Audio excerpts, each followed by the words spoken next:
so many different things, and nobody knew about it. Nobody knew. And you think, somebody must have known. Didn't anybody spot anything? Or was it that she gave off this image of being happy and bubbly and really couldn't give a toss about anything? Is that why we then think, oh, don't worry, nobody's actually got any mental health problems? You might know somebody who you think might have mental health problems, but you wouldn't actually know. But I mean, there is no doubt in my mind, they will axe Love Island. They have to axe Love Island. That'll now be 3 deaths attributed. I mean, we say attributed. It's 3 people with an association to the programme. I would think, actually, they've got to axe it. We axed the Jeremy Kyle show. We axed Big Brother. There's been quite a few axings. They've just axed as well through the keyhole, but I don't think that actually covers anything at all. I think that's just generally because it had run its course for 6 series and they decided they weren't going to go for another series of it, even though it was obviously a relatively inexpensive sort of programme. And Love Island, I would think they have to axe it, don't they? I mean, why? Every time you ask somebody about it, they go, it's a pile of rubbish. It is an absolute pile of rubbish. And I said last week on the programme, I said it's a pile of rubbish, but bring back Caroline Flack. I think we said that on Friday. It's either Thursday or Friday. I think it must have been Friday, because she'd arrived back in the country. Because I couldn't talk about Caroline Flack because there was a court case imminent. And, of course, you're not allowed to talk about court cases or what might have happened or what not might have happened. So you're forbidden. It becomes sub judice, provided it goes into court. But this one was heading, and I think she'd only heard yesterday that the CPS were going to go ahead with it. They, of course, have come back with, we can't talk about things like that now. And I thought, well, why not? Why not? She was worried, according to the clips that I've heard on the news on LBC, about the fact it would kill her career, about the fact that it would basically, all sorts of stuff could come out, stuff which we're probably not supposed to be privy to. But unfortunately, because of the insatiable appetite of the media, not just in this country, in America, they've got exactly the same. They've got no end of newspapers, magazines, weekend things. People who sell every aspect of their life to the media. People who cultivate the media to earn money. You've only got to look at the OKs and the Hello magazines. Nobody forces anybody to do it. They're doing it for money. They're doing it for the exposure. And sometimes it comes back and it bites you on the bum. And that's when the thing goes a bit pear-shaped. As I say, the last time I mentioned Caroline Flack was saying, bring her back, she can replace Laura Whitmore. I thought it was a dreadful presenter. At least Caroline did it. But they didn't wait, did they, too much? At the television company, whoop, out. And you either believe that she was dropped or she resigned from it. They said, listen, this is obviously not good. We'll see if you can come back to it afterwards. Well, it's not going to happen now, is it? That's absolutely not going to happen. But why is it we don't sort of accept people for what, just because you see... It's like, who are the saddest people in the world? Comedians. They say the most depressed people would be comedians because they spend all of their time making people laugh. They spend all of their time being funny. And sometimes they're not funny, because inside they're secretly dying. It's like the clown, with the sad face. That's because inwardly he's collapsing. But nobody thinks of it. You just go, it's a clown. They're funny. You see all these different people on the television. They're sort of funny comedians. Yeah, woo, they're not like that all the time. They can't be. Drive yourself mad. Absolutely mad. The only thing that you could say now is at least she's away from all of that. At least she's now having the peace. The family, of course, are just absolutely gutted. But it was almost, as if this was sort of preordained. Was it always there coming back? Because every time she went out, the press were there. Every time she went out. And I know, because Dale had exactly the same thing. Every time you go out, the press are there. There'll always be some paparazzi taking pictures of you. That's what people want. They have this insatiable urge to see pictures of celebrities either behaving badly or down on their luck. It goes on all the time. I can remember Dale and I were driving through Soho. I think we were going to Soho House or something like that. And some photographer threw himself on the bonnet of the car and took a picture. And you think, what is the point? He's in his car driving. Why would you want a picture of somebody in their car driving? But it happens all the time. Didn't Cher have a huge bust-up in America with some paparazzi? And she let fly with a torrent of rude words, one of them including off. And that's how they make their living. That's how they make their living. There are paparazzi outside of here every day. I think practically every day. If there's famous people coming in, there's paparazzi, and they're looking for that one picture which is different from all the other pictures that they've got. If you see somebody falling over, somebody's going to take a picture. Now we've all got camera phones, people take pictures of people. They take pictures. I saw one the other day. It was a Tesco van, and it went past a cyclist, and as it goes past the cyclist and it cuts in front of him, it cuts across him, he crashes into the side and gets knocked to the ground. And you begin to think to yourself, well, that driver must have surely seen him, because you've just gone past him. You had to move out in the road. A couple of lads this evening driving through London in rather ancient cars with Dubai number plates on. I mean, no sense of the occasion at all. I mean, they just obviously had to keep up with each other. And you think, eventually, you're going to have an accident out on the streets. And it was terrible. And somebody said, Steve, they scrapped Jeremy Kyle, so they should scrap Love Island. Again, that was another one. That was another one. Exactly the same thing. Exactly the same thing. You know? And 84850 steve at lbc.co.uk. Ron says, I was shocked. Well, I have to be honest, everybody was shocked. Because the image she gave off, ask Clemmy Moody from The Sun, or maybe not, and she'll tell you she was bubbly and fun, and Clemmy bumped into her at some awards ceremony and said, we should be friends. And so they were, and she said she phoned, every other day, and they sort of got with things, didn't they? And it happened. I don't know what went on in her private life. I've got no idea. I just know that if you're somebody who is in the public gaze, then you almost have to be twice as careful, because the paparazzi are looking for slipping up. That's how they make their money. Look at all the pictures that the paparazzi have taken all the time, from the assassination of Kennedy all the way through. They're taking pictures. Have a disaster, they take pictures. They show them. You buy the newspapers. Diana sold newspapers. If she was on the front cover of a magazine, they could guarantee that sales would double, if not quadruple, because people wanted to know. People were interested in what went on in her private life. And, of course, there is no private life. Your private life is your public life. You don't have any choice in it. You might think that you'll just sort of go out and get a takeaway Chinese or something like that. You can't. There's people following you all the time. There are people there. They want pictures. They want pictures of you sitting forlornly in the Chinese takeaway, ordering sweet and sour chicken, special fried rice and chicken chow mein. Then they go, oh, poor lonely so-and-so. We don't all go around with a big smile on our face. That would be a little bit of a disaster. I did also see footage online. Did you see? I've heard about this before. Somebody's on an aeroplane and the woman in front wants to let her seat down at the back. And he's sitting there and he wants to eat his food. Now, we've all been in that situation. You think, I'm sorry, why can't you keep your chair in the upright position?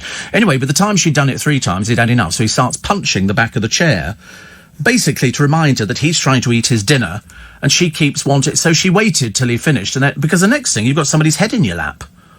It's a great way of meeting people, but at the same time, you have to ask yourself, why do they have chairs that go back? I mean, can't you sleep sitting up? Of course you can. Everybody can sleep sitting up. I see people all the time in Leicester Square. So, admittedly, they are drunk, but they do sleep sitting up. It is obviously possible to do it. So that's how it works. People sit there and they just go like that. Why can't they do it on planes? Well, exactly. You should tap somebody on the shoulder. I don't know. Oh, wait a minute. I don't think you're allowed to tap people, are you, on the shoulder? If they're asleep, well, they wouldn't better let their chair down if they're asleep. They have to let the chair down to then go to sleep. Oh, if they're asleep, well, that wouldn't make any difference, would it? It wouldn't make any difference. I mean, to be honest, yeah, but it doesn't actually touch them. It stops a few inches above.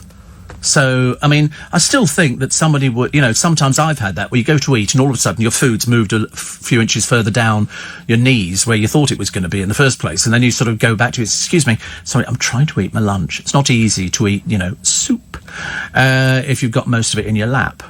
But I mean, to be honest with you, if you're unlucky to be sitting in second class anyway, you expect what you get. If you're in first class, it makes no difference at all, because there is nobody behind you. It's as simple as that. They don't sell many seats in first class. And you can have a nice time in first class. You drink for free.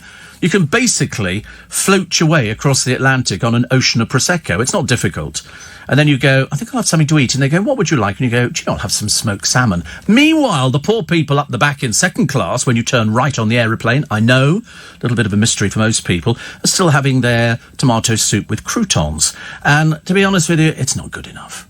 It's not good. Spend the extra money, go first class. In fact, in some of the first classes, they have an upstairs on the plane.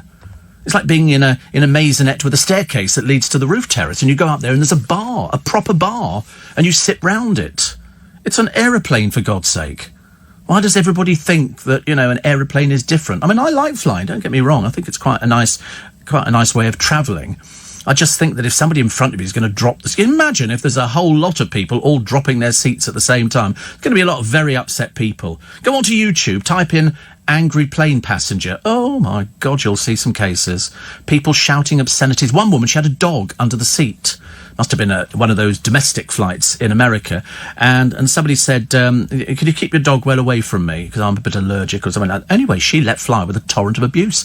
The next thing is practically fisticuffs. So the plane hadn't even taken off. And the stewardess had to come over and say, we're escorting you off the plane. What for? Because you've been abusive to this person here. And they go, oh, right. And so they then sort of eventually grudgingly she got up, but it wasn't without a few parting shots.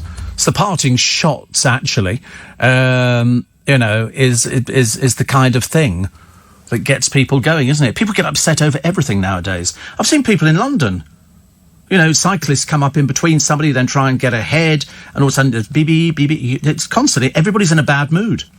Every single person is in a bad mood. And I don't know why everybody's miserable nowadays. You ask people, are you happy? And they go, no. And you go, why not? And they go, don't know. I never understand it. We were talking about this earlier on. Zora Suleiman and I often have long, in-depth discussions about the state of the nation and why people are not happy all the time. If you have a job and you're earning some money and you love what you do and people like what you do, why would you not be happy? But apparently people aren't, which is a shame. I'm going to try this morning. Morning, everybody. 18 minutes past 5, Sunday morning on LBC. There's one woman in the paper today. She's been campaigning against a number of items. She's already had death threats and rape threats from trolls on the internet. So, as I say, nothing kind of surprises me anymore. I've seen it over the years. As Matt Stadland said, he's been on the receiving end of trolls who write in all sorts of things. They're exactly the same as the people they're criticising. They are no different at all. They just think that they have a voice. And unfortunately, as he said, they do, but nobody knows who they are. They're totally anonymous. Chest infection for Will Guy, throat infection, and now conjunctivitis. Also sounds like the roof's about to blow off the house. At least the Steve Allen show is on. Conjunctivitis. Oh, hated conjunctivitis. It's called, what do they call it? It's not dry eye, is it? Something conjunctivitis. Sticky eyes. That's where you wake up in the morning and you can't see anything. And you sort of go, Matt, not for you. Okay, no, seriously, if you want to go on the dating game, keep the weight down. Having a piece of chocolate at this time of the morning is not a good idea. Seriously. It's not just one you've taken, is it? What are you doing? Taking them for... Well, I didn't know that you were a chocoholic. How many have you taken? You would have taken more if I hadn't spotted, yeah. Yeah, I thought so, yeah. You're sort of like, one for now, one for the car journey. That's how it works. Yeah. Which ones did you take? That'll give us an indicator. Ah, you see. Interesting. It's the shape, isn't it? You like the shape. You like the caramel ones. What are the caramel ones? Oh, are they called caramel? Oh, right. I went to Costco yesterday and I've got all of these little sweets in all different companies that make them in miniature, like tiny. So you could probably get 3, you could probably get 4 in your mouth at the same time. You probably could get 10. Have you ever done one of those things where you just... Yes, well, that'll be useful. And so thank you for that. A little bit too much information, I think, from Mr. Stadland this morning. I knew the moment he saw chocolate, that'd be it, it's fatal. I mean, if truth be known, I brought it in for the producer. I brought it in for Nick. Unfortunately, I couldn't resist it, so I cut it open and had about 3 or 4. Or 5. I can't remember, actually. Whatever it is, it's never the best thing. Tom in Hillingdon Hospital, not so good. He said, to the best of my knowledge, my single ticket for the show still hasn't sold. I don't want it going to waste. Box office opens 2 hours before the show. Oh, can you not... is there not a system within the Leicester Square Theatre whereby you can donate your ticket back again and then they can allocate? I think there's a waiting list of people. I think that must be there. So go on to the Leicester Square Theatre. I'm only guessing today. I'm not exactly sure, but as poor old Tom is still in hospital, do not say, I know Hillingdon Hospital very well. Very, very well indeed. I'll tell you why I know it, because they've got a hospital radio station up there, and I went up there years and years ago at the invitation of Alan Green, a friend of mine from a long time ago, and I went up there. I used to go up there a lot of the time because they inherited, at Hillingdon Hospital Radio, UBN's record library, or certainly bits of it.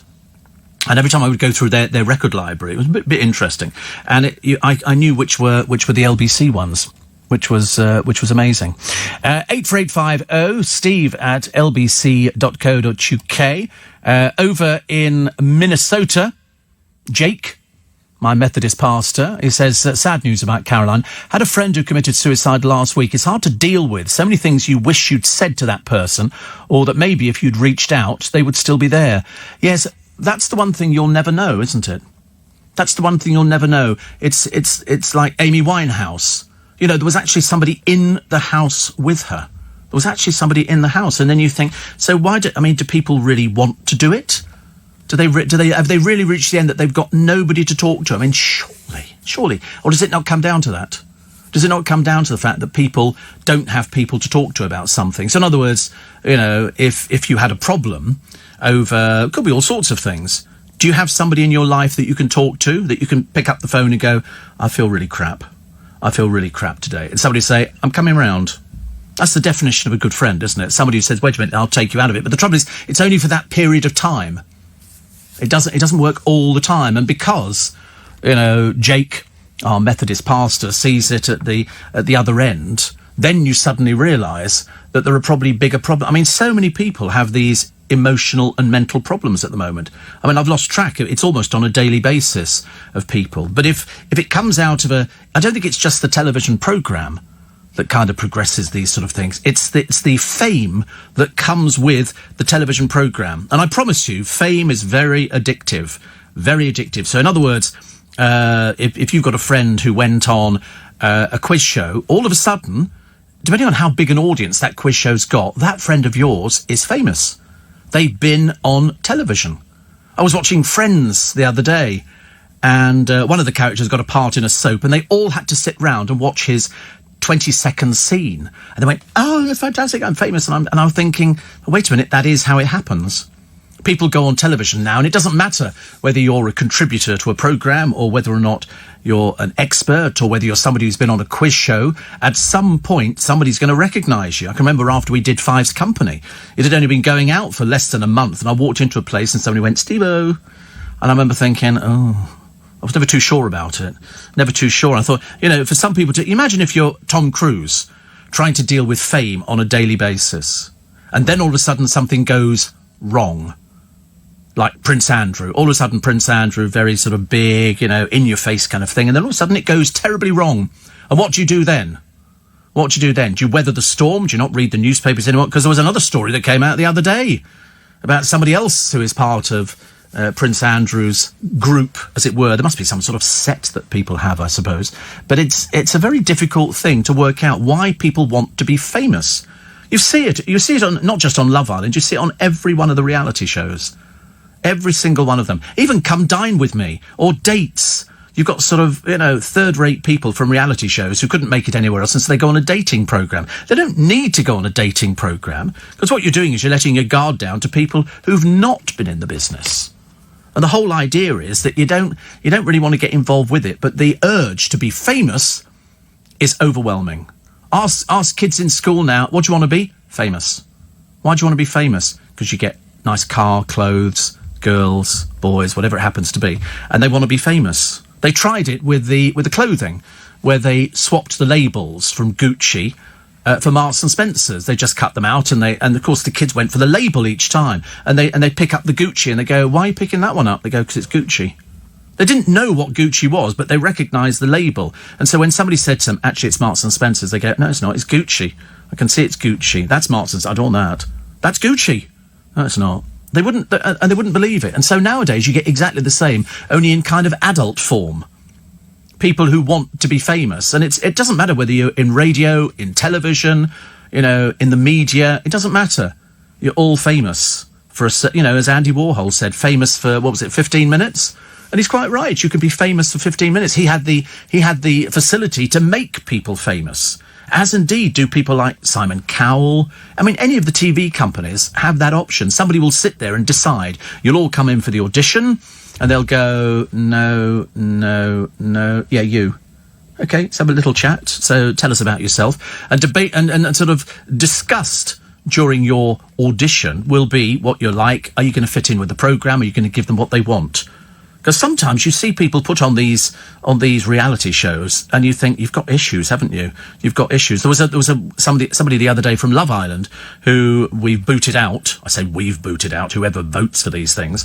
And she said, I'm still in love with one of the blokes she was seeing in there. And I'm thinking, no, your agent has said to you, you need to get a relationship. It's the only way you're going to make some money. You're not going to make it any other way. It's the only way that it actually works. Steve, off to Bognor Regis today, says Ron. How lovely. He said, but I'm off in my boss's Phantom to attend a wedding, playing Miss the Downed Branches. It's really quite bad out there, isn't it, really? And I always think... is one of those situations whereby, people have this overwhelming urge to be famous. And if they don't make it, they'll sell themselves down the river, as indeed they do. Mary says, you mentioned caramels. I want Merry Maids. Good God, no, they don't still make Merry Maids. Do you remember Merry Maids? Had a picture of a milkmaid on the front cover of the actual toffee wrapper. No? That was a... Milk what? Milk Duds? What are they? I've never even... No, they're Merry Maids. It's like a little bit of toffee wrapped in a... No, orange juice. There isn't an orange juice Merry Maid. Merry Maids are toffees. No, not Minute Maid. Merry Maids. Have you not got them? You must have them. They were sort of toffees. I remember a picture of a woman holding 2 buckets of milk on a yoke. Have I got that wrong? I don't think I've got it wrong. Sorry, I've got it on my screen. Merry Maids. Merry Maids. Merry Maids. Wait a minute. Sorry, I've just got a blank screen at the moment. No. Oh, you see, they've got chocolate caramels, but perhaps they've changed the picture on the front. Because they had a picture of a woman with a yoke on and 2 buckets of milk, insinuating that the toffee was made with milk. Well, I thought everybody knew about it anyway. Steve, is it okay to eat sugar-free biscuits if you have diabetes? Well, I mean, yes, but not loads of them. Not loads of them. There you go, Merry Maid. There you go, Merry Maid. Hasn't got a picture of a woman with a yoke. She had a yoke on her. She was sort of standing there holding it like that, and she had the 2 buckets of milk. I'm never wrong, I'm telling you. Just because you haven't found them probably means they're not available on the internet at the moment. There's some reason. 84850 steve@lbc.co.uk. Somebody says tell Will to put warm tea bags on his eyes. Oh, because of his conjunctivitis. He'll be thrilled, won't he? Conjunctivitis. Do you think that works? I mean, I remember there was some sort of, what do they call it? Liquid that you got in a thing that you put onto your eyes, and that stopped them gluing up. Because you'd wake up in the morning and it was horrible. You'd have to put warm water on your eyes to sort of... I don't know where you get it from. I think it's contagious. Isn't it conjunctivitis? I think so. I'm sure it's contagious. I seem to remember getting it when I was a child, but I've not had it for years and years. Don't want it again, thank you very much indeed. You get... If you... Here we go. You get sticky eyes if you eat what? Reese's Pieces. What's Reese's Pieces? Chocolate-covered... Oh... Chocolate-covered peanut butter... Oh, that sounds quite nice. I tell you what I do like. I like peanut brittle. Big fan of peanut brittle. With or without chocolate on. I'm not particularly fussy, actually. And you get sticky eye with that. Well, don't eat it, then. You eat peanut butter. Did you have the peanut butter with Marmite we had? Have you ever tried that? Yeah. It's nice. It's in the same jar. Peanut butter and Marmite. Mixed in together. Nice to have your company. Welcome to Sally. I think you're thinking of Dairy Maid, says Carrie. Oh, don't tell me dairy. Wait a minute, we're now going to put in dairy. Are you sure it's... Oh, I was going to hate it if I'm wrong. It's going to drive me absolutely crackers, actually. So, let's have a look at Dairy Maid. This is the toffee. I'm sure if it's got a picture of a woman with a sort of a Dairy Maid outfit on, that would be the kind of thing. And so, well... No, we've had a look at... Oh, wait a minute. No, she's not. Oh, she's just holding a milking stool now. They obviously couldn't afford the yoke. So she's got a... Yeah, she's holding a milking... Oh, dear, I don't know. I thought I was nearly right first time round, but we're not having much luck, actually. Seems to go with sort of caramels, doesn't it? Which I'm quite partial to, but not had them very... What was that other stuff that we had years and years ago? Bonfire toffee. Have you heard of that? Bonfire toffee? Your dad used to make it. Really? Did he have a thermometer to make it, or did he guess? It was sort of like a dark... Oh, right. That's like a treacle toffee, isn't it? Yeah. Obviously not the most popular thing. Steve, you are correct. I remember Merry Maid toffees, thank the Lord. I think that person was thinking of Orange Maid, which was an ice lolly, says Sue. Yes, I remember... Yes, Orange Maid. Here we go. Orange Maid's an ice lolly, but we don't... Do you know, I nearly bought an ice lolly the other day, and I thought it was blowing a hoolie out there. And I thought somebody's going to look at me like I'm mad with an ice lolly. And then I thought... But I really fancy an ice lolly, but I didn't buy it in the end. I thought I don't look too stupid. Steve, I remember when Merry Maids were 10p a quarter in old money, says Paul. And somebody says it's Blue Wrapper and Pretty Milkmaid. Thank you. I knew I was roughly right. Sadly, Steve, says Peter, when a person reaches a level below the lowest level, there's very little anybody can do to stop a suicide. It's the people left behind to pick up the pieces. It is. It's always the people left behind. It doesn't matter, you know, whether it's somebody who's taken their own life or somebody who has lost a parent who can't cope with. I've heard of people. Were there not two sisters in Chiswick years and years ago?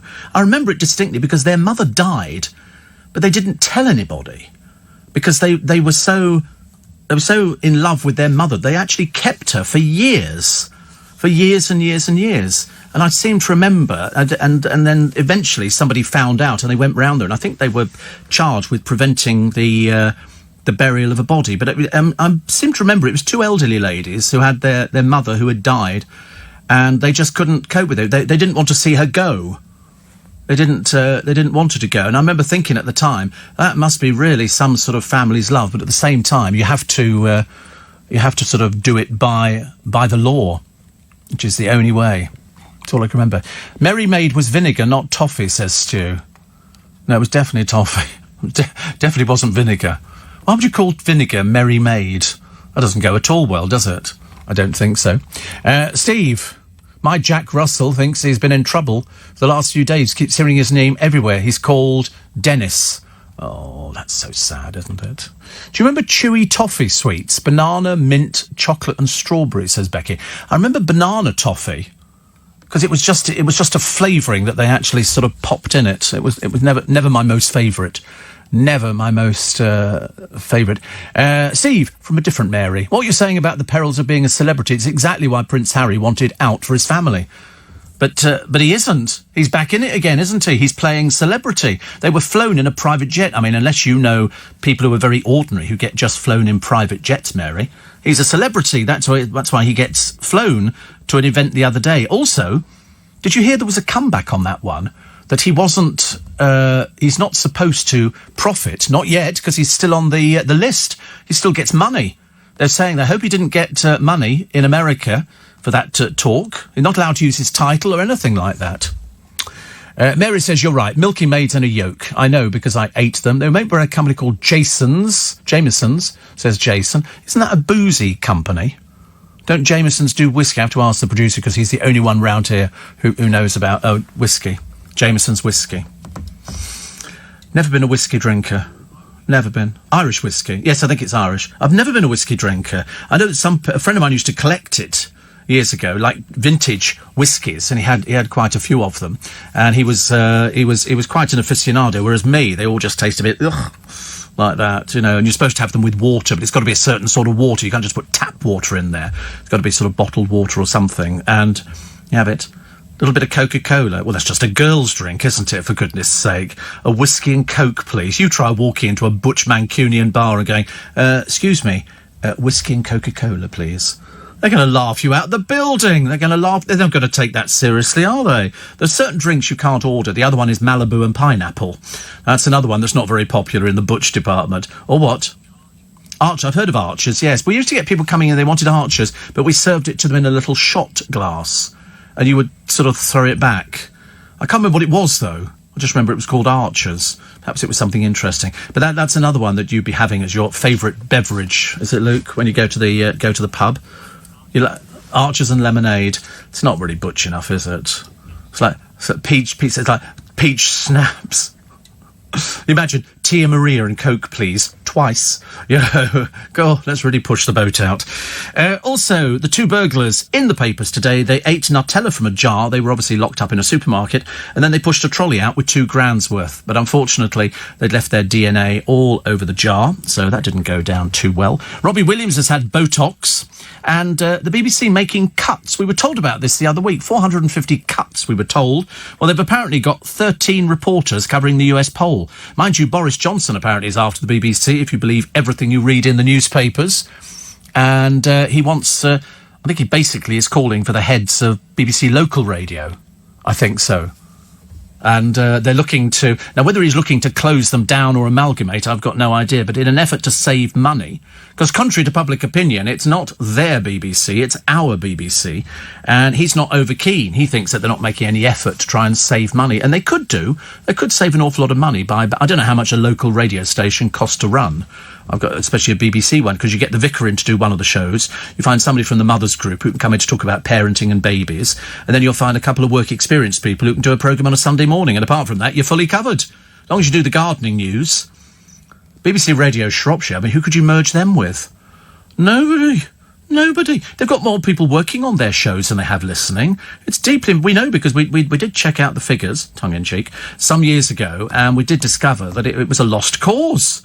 But, of course, now they've become infamous through this programme. This programme has made them. So they're now all celebrities. God knows what can happen next. I mean, you feel a bit sorry for them that they might actually believe that BBC Radio Shropshire is something to, we are leading the way.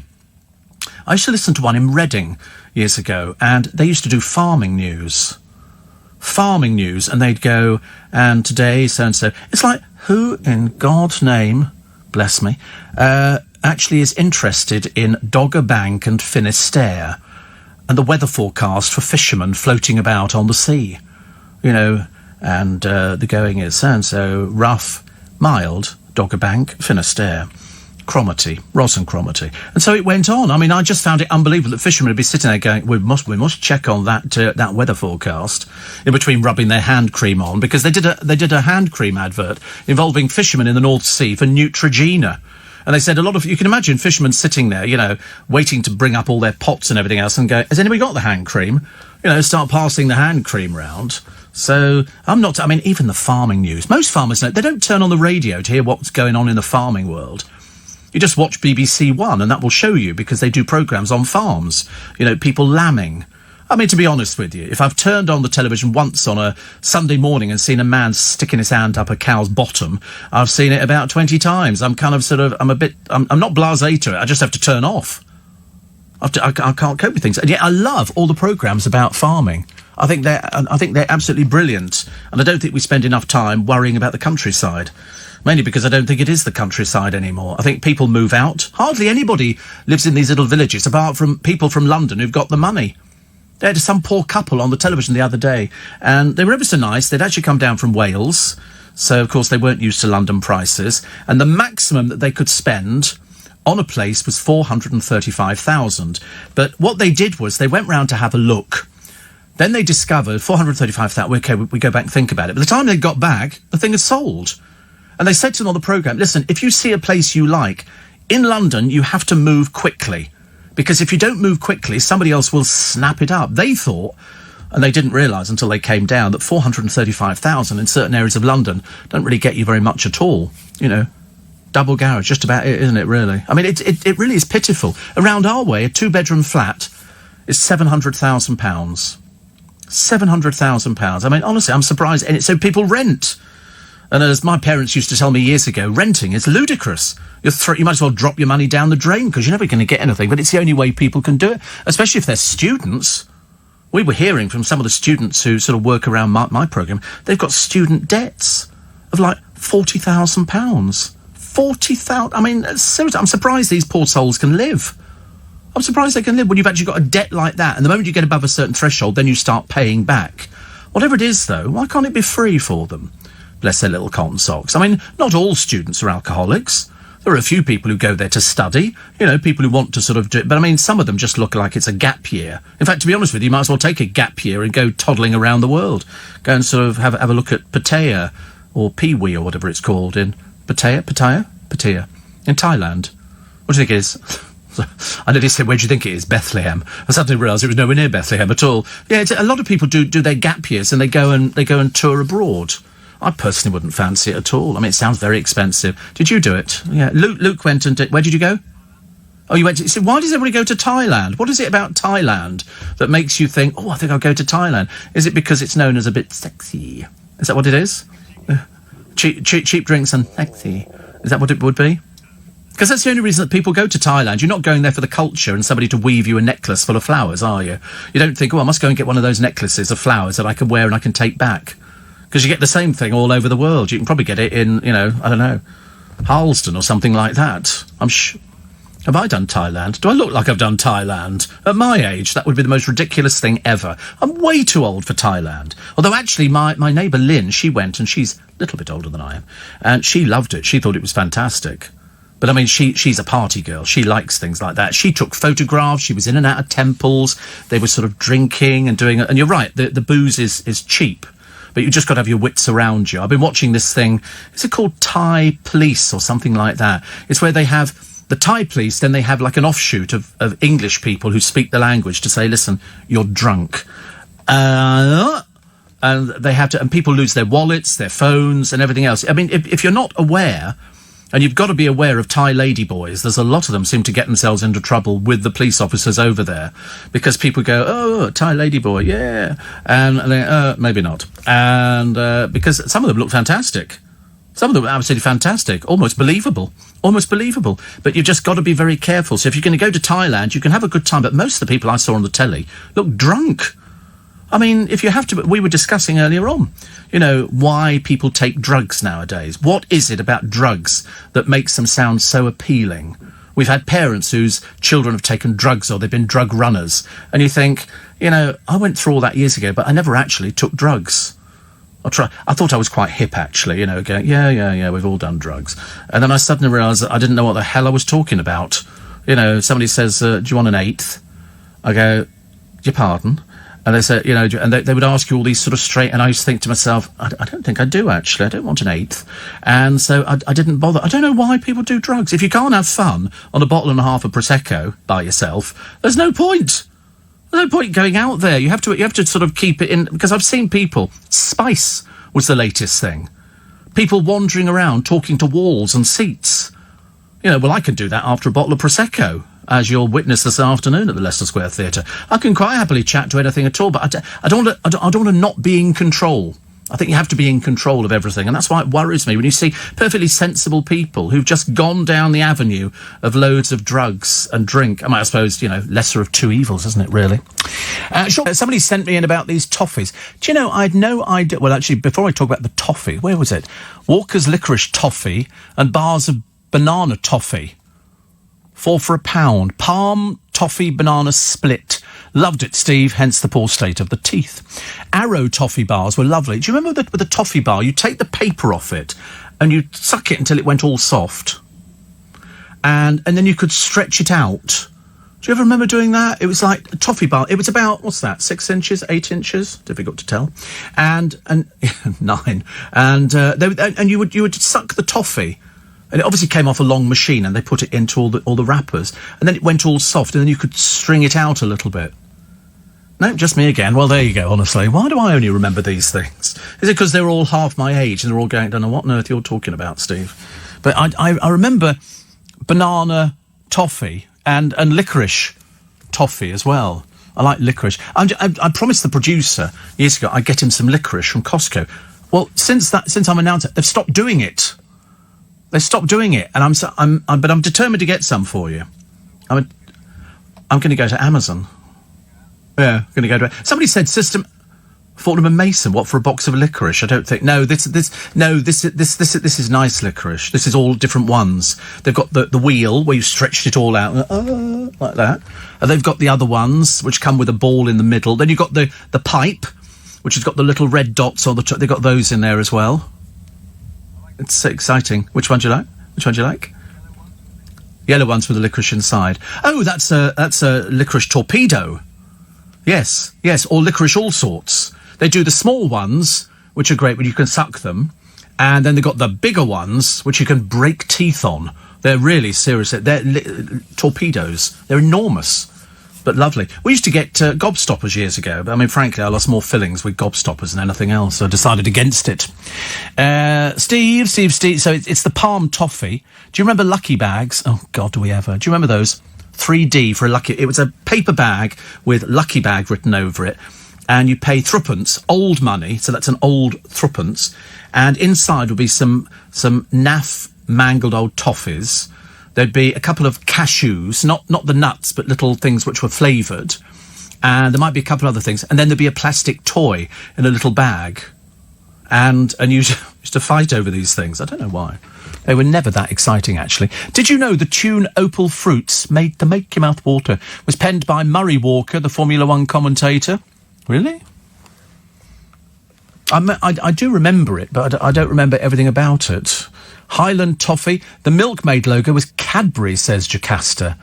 You seem to be a bit more clued up than I am, actually. But I didn't know the Opal Fruits Made to Make Your Mouth Water, because it obviously had something in there that made you salivate a little bit. We used to play a thing with fruit polos years ago, which were those, they were quite nice, and we couldn't afford many, so we just bought a packet between three of us, and we'd go on a car journey, and you'd have to put it in your mouth. My mother would sort of hand out, these things, and you'd put it in your mouth, and you'd have to say, it was a way of keeping us quiet. She said, right, whoever can make it last the longest is the winner. And so, of course, because your mouth was salivating with this fruit which came out of the fruit polo, it didn't last too long, and eventually you get to it, and you go, and you have to keep showing it every time you go, look, and you show your mother the fruit polo in your mouth. It was great, actually. I mean, it really was good. But I always lost, because it would get to that, it would get so thin, and then you go, it's so thin, I've broken it. Going to deep depression. Prosecco with a dash of grenadine syrup last night. Ended up drinking the bottle. I'm converted. I try and get people onto Prosecco because it's obviously an awful lot cheaper than drinking champagne. Chewy toffee sweets. Toffo. Yeah, I didn't know they came in different flavours. I had no idea that they came in different flavours. I thought it was just toffee. Just toffee. Somebody else says, Stu says, Merry Maid was vinegar, not toffee. No, it was definitely not vinegar. Definitely not vinegar. You need to get some medication. You're obviously quite an ill person, I suspect. What else we got? Oh, Boris's Bridge to Ulster. Do you remember they came up with that? And it's 130 years old. They've got pictures. He did create the Opal Fruits lyric. Wow. Made to make your mouth water. Boom. That was good money years ago, if you could come up with jingles. Because every single product had a jingle with it, or a slogan. I can remember. Please don't listen. Do not continue with this sweet vein. This is not BBC Radio Shropshire. I do beg your pardon. I'm sorry if it sounds like it, because next thing we'll be doing is your favourite smells, and it'll be cut grass and things like that. And we don't do that one either, because the one thing I don't like to do is to sort of help out BBC Local Radio. They've got enough problems without me chipping in at all. I remember so this is the final one I'm doing, Stephen, for you. Bird's Toffee. It had a hammer, and you banged it, and they picked up bits of toffee. That's how they sold toffee years ago, which was quite nice. I used to like butterscotch. Remember butterscotch? They're like Werther's Originals, only they were little silver covered silver paper around them, and you got a packet of butterscotch. That's another thing that you couldn't keep in your mouth for very long. You'd be dripping with salivation, dripping. It was barley sugar. Oh, barley sugar was nice. You used to get a twist of barley sugar. Came in individual. It was sweet, yeah. They were lovely. Barley sugars were nice. I used to kid myself. It was good for me, barley sugar. But there again, I used to take all sorts of things as a child and think it was good for me. Most of it, of course, wasn't. Most of it wasn't. But, I mean, that's very interesting. So, RW in Cumbria. God, I hope you're all right up there. That's just where the weather is not the best, is it? Not the best. Do you know that Wayne Rooney is a secret mastermind who loves hosting quiz nights? No, we didn't believe it either, but it's in the paper today. I mean, I don't know where they've got this thing from. Harry Redknapp's got a new series. OK, I think we've taken the joke far enough. Very funny. Harry Redknapp lives in a £10 million house on Sandbanks. OK, enough already. Thank you. He's been on everything. He's done enough shows. Enough. Thank you very much indeed. Oh, and Through the Keyhole has been axed. But there again, I liked it with David Frost. You say, as we go through the keyhole. And then you'd have Lloyd Grossman wandering around somebody's house, and then they sort of decided to resurrect it and bring it back, and they brought in Keith Lemon with one of his funny "We Are the Dirty Men" hats, and he would sort of sit there with some people on the panel, and they would try and guess whose house it was. Lloyd Grossman was the best one, and David Frost. It worked really well. I didn't mind the panel so much. It was sort of Keith Lemon who kind of gets on your nerves quite a lot. But they did a thing the other day. I think it was on Celebrity Juice, and it was celebrity couples. Who did they drag on? Eamon Holmes and Ruth. And one of the questions was, if you were going to have a threesome... I mean, seriously, he's an old man. If you were going to have a threesome, who would it be out of the Loose Women panel? And he said, oh, Ruth knows that there's two people that fancy me and all the rest. Their son could have been watching. That's my parents talking about threesomes. God, blimey. You'd have been straight down the adult HR department and distanced yourself from them as far as possible. I couldn't believe what I was hearing. It was terrible. Absolutely terrible. Steve, did you have tiger nuts? Yeah, that was just little bits of toffee covered in chocolate, I think. But I don't think it was very... You used to buy it mainly in a market. They would sell cheap chocolate, which didn't taste as good as normal chocolate. It tasted a bit... I tell you what it tasted like. It tasted like that American chocolate, which isn't as good as ours. I don't know whether ours has got more milk in it, or it's got more this, or it's got more that. I've got no idea, but I know that ours tastes an awful lot better. Mariella Frostrup says, why can't women like me sleep? It's amazing how many people suffer with their sleep. Also, millions to be told stay at home if coronavirus spreads. Didn't we lose somebody else the other day in France? An 80-year-old person. Getting a bit too near to home, isn't it? Thank you very much indeed. Number 10 tells the BBC the licence fee will be scrapped. They're going to move it to subscriptions. Do you think we'll all bother? Will we bother taking a prescription of it? Do you know... I'm not saying that. Not saying that. We get into trouble. I used to have a friend, actually, who was an ex-copper, Steve, and he used to go around and knock on people's doors because they didn't have a TV licence. Because, contrary to opinion, these TV detector vans are just a myth.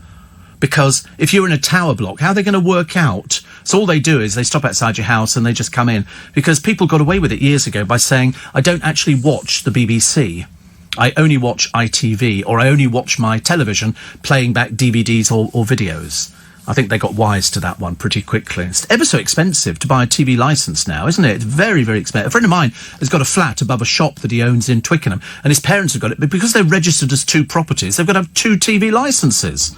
Absolutely ridiculous, and it's so expensive. But I can't remember exactly how much it is expensive, but it's certainly over £100. I don't know why can't they give it free to pensioners? How much is it? Here we go. It's going to depress me. 154. And they, for colour, I'm getting a black and white television. I've decided it's so much cheaper. And also things look so much better in black. Couldn't I just turn the colour down on my colour set? Would that not make it black and white? That sounds like a good idea, doesn't it? I like that idea. It's a lot of money, isn't it? And then they also say it's like buying your road fund licence. You can buy it either for a year or 6 months. Well, it's cheaper to buy for the year, but it's a big outlay. Mine is a very big outlay. 570 quid for the year, which is terribly expensive. I think so. Very, very expensive. And all the papers full today, if you've just woken up, which I find difficult to believe. Caroline Flack has died at the age of 40. I think she'd only just moved into this flat. And she was obviously in a bad way, because I think they told her the other day that they were going to proceed with a court case. Now, whether or not that is the deciding vote, it certainly wasn't something she wanted to hear, because, as you've heard, I think it was her agent saying that she was worried that other things would come out, because all of a sudden you're in public scrutiny, aren't you? All of a sudden you appear in the newspapers, and every time you go out, and it doesn't matter where you go. So in other words, the one thing I learnt very quickly through my brief sojourn into television was that you couldn't go out and get drunk because people would take pictures of you being drunk. And how many times have you seen pictures in the newspapers of celebrities doing things that maybe they shouldn't be doing? It generally involved drugs and alcohol. And then they sell the pictures to the paper, and then the papers run them, and then everybody makes, makes judgment. There we go, twice. That's all I need. And so that's what it is. You have no private life. Do you remember the group Aha? Take on me. They were very popular on children's television. They were a Norwegian group. And when they did all their interviews, they talked about drinking milk, no girlfriends and everything else, because that's what they had to do, because they were aimed at a very young market. And then years later, I think they were offered to me as an interview. I didn't do them. Because I was never a huge fan. I thought they were okay. Morton Harkett was the lead singer. And he came in, and I think he was talking about, we had to say we drank milk and we didn't have girlfriends. He said, of course we did. And we were drinking alcohol. And a friend of mine used to work for CBeebies. And you're not allowed to have a sex life.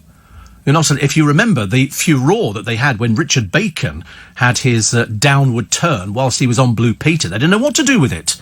They had no idea. In the end, I think it was either Biddy Baxter or somebody else had to actually go on and apologise for his behaviour, because he was a children's presenter. So there's no sex life, there's no nothing. So when finally they break free of the shackles and people go, oh my God, they're wild. And you have to go, yeah, but they're a children's presenter. They're not allowed to do anything, really. So it was all a bit fake. And that's exactly the same nowadays. If anything, our press has become more like National Enquirer in America.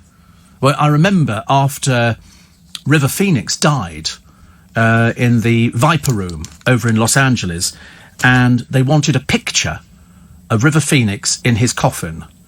And so what they did, they paid one of his relatives to be fitted up with a hidden camera in a button, and the front page picture on the National Enquirer was of River Phoenix in his coffin. And the excuse that they gave was that they wanted to put other people off taking drugs.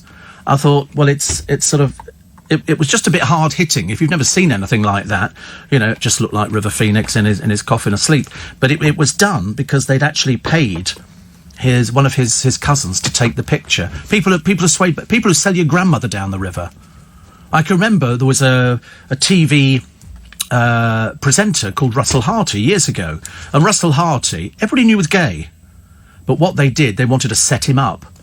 So what they did, they wired up this boy who he'd been friendly with, I believe, to go to the house, and they had irrefutable evidence that Russell Harty was guilty. And they made a big deal about it. They would always do things. The News of the World was notorious for doing things like that, for exposing people. The more, whilst being holier than thou on, you mustn't do drugs, or you mustn't do sex, or you mustn't have unprotected sex, or you mustn't go out on the town and sort of let loose and do whatever it is that you do, they were more than happy to print all the pictures of it. The excuse being, we're really trying to put people off. Well, of course, it didn't put people off at all, because people wanted to be famous. So once they'd made you famous in the newspapers, and it was only the newspapers that can make you famous. It was although actually I tell a lie, because there used to be a programme called Win, Lose or Draw, and Danny Baker used to be on it, and he constantly mentioned Dale Winton. Every show that they did, Dale was mentioned. So all of a sudden people were sort of talking about Dale without actually knowing what he was into or anything else like that. And it was just really bizarre. So that's what it is. It's the lure of fame, and people get drawn in. And then I had a friend, very famous friend, and he phoned me one day, I remember, and he said, I've just taken some cocaine. And I went, thinking, if I sound a bit nondescript about it, you might get the feeling that I'm not sort of that impressed by it. And he said, it's amazing. He said it was amazing. And I went, yeah, okay. I said, don't get hooked. Took less than a month. And he would do it. He used to say, I'll just do it at the weekend. Recreational purposes. How many times have you heard somebody saying, I'm doing drugs for recreational purposes? And then it turned out to, if he'd had a heavy weekend and he had a meeting on the Monday, he took it on the Monday. And because he was told that, then he would take it on the Tuesday. And before you knew where we were, his friends had changed. He was hanging around with a lot of people who did drugs. And eventually the message sunk through that this was not the way forward, and he stopped. But not before he told me horrendous stories of friends who'd lost everything. They'd lost businesses, houses, everything. Because he always found that the dealer would give you the drugs, knowing at some point you're paying back. And you're going to pay big time. And I talked to her, and I had another friend as well. She did exactly the same. And I remember thinking, oh, God, I'm so glad I was far too mean to spend any money on things like that. Hallib orange tablets and paracetamol was as far as I went, or an Anadin Extra. But it's difficult. It's very difficult. And if you're on television and the pressure is on, you know, you're coming out to this party tonight. Oh, I'm too tired. Go on, take a little something. And that, believe you me, that's exactly how it works. And if anybody tells you differently, they're lying. It's that, have a little something, that'll pick you up. You'll be the life and soul of the party. You get some pictures in the papers and stuff like that. You go, OK, I'll do it. Without thinking you've got a job to do. You know, and the job involves you being 100% committed to what you do. I mean, to be honest with you, I couldn't do this programme on drugs. It's bad enough doing it like this. Imagine trying to do it on drugs. We'd be all over the place. All over the place. So, and luckily it's never appealed to me. Mind you, if somebody produced a bottle of Prosecco at this time of the morning, I could happily wander through it with you. They have promised me at the Leicester Square Theatre today, they said there'll be a bottle of Prosecco in the dressing room. Actually, they said there's going to be 2 bottles of Prosecco. So, let's hope. Yeah, well, I wanted to have it. Nobody mentioned a rider. It was only because Luke said you can have a rider. And so I was going to ask for all the pink M&Ms to be taken out, and I'll just have the rest of them, but apparently they don't do pink M&Ms.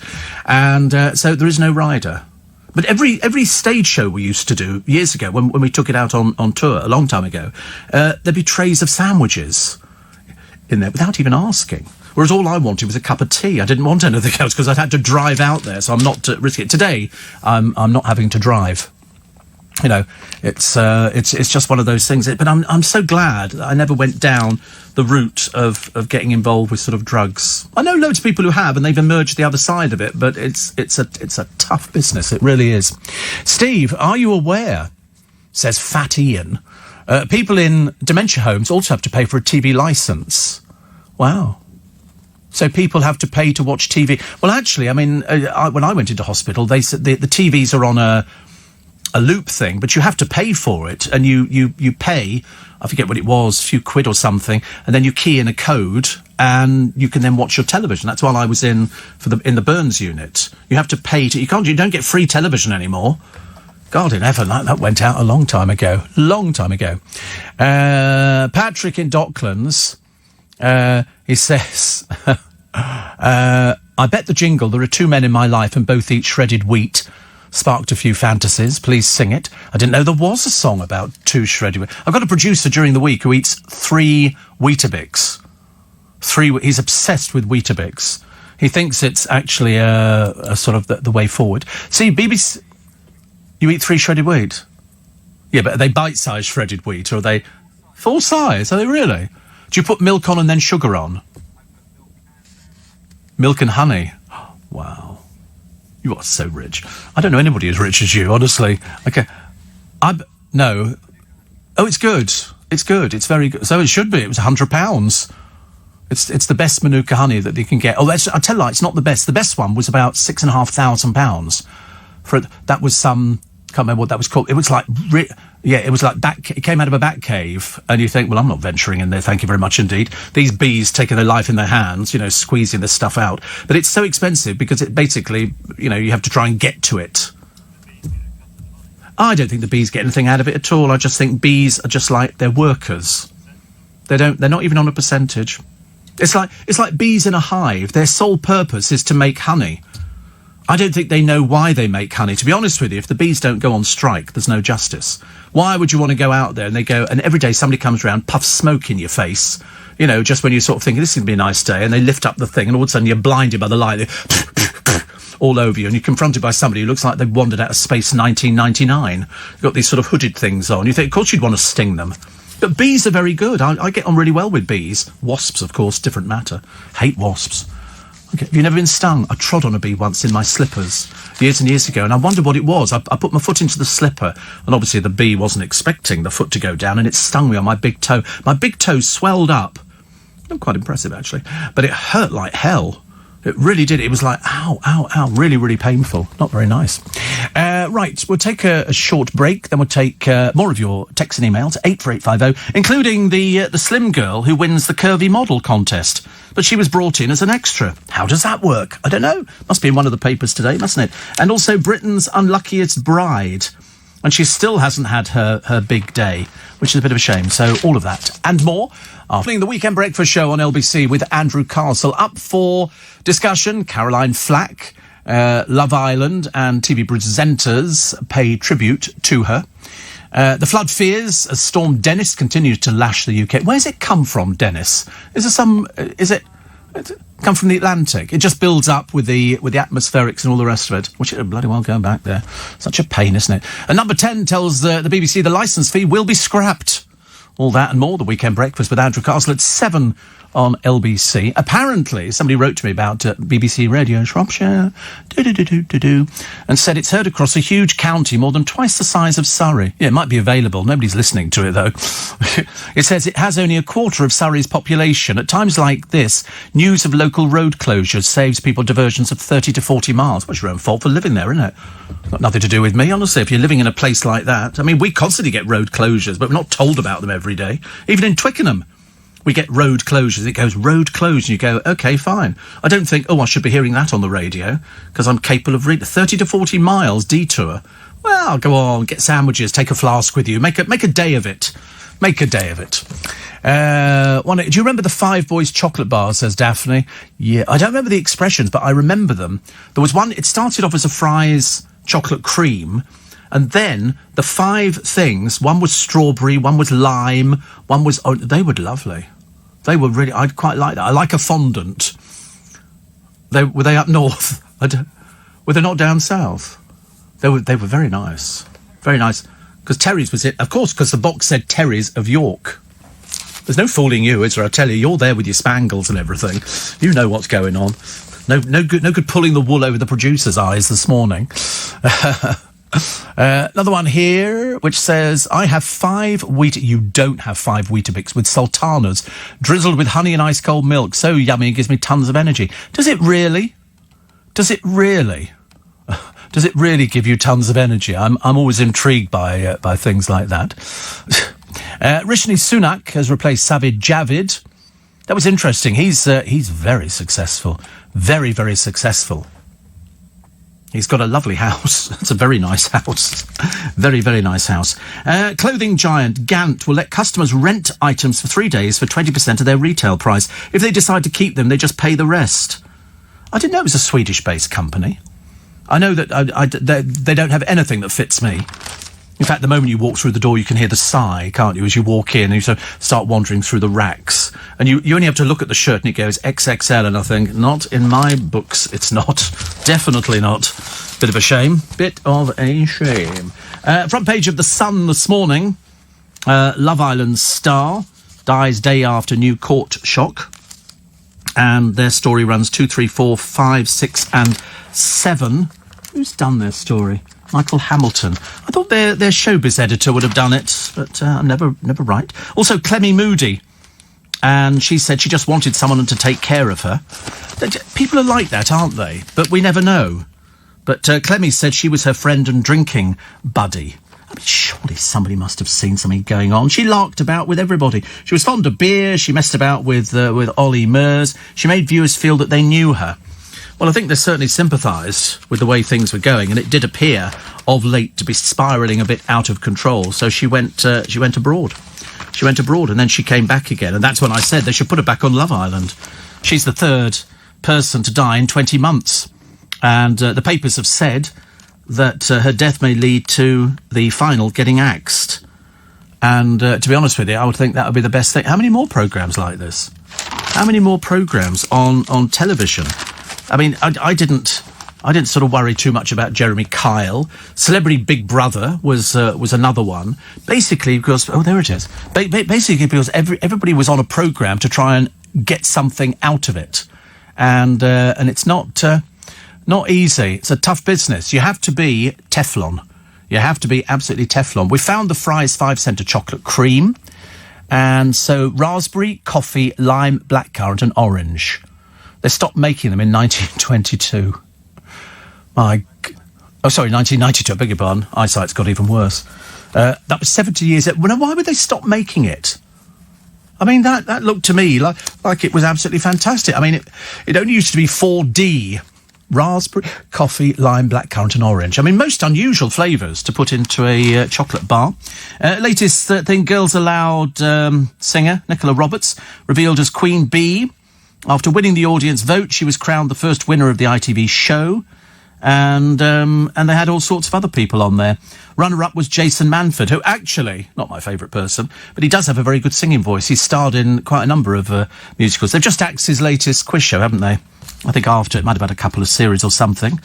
And what have we got here? The Duchess.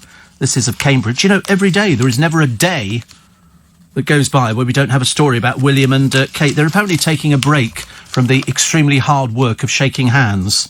It is very hard work. Very hard work. And so she opens up about the struggle. It's lonely as a mum, she says. Well, it must be in your particular position. Plus, Tracy Brabin. I can't repeat the words from Tony Parsons, but it's very rude. Very rude. Something about over a wheelie bin. Brooklyn Beckham is said to be considering a stint on Strictly to reboost his career. Tony Parsons says, I wasn't aware he had one. Yeah, he can't make coffee, can't take photographs. In fact, he's a bit of a disaster. Now it turns out his younger brother can't play football either. They lost to a visiting team. And the good news was that Dave turned up. Dave is good. And, Steve, I've got a brilliant business opportunity. Let's go and sell sat-navs in Shropshire. They have to listen to the radio there to get the travel information, says Stephen. I know, it could be so much easier. So much better. I used to like the 5 centres. Huey says, I emailed to propose a relaunch. Alas, they're not interested. Steve, BBC Tweed in Selkirk is a prime example of the BBC's waste. Their output, 6 5-minute news summary, is Monday to Friday, fully staffed for 30 minutes. That probably seems quite a lot, actually. I don't know. I don't know how much their budget is for local radio, but you don't need it. We are commercial radio.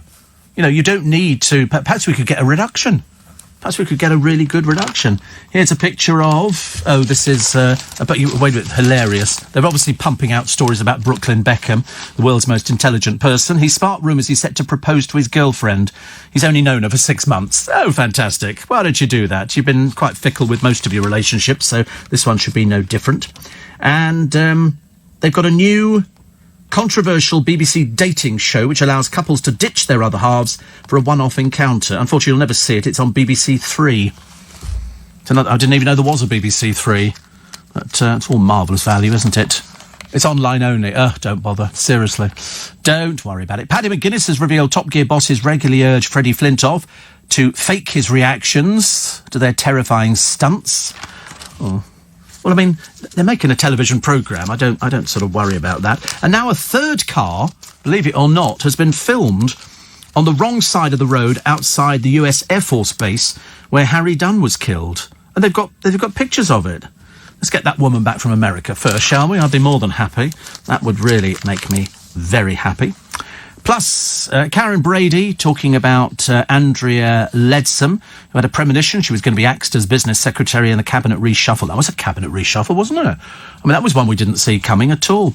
This warning didn't see her, so she's been sacked along with Theresa Villiers as Environment Secretary and Esther McVeigh. I asked a question the other day because I didn't know where these people go to after they've been sacked, and somebody said, well, they just go onto the back benches again. They go as an MP, and they carry on picking up 90 grand a year for being an MP. The fact that you can't be sacked, can you, as an MP? So they just carry on earning the money. My friend Rich, who works just around the corner here, he says, I've just had to stop for a Fry's peppermint cream. He bought it. He said, have a great solo show at the theatre later, mate. He was telling me some funny stories, actually, which are totally unrepeatable. I'd love to... If I could repeat every single conversation we had in the office, either between the ones with me and Rich, or me and Zora, or me and Nick, or not so much Luke. And, this programme could double its audience overnight, I suspect. Somebody said to me, do you think you'd ever swear on a programme? I said, of course not. Of course not. I hear of people who do... swear on their programmes, but I mean, I couldn't do it. I don't think people would expect me to swear. I don't think so. People would sort of, they think, Clean Living Steve. For that read, boring, I'm afraid. It's, which LBC presenter? Well, I should imagine all of them would have a very good go at swearing. I bet Nick has to bite his tongue on occasion. Not you, Nick Ferrari, I bet he has to bite his tongue. Eddie Mayer, I shouldn't imagine a swear word has ever passed his lips. I really don't think so. Sheila Fogarty, Sheila is the worst. She will, absolutely, she'll be like a navvy. There will be words coming out of Sheila's mouth and we'll be going, oh, I can't believe you said that. Make James O'Brien blush, and it takes a lot to make James O'Brien blush. Thousands of families have been ripped off by a toy unicorn scam. They're sent off with this unicorn, expecting to see a ride-on motorised unicorn for 30 quid. I mean, surely you'd have realised for 30 quid you're getting nothing. And what you got was a blow-up kind of doll thing.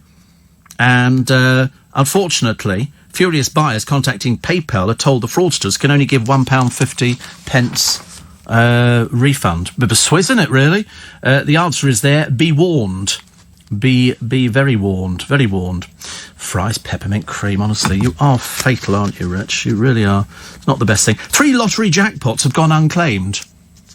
£43 million in the last 5 months, and all the winners are from Dorset. Well, that's ruined it for everybody, hasn't it, really? One player accounts for the bulk of the tally with their Euro Millions ticket worth more than 40 million. They've got until May to claim, or the cash goes to good causes. Please check your tickets. Please check. Well, they can, but they choose not to. They choose not to. You have to go to them with your winning ticket. So that's you were right. They would know at what time the winning ticket was bought. They would have a photograph of the person as well, because it's on the machine. The machine's got a camera built into it. So every time you do a transaction, ping, they've got a picture of you. They would know the time. They would know how much you bought, whether you bought 1 ticket or 10 tickets or 100 tickets. They would know that, but they choose not to tell you. I don't understand why that works like that. Margot Robbie is going to invite Harry and Meghan to dinner in LA. Yeah. And what was it somebody was writing to me earlier on about? Oh, they just want their privacy away from the world of show business. Yeah, whatever. Whatever. Steve and the boys, your show, says Lorraine, must be the only thing to get people out of their homes in this weather. Do you know, London's not too bad, but my audience will be stalwarts. They'll have their Macs on, they'll have their umbrellas, they'll have the sou'westers. Oh, yes. I know a couple of people can't go because of illness. Let's have a check on the news. 26 minutes to 7 is the time. Apparently Poundland sell the Fry's bars in cream, peppermint, orange and raspberry. Well, that sounds like the best one. And, Steve, I had one cat called Mooney. How many cats have you had, Viv? Who loved toffos. I would hold it between my fingers and he licked it to nothing. It took hours. Then he'd spend another hour washing it off his whiskers. That is true, actually. That is the kind of thing. Actually, you do get... I've seen horses who get addicted to certain bits of food, and toffee as well. It must be quite nice, actually. You're licking something, you go, wow, this is toffee. If you've never had toffee before, if you're a pussycat. Stormy on the Isle of Wight, Steve, says Dave in East Cowes. That sounds nice. Lewis says they sell raspberry and orange fries in pound shops. Thank you. Another one here says footage of a man. Oh, this is the man repeatedly banging the back of somebody's seat, which doesn't really go down particularly well, does it? Front page of the Mirror. It's the world of showbiz and Caroline Flack. It's funny. They said she was just 40. Like sort of 40, as I said, is the new 20. So she spent Valentine's Day alone, and that run. How many pages are they running on it? They're running 4, 5, 6, and 7. I think because it came out of the blue. That's why nobody was sure. Heartbreak to tragedy, and then they've got the pictures of basically Caroline looking very fed up. Every time she went out anywhere, there was the gaggle of press taking photographs of her, and that's it. ITV rapped over show's suicide. And they say this is because of the reality show. You know that 2 former Love Island contestants killed themselves. And these people, you know, had sort of chemistry. When he died, Caroline wrote on her Instagram, Mike, you were such a total gentleman. It's so, so sad. And here we are. ITV took the Jeremy Kyle show off the air last May when guest Steve Diamond was found dead at his Portsmouth home after failing a lie detector. And people complaining, a model who said she received inadequate support when her mental health then faltered. This is from Survival of the Fittest. The trouble is, do they not check people? Before people go on these reality shows, you have to be prepared for what the press will throw at you. If you've got any history of anything at all, they will dig it up. That's what they do. They will find something that you think, oh, that would have been buried years and years ago. No, because somebody will sell you down the river. One of your friends will sell you down the river, because it never comes out where they actually get all their leads from. But the papers will pay tip-off fees. Somebody goes to them and goes, oh, I know something about so-and-so, and then the papers will follow it up. If it results in a story, you get paid. You get paid, and it can be substantial amounts of money. Substantial. How much do I think? How much is my biggest showbiz secret is worth to the press? The thing that I know about people? I should imagine it's probably, I don't know actually, 10 to 20,000 quid. But I would never do that. I would never, ever, ever sell a story on anybody at all. Because in a lot of cases, I'm the only one that knows about it. So it could come back. I did sell one story years and years ago, but I've already told people about it. And it was a celebrity who was having a fling. And I knew where they were having the fling. And I got paid a tip-off fee for that one, which appeared in the papers. But I would never do... I mean, the stuff I knew about, loads of people. People talk in the business. Anybody will tell you in the business. Everybody talks about this, and the other. And the other is more interesting, and that's the thing that pays the money. But I could never do it. I could never live with myself through selling a story, so I've never done it. Put it in a book. But in fact, I've got a great story about a couple of people, which was going to go in books. And the lawyers went, I don't think so. I don't think so on that one. And it's stuff that can come back to haunt people. And so when they followed Caroline, every time she walked out, and then she went, the only time she never got followed was when she went to the States. But when she comes back, there's more pictures. They take pictures, and but I can remember years ago, there used to be a club in London, just up the road from here, called the Limelight, based in a church. It was a fab club. I did quite a few programmes as OBs from up there. And Boy George was prone to going, and the press wanted a picture of somebody hitting him. They wanted him to be coming out of the club and somebody to go and hit him. And so they paid somebody. They said, listen, Boy George is going to come out of this club. We want you to go over there and punch him. And so they did, because they actually got paid. People do anything for money. Absolutely anything for money. And I remember thinking, that's how low it gets. That's how low it gets. If you can find a picture of somebody who is so drunk they can't stand up. That's why all those pictures of Victoria Beckham being helped out of clubs and restaurants are so important to the newspapers, because that's how they make their money on it. Oh, look, Victoria Beckham. I think the idea is they go, oh, look, she's just like you. Just like you. It's one of those sort of difficult things. The press sells stories. I mean, I suppose it covers it, doesn't it? In the Mail this morning, shock and grief for Caroline Flack, the troubled romantic who never did find true love. How do they know? How do they know? She might have found true love on numerous occasions. She liked young men. She liked the company of young men. She seemed to be having a good time, but there was obviously another side of it that nobody knew about. But how can they sort of say, she was never did find true love? What's true love? I'd like to find the person who actually wrote that article and go, have you got true love? Or are you finding it difficult as well? Because I'm telling you, if you're in the business, it's very difficult to find somebody to go out with. Because I can remember there was a famous person years ago, very, very famous person, and she appeared on a television programme, and she didn't have anywhere to live. She didn't have any money. And her biggest fan said, you can move into my place. And so she moved in with all her costumes and clothes and all the rest of it. Well, within a month, he was begging her to get out. He couldn't stand her, drove her absolutely, because the image of what she was to him was not the image that he had of her. And so consequently, it turned, and unfortunately it was being filmed by a television program. He goes, she's got to go. She's making me ill. And yet, only a few weeks before that, he was like all over her, like a rash. Steve, I think the weather is not going to get any better. Not getting any better, says Connie. I've been told at the end of this month, the beginning of March, you'll be getting temperatures from the Antarctic. Will you stop it? Goodness sake. That's dreadful, isn't it? Yeah, where does that come from? Who told you this stuff? From the Antarctic? I remember seeing a David Attenborough programme, and he's standing, I think, in the Antarctic, and all you see is swirling snow, and you think, why would you want to go there? And the answer is, for our viewing pleasure. It's like, you know, whenever you watch a programme, the biggest selling DVDs are the ones where it's animals hunting other animals. And we all sit there going, oh, this is really exciting. You think, not for that baby wildebeest, it's not. You know, for this little deer, it's not going to be fun, is it?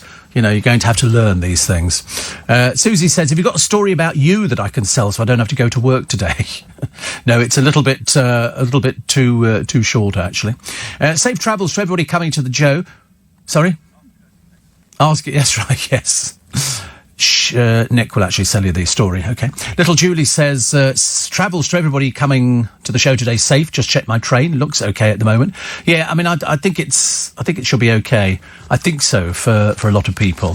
So I'm expecting a few people not to be able to make it. But don't worry, we will think about you. We will think about you. And bear in mind, all the money goes to charity, which is nice, isn't it? Can I just have a quick...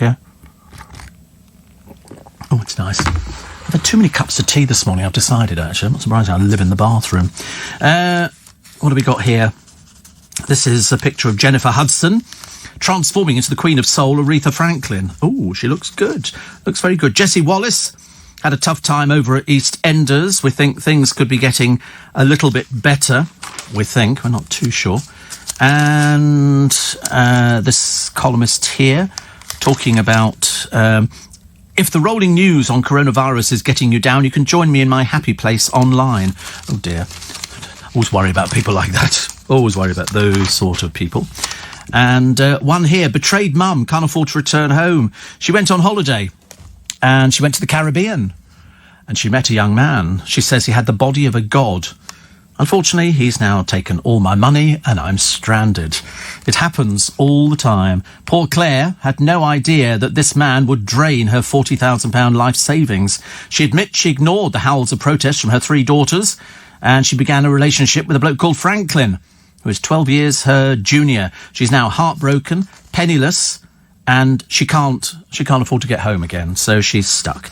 It's, you can't do this. He has insisted that she didn't spend $40,000 and said they both bought a car, and he gave her £3,000 back as the relationship fell apart. So, the message is, if it sounds too good to be true, it is too good to be true. Harry Curtin, some people don't like the violence in Peaky Blinders, but Harry Curtin loves it. He says, I enjoy getting the bruises. That's got to be something really bizarre, I think. And British viewers are to get their first on-screen glimpse of a swingers club's raunchy antics. The network is behind Naked Attraction. You've seen Naked Attraction, haven't you? It's where they all stand in a tube and then the tube goes up. I mean, very disappointing, honestly. I mean, it's almost embarrassing, I think, for some of these poor people. Was Louis Theroux? Really? Oh, sorry, one of his documentaries... Was it in... Oh, I know he went onto the set of a porno film, and they actually put him in a gay porno film. Bless his heart. And he had to take all his clothes off and stand there while they photographed him. I mean, luckily, in the actual film, they didn't have to sort of see him naked, which was quite good. But this is called... It's called a special invite-only party at Liberty Elite. Oh, dear. Not sure about that. Brian Cox gets swarmed by women who want him to tell them to F off. That's what James O'Brien asked me to ask you. Do you remember I told you last week, Brian Cox came in, he's lovely, we've done him 3 times now, and he said to me, could you ask Brian Cox to say F off? He said, then I can play it to my wife. I said, absolutely not. Absolutely not. The actor. He does swear a lot, actually, but when he does it, it's actually quite funny. As you will know. Electric pet collars, the ones that shock, are still on sale, despite a 2018 ban pledge. Have you seen this? It's like a little box hangs underneath. Not a good idea. Not a good idea. 7:15 is the time. Coming up at 7, Andrew Castle, leading Britain's conversation. Next on LBC. At Wix, we'll create your dream kitchen for self-rock quality. Difference. VAT. 50% VAT. You will not owe. Free offer ends 20. Sure. Programme, it sounds like enjoy a good cup of tea. So they've sent me some great... Hear and speak to whoever's at your door from wherever you are with Ring Video Doorbell. Available at ring.com and selected retailers. Steve Allen on LBC. Text 84850. Lovely lady called Geraldine, and all the team at Birchall say really enjoy listening to the programme. It sounds like enjoy a good cup of tea. So they've sent me some Great Rift breakfast tea. Very posh. I do like a good cup of tea, actually. Funny thing is, I do like... Oh, Louis Theroux went for a weird weekend. He's continuing his exploration of the fringes of American society. This is in... Oh, Swingers. This is Series 2, Episode 2 of 6. So he goes searching for a date. What is it about people who want to go swinging? It's really bizarre, isn't it? Bless it. The trouble is, he actually plays the game, doesn't he? He knows how to sort of look as, oh, I'm so shocked, kind of thing. And you think, yeah, I think the truth of the matter is he just likes taking his clothes off in front of strange people. So they can go, oh, right, you've taken your clothes off. Yes, I want to be part of your group. Mind you, the best Louis Theroux programme was that Mad Baptist Church over in America. Was it Westboro? They were mad as fruitcakes. These people were so sick, it was almost an embarrassment, wasn't it? No going to heaven for them when they die, thank the Lord. Also, Adam Woodyat is now the longest-serving EastEnder. Did you know that? Of course you did. I remember him when he was a lad. And now he's one of the enduring characters. He's one of the ones, you can never get rid of him. He's such an integral part of EastEnders, you know, the person who lives there. I don't think he was in the first episode. I'm pretty certain, but he's certainly longest-serving EastEnder. Who's it? I don't know. I'm trying to think, actually, who he overtook. I don't have that information to hand. Can you get on it immediately? Adam Woodyat, longest-serving EastEnder. Air hostess. We found an air hostess who is apparently Meghan's double. She's mistaken for her every single day. Every single day somebody goes, Meghan, and she goes, yes. And they go, we thought you were in Canada. She goes, well, I'm not. And you could have great fun with it, couldn't you, really? I think so. Boris's bridge to Ulster. I've told you, this is nothing new. It's 130 years old. There are plans. They've got plans from 130 years ago. And Whitney Houston's back from the dead. How do they do that? Hologram. They've done it for loads of other people. So you go to see them. They have a live orchestra or a band, and then they project the hologram. So the person sings or does what it's mainly singing, actually. Also, on video, the neighbour who went barking mad. Luckily, of course, with one of these cameras, they've got them there. They go so mad, these people. They're very odd. Smacking will not be banned in England. That's good news, isn't it? That's definitely good news. And Mark Labatt blasts the claims that the chase is rigged. I mean, you could rig it very easily. You just fit them with an earpiece and you read it in there. So here we go. List of EastEnders characters. These people from 85. So, first character, Den Watts. Ah, there you go. Den Watts, followed by... Oh, I've lost it. Ali Osman, Arthur Fowler, Reg Cox, Ethel Skinner, Pauline Fowler, Harold Legg. So many of these people not there anymore. Syed Jeffrey, Pete Beale, Lou Beale, Naima Jeffrey, Angie Watts, Willie, the dog, Rowley, the dog, Tracy, Nick Cotton, Sue Osman, Kathy Beale, Hassan Osman, Sharon Watts, Ian Beale. He's the 21st character that you saw. So he obviously... Oh, yeah, Sharon. She's had a few breaks. But isn't it interesting? The very first one was Den Watts. Isn't that funny? He broke into... Well, I think Reg Cox was the character who was found dead, I think, in his house. I don't think he ever said anything, actually. I don't think he was a speaking part. It's been going that long, isn't it? Been going that long. Do you remember I told you I got on the train to go back to Twickenham one evening, and I'm sitting there staring out the window, and somebody came and sat down next to me. It was Leslie Grantham, Den Watts, and so I'm trying to take a picture. I felt such a naff person. I've got the camera sideways because I thought nobody's going to believe me. They're just going, oh yeah, Stevie just made it up and all the rest of it, which of course I hadn't.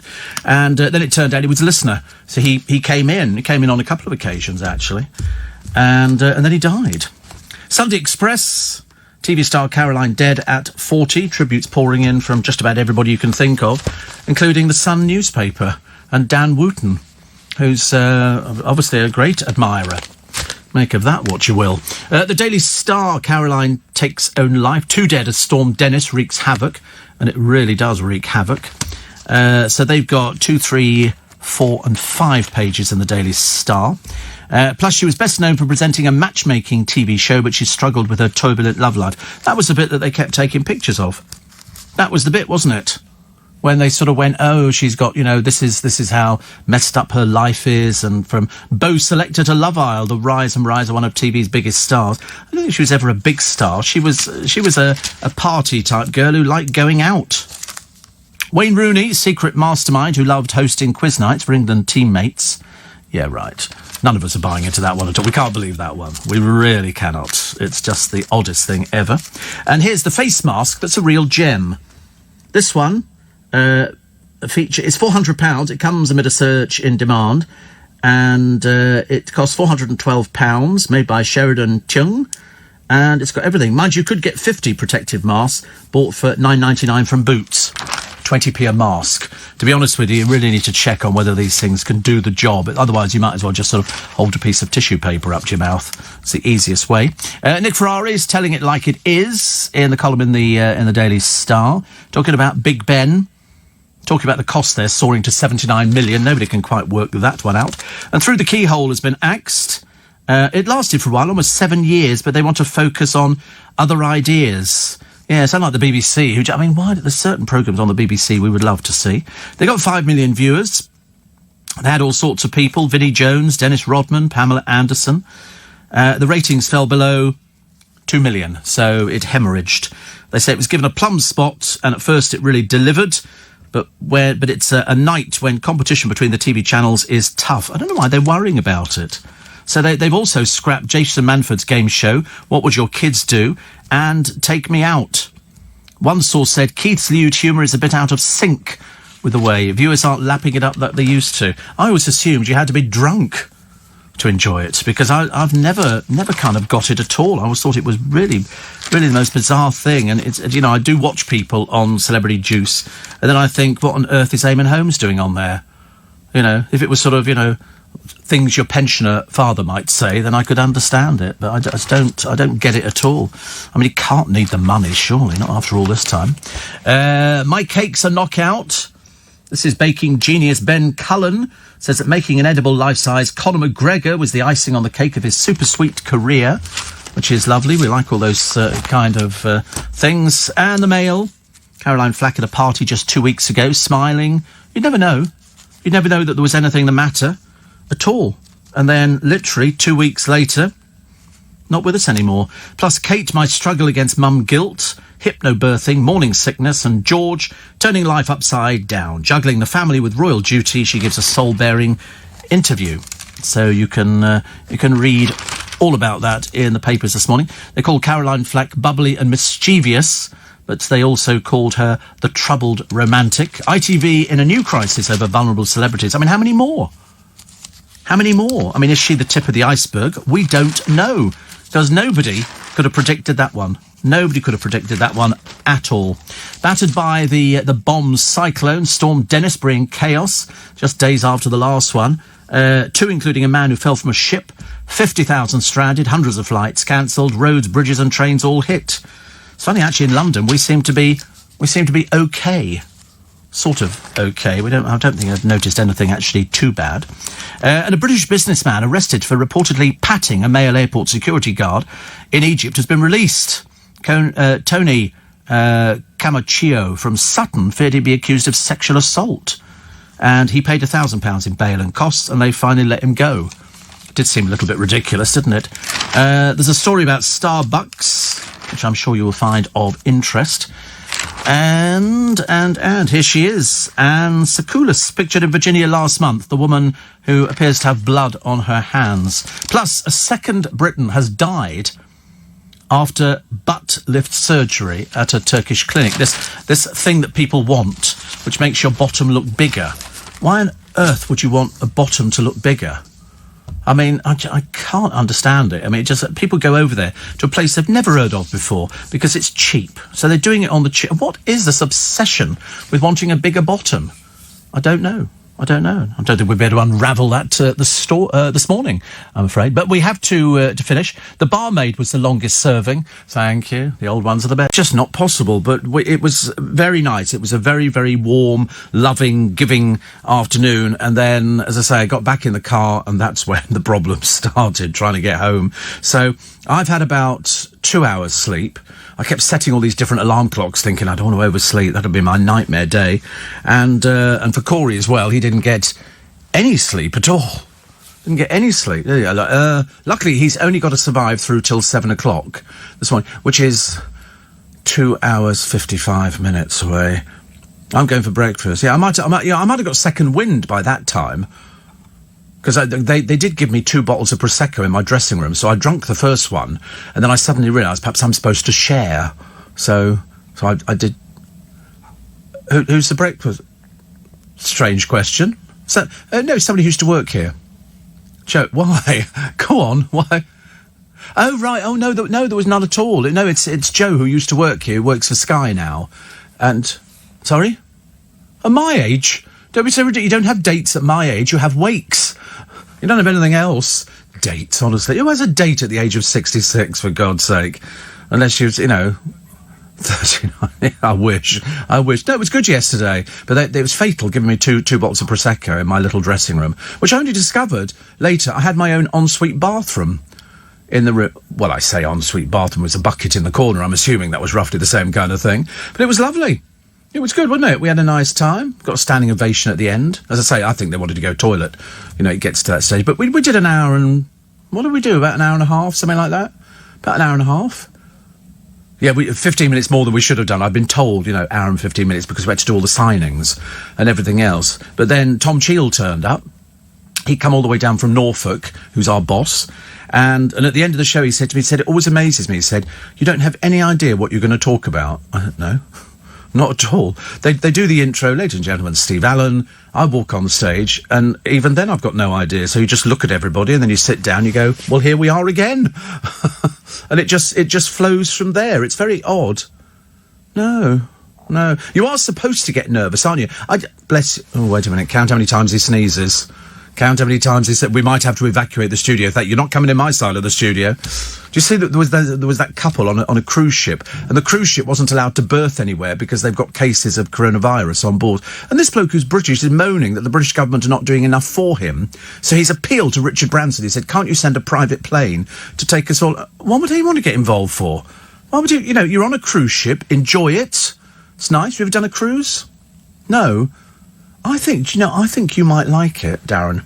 No, why would you not like it? Oh, right, you want to drive everywhere, okay. But you should, right, you don't do relaxing holidays. No, you see, I don't do relaxing holidays, and I have done a couple of cruises. It's quite nice. Quite nice. Really? Or does it sound awful because of the people on the cruises? Oh, right. You're stuck with them for the week or for the 2 weeks. It was quite good, actually. I liked it. We went to Rome. Went to other places. I can't remember exactly where we went. I spent most of it in alcoholic haze. I don't know. It was like, have you ever seen Carry On Cruising? There's a lovely bit of the bloke, and he sits at the bar, and they go, will you be getting off here? I think so. And he then proceeds to drink himself into oblivion, and the ship sails off to somewhere else. You can do it. Not yesterday. The traffic was terrible in town. I mean, it really was absolute. And I went because the car that brought me in, I knew where I was going. But of course, on Sunday, the road at the back of the Hippodrome, which takes me to the Leicester Square Theatre, is closed to traffic. So he had to drop me in a puddle, which was very nice because I was wearing my special shoes. And I sort of trudged up the road, and I got stuck behind 3 very, very elderly people who were chatting about every brick in every building. And I think, get out of the way. I'm getting wet here. But, people had travelled for miles. One bloke had come over from America. It's the second time. Last year, he came over from America for the show. There's people who came from Norwich, up north. I mean, phenomenal. Manchester was quite normal. Birmingham, we got people from. Amazing how many out-of-town people actually bothered to come down. When you think they look out the window, they're going to go, oh, it's horrible weather. But they really put themselves out. Well, it'll be later this year. Well, it won't be. It'll be probably advertised later this year, and then it'll appear early part of next year, I should imagine. I don't know. I can't think of it. I then got presented with one of my own tea towels framed. So that was nice. And we raised, in total, we did 150,000 quid. So that was quite good. Even my boss went, wow, wow, wow. He speaks well. And so that was quite good, wasn't it? We raised a lot of money, and everybody liked it. I sometimes recycle stories. In fact, most of the time I recycle stories. But you wander off. I start doing a story, and then I forget where I am, and I wander onto something else. But they were a really good crowd. Really, really nice people. And James O'Brien's got it today. So I'm not going to spoil it by telling you who his guest is, because you'll have to wait and see. But you won't be disappointed. You won't be disappointed. And it's a lovely theatre. I think it holds about 500, and then they put extras on at the sides and things like that. I did occasionally put the lights. I made Corey stand up and Thomas stand up, just because people could see who they were. They were very disappointed. Well, in fact, the comment was, they're so young. Well, obviously, compared to me, they are young. And then Corey's girlfriend was there, and Thomas's girlfriend was there. It was almost like a family affair, really. It was sort of just terribly exciting. But we had a nice time. I gave them some money to get a drink, in the interval, and an ice cream or something, if they wanted an ice cream. And then we had... Corey had already been knocking back the Prosecco in my dressing room. I say dressing room, if it wasn't for the chain hanging down from the ceiling attached to the cistern, there would have been a bit more room in there, but there wasn't. It's not a huge place. Do you get him Prosecco for Christmas? Oh, he's terrible. Seriously, he's the only one I know can actually drink Prosecco without actually getting the cork out. It's seriously, from 10 paces. Unbelievable. I was watching some street guy in, I think, Bangalore or something, and he was making fizzy lemon on the streets. So he was squeezing the lemon juice, and he was fast. And then he was flicking off the lid of the soda water, shaking it and going... like that. Normally it would go all over you, but he did it and so it went all frothy. It looked really impressive, actually. I wouldn't want to be there, but safe to watch on the internet. Au revoir. Have a nice sleep. Nice to see you again, Luke. You washed your hair today. What a treat, eh? What a treat on a Monday. First time this month. Well, if you leave it, it self-cleans. Oh, right, okay. It's nice. Another use of Mazola corn oil. But it does, it self-cleans your hair. I didn't realise that after a while your hair self-cleans. Mind you, in my case, it makes no difference at all. No difference. But anyway, so thank you for all the people yesterday, and all the people who worked on the show, and the people at the theatre. It was lovely. It was really nice. They look after me very well. So I'm very happy. Shane said, I'm happy the show went well. Everybody had a good time. I wish I was there. Well, you have to try and make it back. You have to try and make it back next time round, actually. Ray says, nice to meet again. See the behind-the-scenes support and learn of your new contract. Looking forward to another great year. Yes. I mean, to be honest with you, I mean, it was an outpouring of love yesterday, wasn't it? It was really good. It was good fun. We had a nice time. All of us had a nice time. But it's just that all you think about, you're in the middle of London, you've got to get home. Different if you live around the corner, like the Strand or something like that. It takes you 2 minutes to get home. But of course, it took us forever to get home. But it doesn't matter. Listen, we raised a lot of money. We had a nice time. And had a few hecklers. Yes, we had hecklers. Did you hear that? I didn't hear the hecklers. Oh, right. Oh, right. Yes. Oh, I see what you mean. Oh, right. Yes. Yes, we did. I think now people have realised that it's not television. You can actually speak to the people up on the stage. So I quite like that, because the room was not sort of big enough that you couldn't hear them, and it was just the right size. 500 people was just about the right size. And then they had a downstairs bit where we did... The staircase is all over the place. We were trying to find out yesterday. I've decided to work out this morning exactly what that place used to be. What the Leicester Square Theatre was before it was the Leicester Square Theatre. I mean, it could have actually been, I suppose, just sort of the cellars of the building above it, and it just looked interesting to me. Angie from the Facebook Spikers group says, I can't wait for the next show. It went well, didn't it? It really. I met a lot of people after the show, because I mentioned widows, and there were quite a few widows in there, and people were saying thank you for mentioning us, because my husband only died a short while ago. I met one man who'd just been given the all clear from cancer. All sorts of different people from all walks of life, everything. Until you actually talk to people, you have no idea. what somebody's story is or was, and it was very nice, very nice. Just wanted to say, Steve, it's been a tough year so far. My darling wife diagnosed with early breast cancer, the worries of life bearing down on me. Travels to Leicester Square fraught with parking problems, trains delayed because of mega engineering works, and then the rain. So when I arrived, not in the best frame of mind. After the show, all the troubles have gone. He says, totally lifted by you, refreshed. You have a way of lifting people's souls. You take the troubles away. I got a lot of that yesterday. Somebody said, the one thing about your programme, Steve, or about you, is you're real. I got that a lot. I heard that from a lot of people yesterday going, you're real. Because, you know, you listen to the radio sometimes. I'm not saying everybody's like it, but you do get, you know, some people, not necessarily on speech radio, because it's not as easy to do, where you have to sort of keep up the special voice and make sure everything's interesting. You know, if you're doing speech radio, the idea is to be as much of yourself as possible. But I got that from loads of people. In the end, I thought they'd been planted.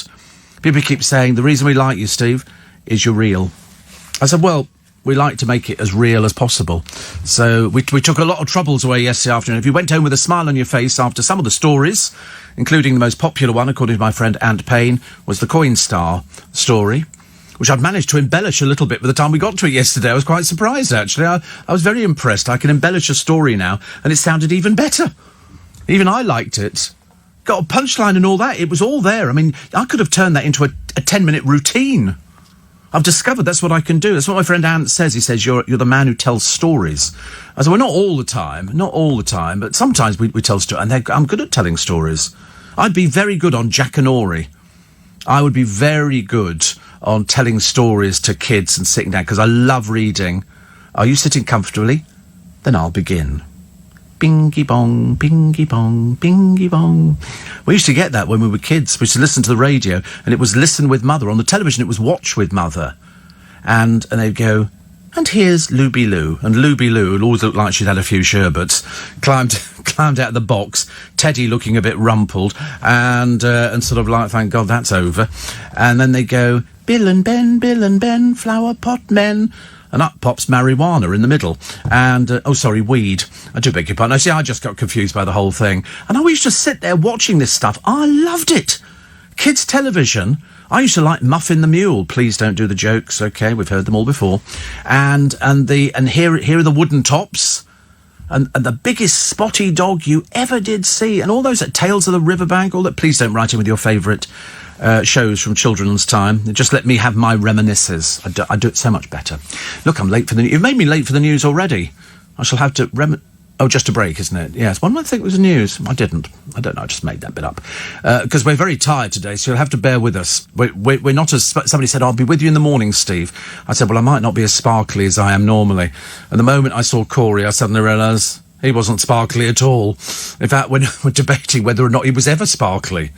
But he was very tired yesterday. Very tired. 18 minutes past 4. He says a bloke in Southampton has grown an orange.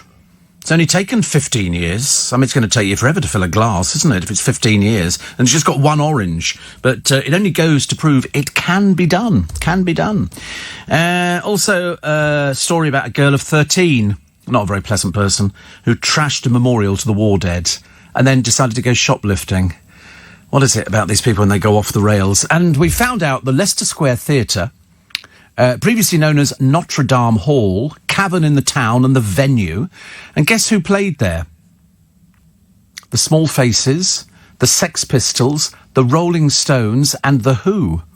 In fact, actually, The Clash previewed material from London Calling shortly before they decided to go with it. But everybody's played there. Steve Allen, Richard Herring, Russell Howard, Stuart Lee. Steve Allen has been there, Jerry Sadowitz, Miranda Sings, Doug Stanhope, Ricky Tomlinson. Steve Allen was there, Tim Vine, and Steve Allen has sold out, I think 2 shows. Might be 2 shows. And very good he was too, I hear. Very good. I wish I'd been there myself to enjoy it. But loads of people wrote in about it, so that's good. Wonderful show yesterday and a fantastic atmosphere. It was, wasn't it? It was a great atmosphere. You couldn't sort of knock it at all. And somebody says, really, really a fun afternoon. Thank you. Everybody enjoyed it. Colin from Morecambe. He said, I'd love to hear your thoughts on Caroline Flack. Well, you should have listened to the programme yesterday. Because I don't propose to keep going over the same thing, but you're quite right when you say that the public are the guilty ones.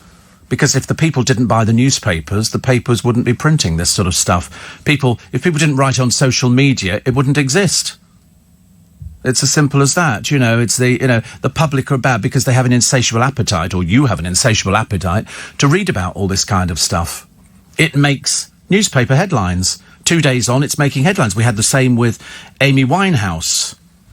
And unfortunately, now it will emerge that there was body cam evidence that was... I mean, it was the boyfriend who had phoned up 999 to say, saying I'm being attacked, so the police quite rightly turned up. And then he obviously, perhaps things got out of hand. I don't know, we weren't there. We have no idea. The only person who can tell you what happened at the end of it was Caroline.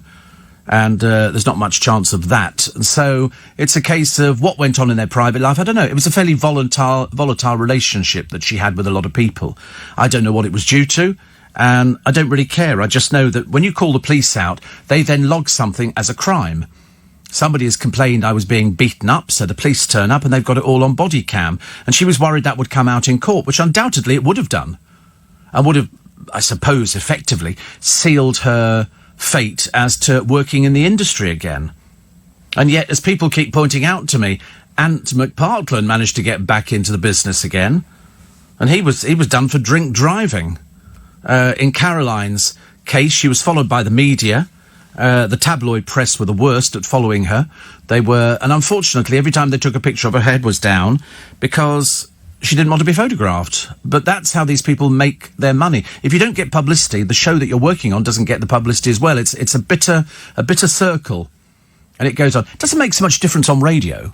It makes no difference what people look like on radio or really what their private lives are like. If you're on the television, you don't really have a private life. I know people want to have a private life, but they find it very difficult to do it.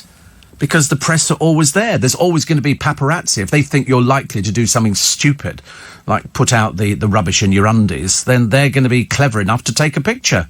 That's what people do nowadays, and that fills the newspapers. And so, in all the papers today, there's all the stories of Caroline and friends sticking up for her, and then Piers Morgan talking about the people who are trolling him for talking about Caroline, and I couldn't quite work out. And he said he spent most of yesterday deleting people, because he said, you get these stupid people. And he said, I don't know who they are. He said, I shouldn't imagine they know who they are either, but they're obviously deeply troubled. Deeply troubled. And that's what you're going to be reading about. People seem to take... I mean, luckily, every so often, a troll will just overstep the mark just by that little bit, and that's when the police get them. And that's when they drag them into court, and that's when their life collapses. Because generally speaking, the people who are trolling are doing exactly the same as the people they are complaining about. And they seem to think that they have a God-given right to ruin somebody's life. Shane says, did they record your show yesterday? I have to tell you, they did. They did record the show, and I am led to believe that it's going to be available as a podcast for a donation to charity. So I'll let you know nearer the time. But yes, it was definitely not filmed. Oh, Lord above, we wouldn't have filming. Definitely not. Heather says, how's the finger? Still a little bit hurt. It's still a bit warm. Still a bit warm, but it's... Because every time I shook somebody's hand yesterday, I was going, ah! The hand. Watch the hand, please. Zara says, from New York City, only moved here 7 months ago. Used to listen to you every morning when I woke up. Now I listen before I go to sleep. Oh. Somebody said to me, you've got one of the... It never crossed my mind, actually. They said, you've got one of those sort of voices which sort of makes people sort of... people are curious. People are very curious about it. Because I don't know what my voice sounds like coming out of the radio. Depends what sort of radio it is, I suppose. I don't know. Somebody says knighthood on the way then? Oh, no. Oh, I don't think so. Be nice to get some... I'd like to get an OBE or an MBE for services to radio. Services to somebody. But tough year for a lot of people yesterday, and we did meet loads and loads of people, and it was lovely. It was really, really lovely. I don't think anybody could have gone home feeling in a better mood, which was good, actually. And this one said, people talk about smacking. And in fact, actually, my producer, Corey, asked me if I was ever smacked. And I don't think I was. But it was the threat. You know, you'd say something to your mother, you'd be cheeky to your mother, and she'd go, wait till your father gets home, and then she'd shut the door, and you go, then you try and work out, okay, if it's 4 o'clock now, Dad will be home about 6. I've got 2 hours to try and smooth talk my mum, so that and of course the worst thing was, my dad had we used to have a drive up the side of the house. It was quite a steep thing, which brought you round to a big patio at the back. And so most people in our house came in through the back door. Nobody went in through the front door because you walked past the back door. And I'd be upstairs and you'd hear the car pull in. He'd get in, you'd hear the door open, and I'd be at the top of the stairs. And then then obviously somebody would come forward and shut the kitchen door. And you think, she's telling him. And then all of a sudden the door would open and he'd come up the stairs. You think, oh my God, you know. And it was the threat. It was the threat. And that threat was enough to put the fear of God into you. But this is after Martin Freeman, I think, said he smacked and said rude words to his children. My parents never used rude words. They never said. I never heard foot words or anything like that. Odd, isn't it? You get it in some families. Pauline says, just to say, my husband came to the show, first time he'd heard you, and now he's a fan. Well, there you go. Look at that. That's how it works. But no, I hope everybody managed to get home safe. That was the thing I was saying to people as they were leaving. So, Steve, Leicester Square Theatre started life as part of the French church above it, hence the first name.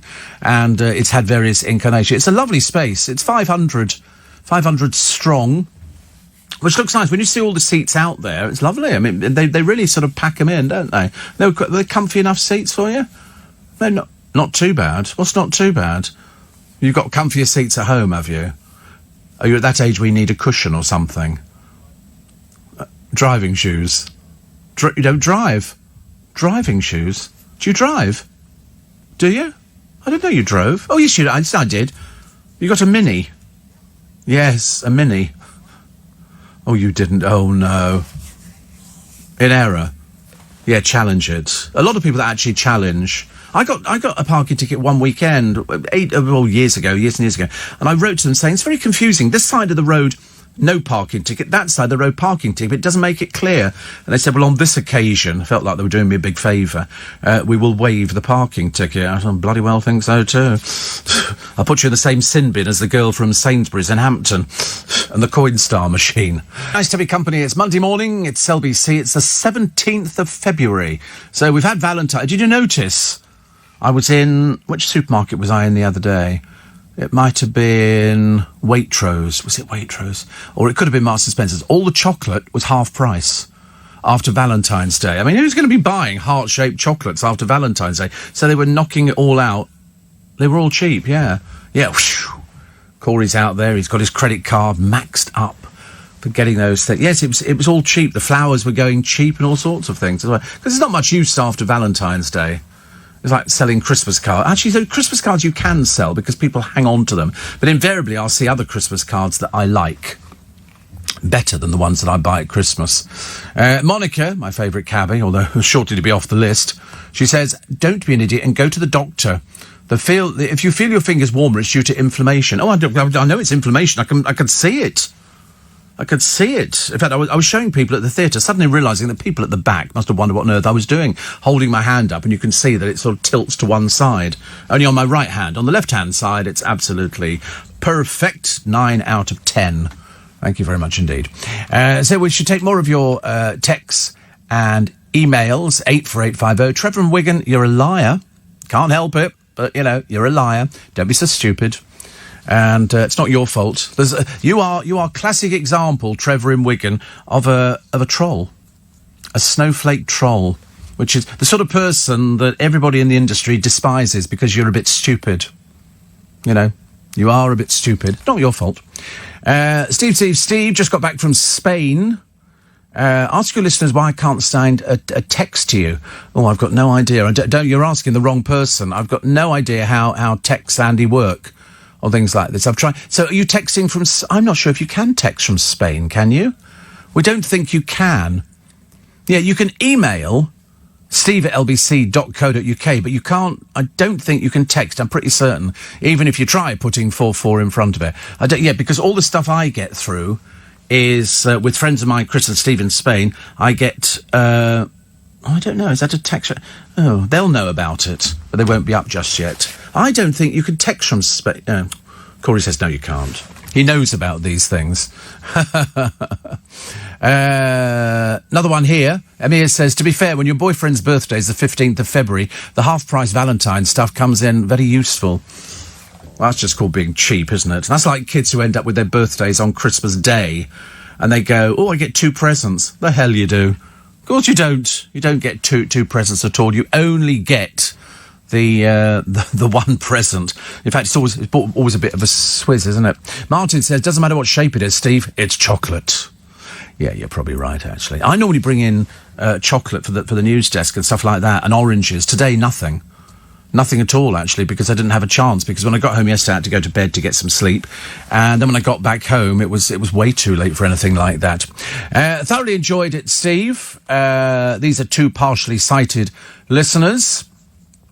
And it says here, is there any chance of getting a tea towel? If not, could you make another batch this year? It's out of my hands, actually, on that one, so I've got no idea. Just to ask, when was your picture taken for the LBC app? Was it a while ago, says James? They were all taken at the same time. We were all done at the same time. I had mine done at the same time as... there was a whole day of taking them. I don't know how old they are, actually. Probably a few years. Probably a few years old. Because radio stations tend not... It's radio. Doesn't really matter. Doesn't really matter at all. What you look like now. It bears no resemblance to you. So I'm looking at my picture. I don't know, do I look a little bit roughly this? I love the way it moves. They took loads of pictures. I didn't know it moved. Was that you making it move? Oh, right. Wow. If only I still had those trousers. One lives in hope, and the jacket, glasses on, glasses off. Yeah, they were taken, well, I don't know when they were taken. There you go. I could tell you when they were taken. 2010. What are we up to now? 2020. They're 10 years old, though, those pictures. I think we're holding out quite well, to be honest with you. Which is fantastic. The BBC face a revolt. The revolt brought on by Boris. People are saying he's absolutely got it in for the BBC.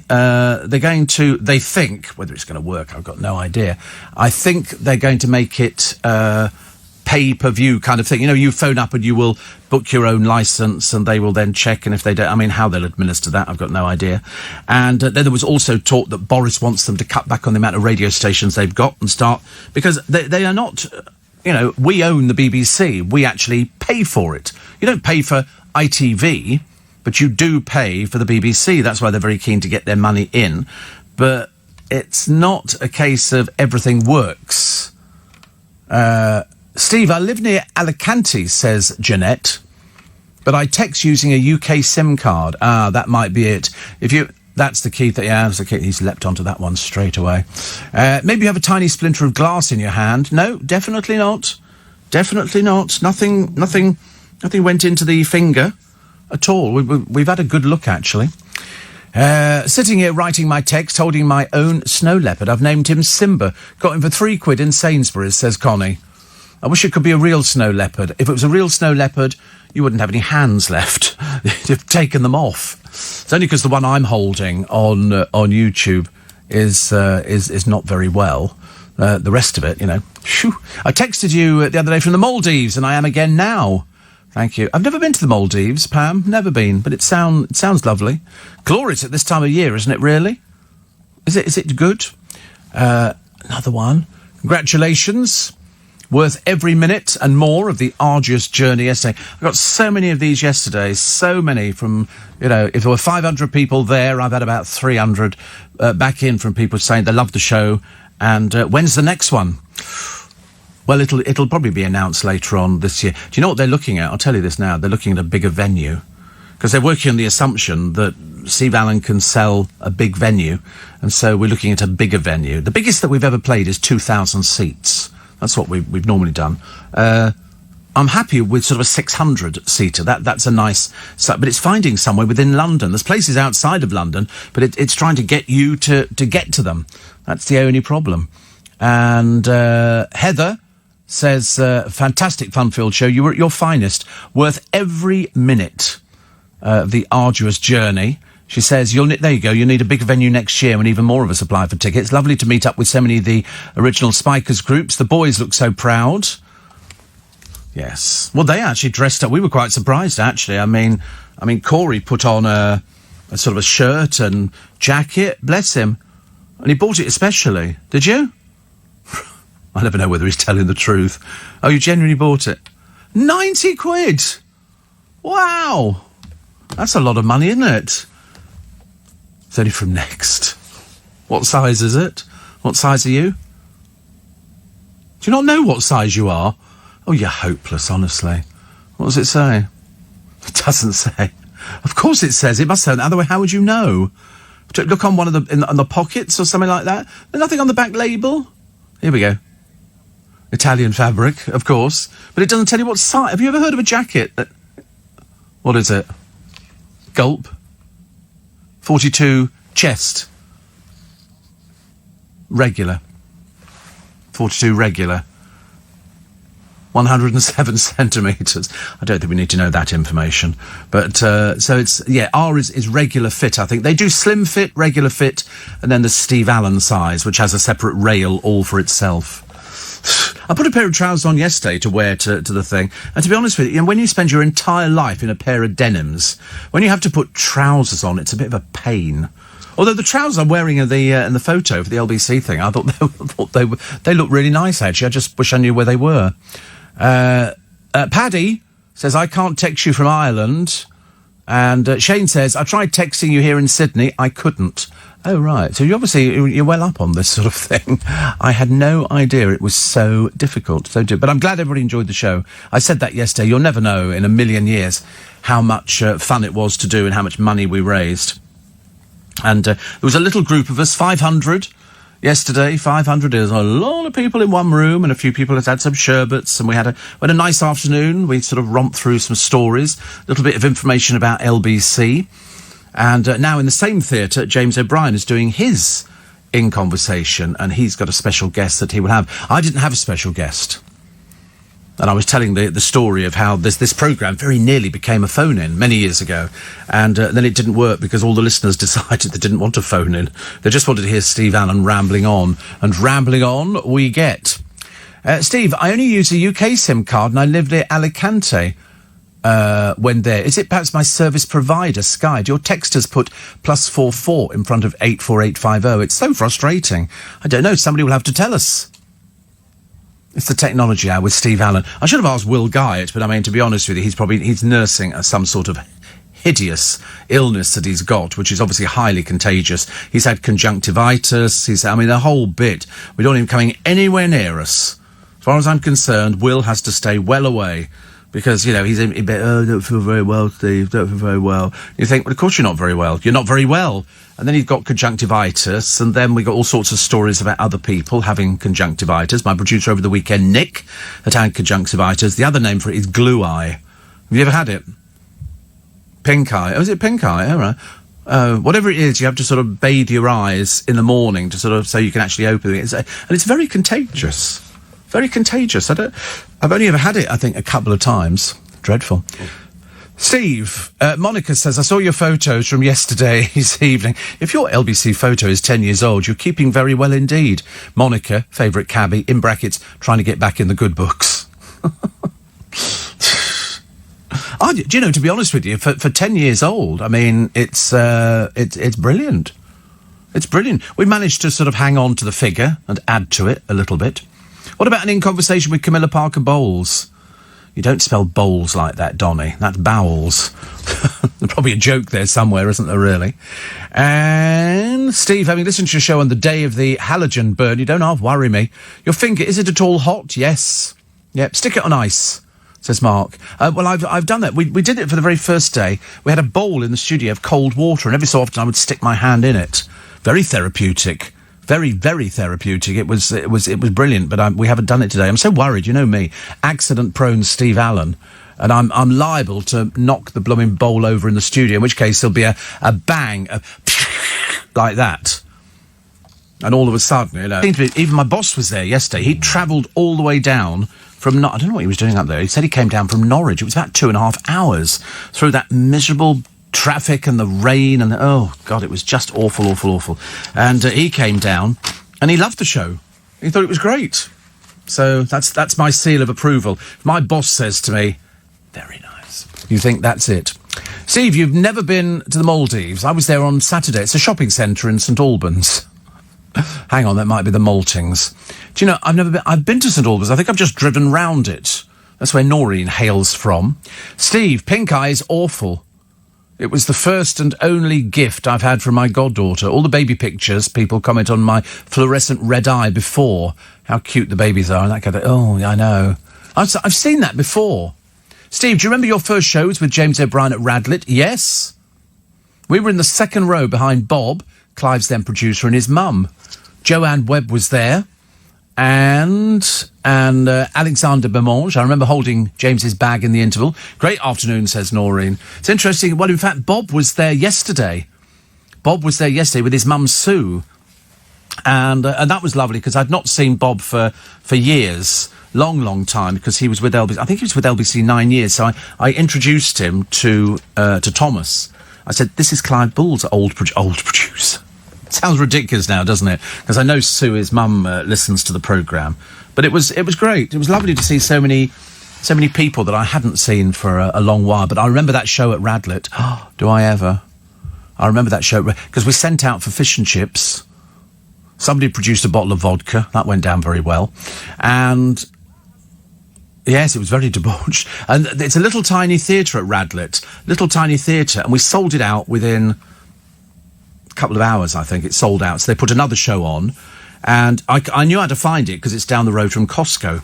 So it was easy to find. So we nipped into Costco to pick up some stuff. And then we sent somebody out. I think we sent out Paul Savoury to go and get fish and chips for everybody. And we were eating fish and chips in the dressing room, which was off the stage. And it was lovely. And I remember that James O'Brien comes on stage and he does his bit, which I've never seen, because I'm always in the dressing room.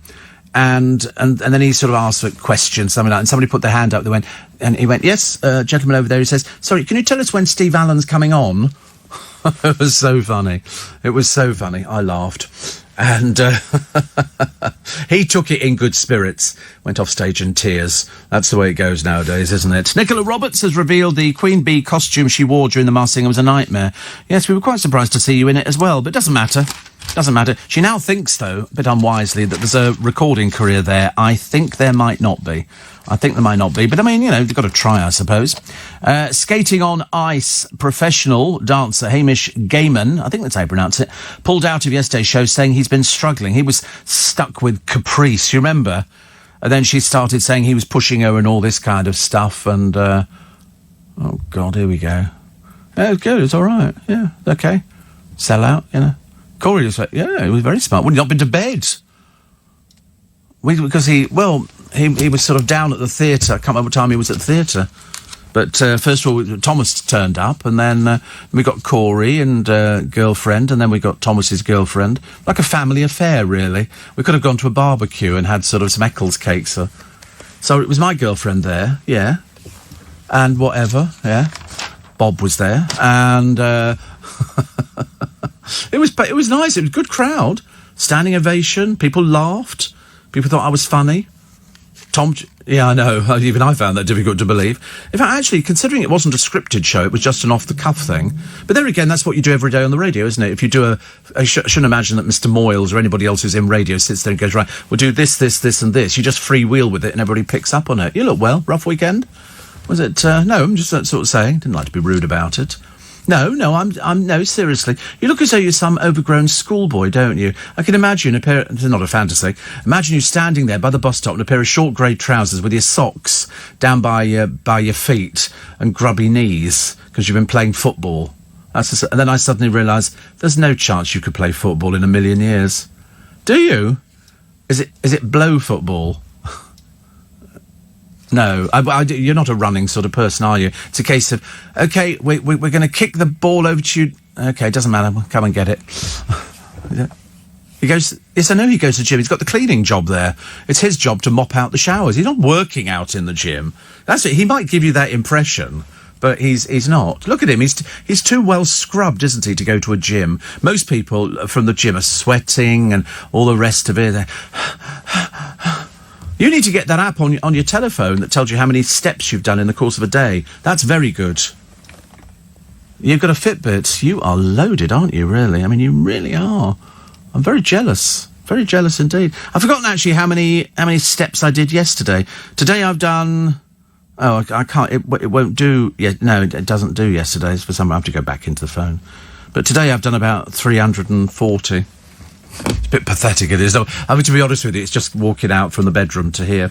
So the Beckhams go out and they go to another fashion show, which the boys look bored witless in, and Mummy dresses them up in one of the most ridiculous outfits I've ever seen, including Harper Beckham, who's 8, wearing an outfit that's like an old lady collection. It really is the worst thing I've ever seen. Mother, who looks a bit miserable. I mean, is she selling this stuff now?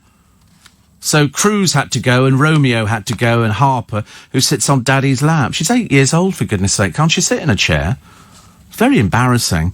But Victoria wrote that this collection is about twisting our codes. What goddamn language is she talking? What's this twisting our code? She thinks she's read it somewhere on a wall.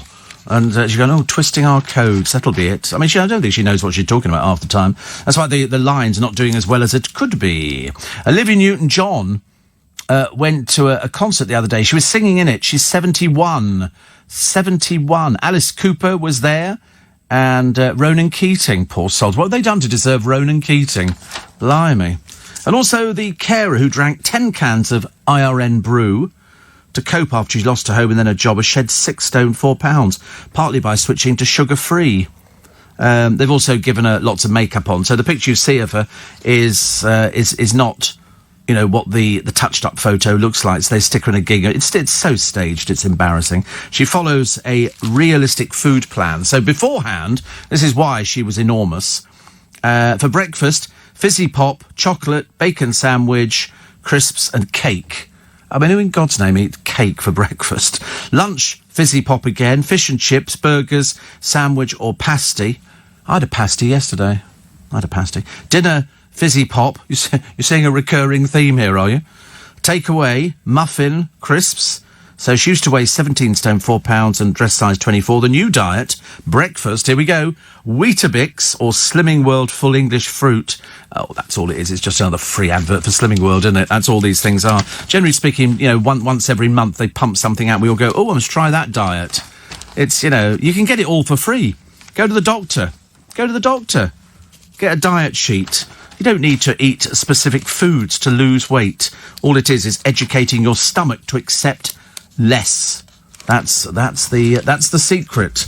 Once your stomach's learned how to accept less, and it's got to be continuous. You can't just sort of do it for a couple of weeks. You really can't. Let me just take that one off there. It's very interesting, actually. Angie says, you don't need a special guest. You are all we need. Do you know that there are at least 3 spiker groups on Facebook alone, says Angie. We all love you. I know, I got that feeling yesterday. And a very nice feeling it was too. Somebody says, it was great to see you in person yesterday. I don't know how you held back the tears at times, as I felt emotional listening. I am absolutely useless at crying, and I did admit yesterday, because we're very honest in these one-man shows. I said, as I've got older, I'm worse at crying. I cry at all sorts of stupid things, you know, be it a film or a situation or something I've seen on the television, and sometimes you just feel. So yesterday at the very end of the show, when I said, you know, we've raised so much money and it's for some little children, and if you'd seen the situation that some of these children are in, and you think, you know, we're sort of all right, we might struggle sometimes through the day to get to A, B via C, or D, or we try to do our job or something like that. But then some of these little children, they don't make it to adulthood. They don't stand a cat in hell's chance. And we've been down and we've seen some of them. And their parents they need the rest. It's so exhausting. And so every time I've said that, this money, one of the charities that we're helping money for was a charity of, it was a house split into two so that two families could stay there for a weekend or a week or something like that to give them a rest. There was a big walk-in shower, big enough to take a bed in. So if the person was bedbound, which a lot of them were, and they're just little children. They're just little children. You see sometimes things on the television where children are drinking out of puddles and they get themselves immensely ill. And so we did water aid. And we were saying to people, it doesn't cost very much to make. You would think in the year 2020 that we wouldn't have all these problems. But these charities that we deal with are little charities, most of which you've never heard of. But they all do that one job, which is looking after people who maybe don't have great life expectancy, who don't have quality of life that we have and we enjoy. They don't have that kind of thing. And so if you can make something better for them, then you would want to do it. There's no two ways about it. It's a no-brainer as far as I'm concerned. If you'd seen some of the things that we talk about on the programme and you try and convey to people listening exactly what it's like, then you'd realise why people get upset. And we did raise a lot of money. And but that's just the tip of the iceberg. If I thought £150,000 could solve all the world's problems of children who are dying, children who get caught up in war, children who've got disease. I told you about one little boy I met, and he was in a wheelchair, and he wants to be a pilot. But he's never going to be a pilot because his illness is such that he's deteriorating on a daily basis. And it's so sad, but at the same time, we can raise a little bit of money through your help, and it all goes to the good cause. We don't take anything out. I'm not on a fee or anything like that. Which actually is what they said yesterday. They said, and by the way, Steve's not on a fee. He doesn't get any money for this. And I thought I wouldn't even accept any money. Dear God, I'm looking at all the mess up north, and a lady called Justine, and it's just in the road, mud. And that's all inside people's houses. And I reckon that a lot of these people who've been caught up in this dreadful... there's nothing you can do about it. Absolutely nothing at all. But I reckon they won't even have insurance. But they're all teaming, they're all pulling together. They're all pulling together and trying to help each other out. But by God, it must have risen high. It's probably a lovely-looking thing to start with. As I say, if it rains...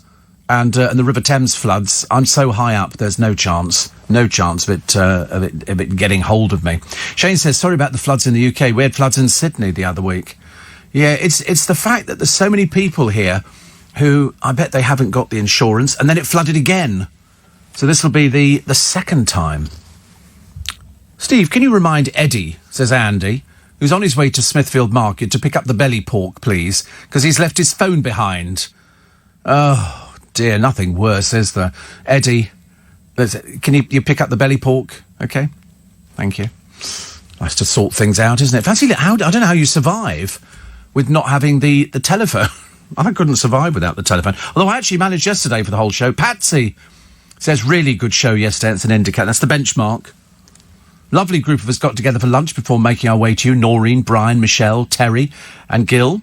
Shame about the journey home for most of us, including you. Love you to bits. Thank you. Yes, it was good. It was good. And from Sarah, she says, my brother and I had a fabulous time yesterday afternoon. 2 night owls, amongst other like-minded owls. The atmosphere was so uplifting and generous, plus you looked a vision in your sparkling shirt. So thank you for the laughter and love that you spread. We need more Steves in the world. If we had more Steves in the world, it wouldn't be as special as it is at the moment. Can you imagine if there was somebody exactly the same? Can you imagine if it was actually a very similar presenter? Because that's always the problem they've had. They don't know.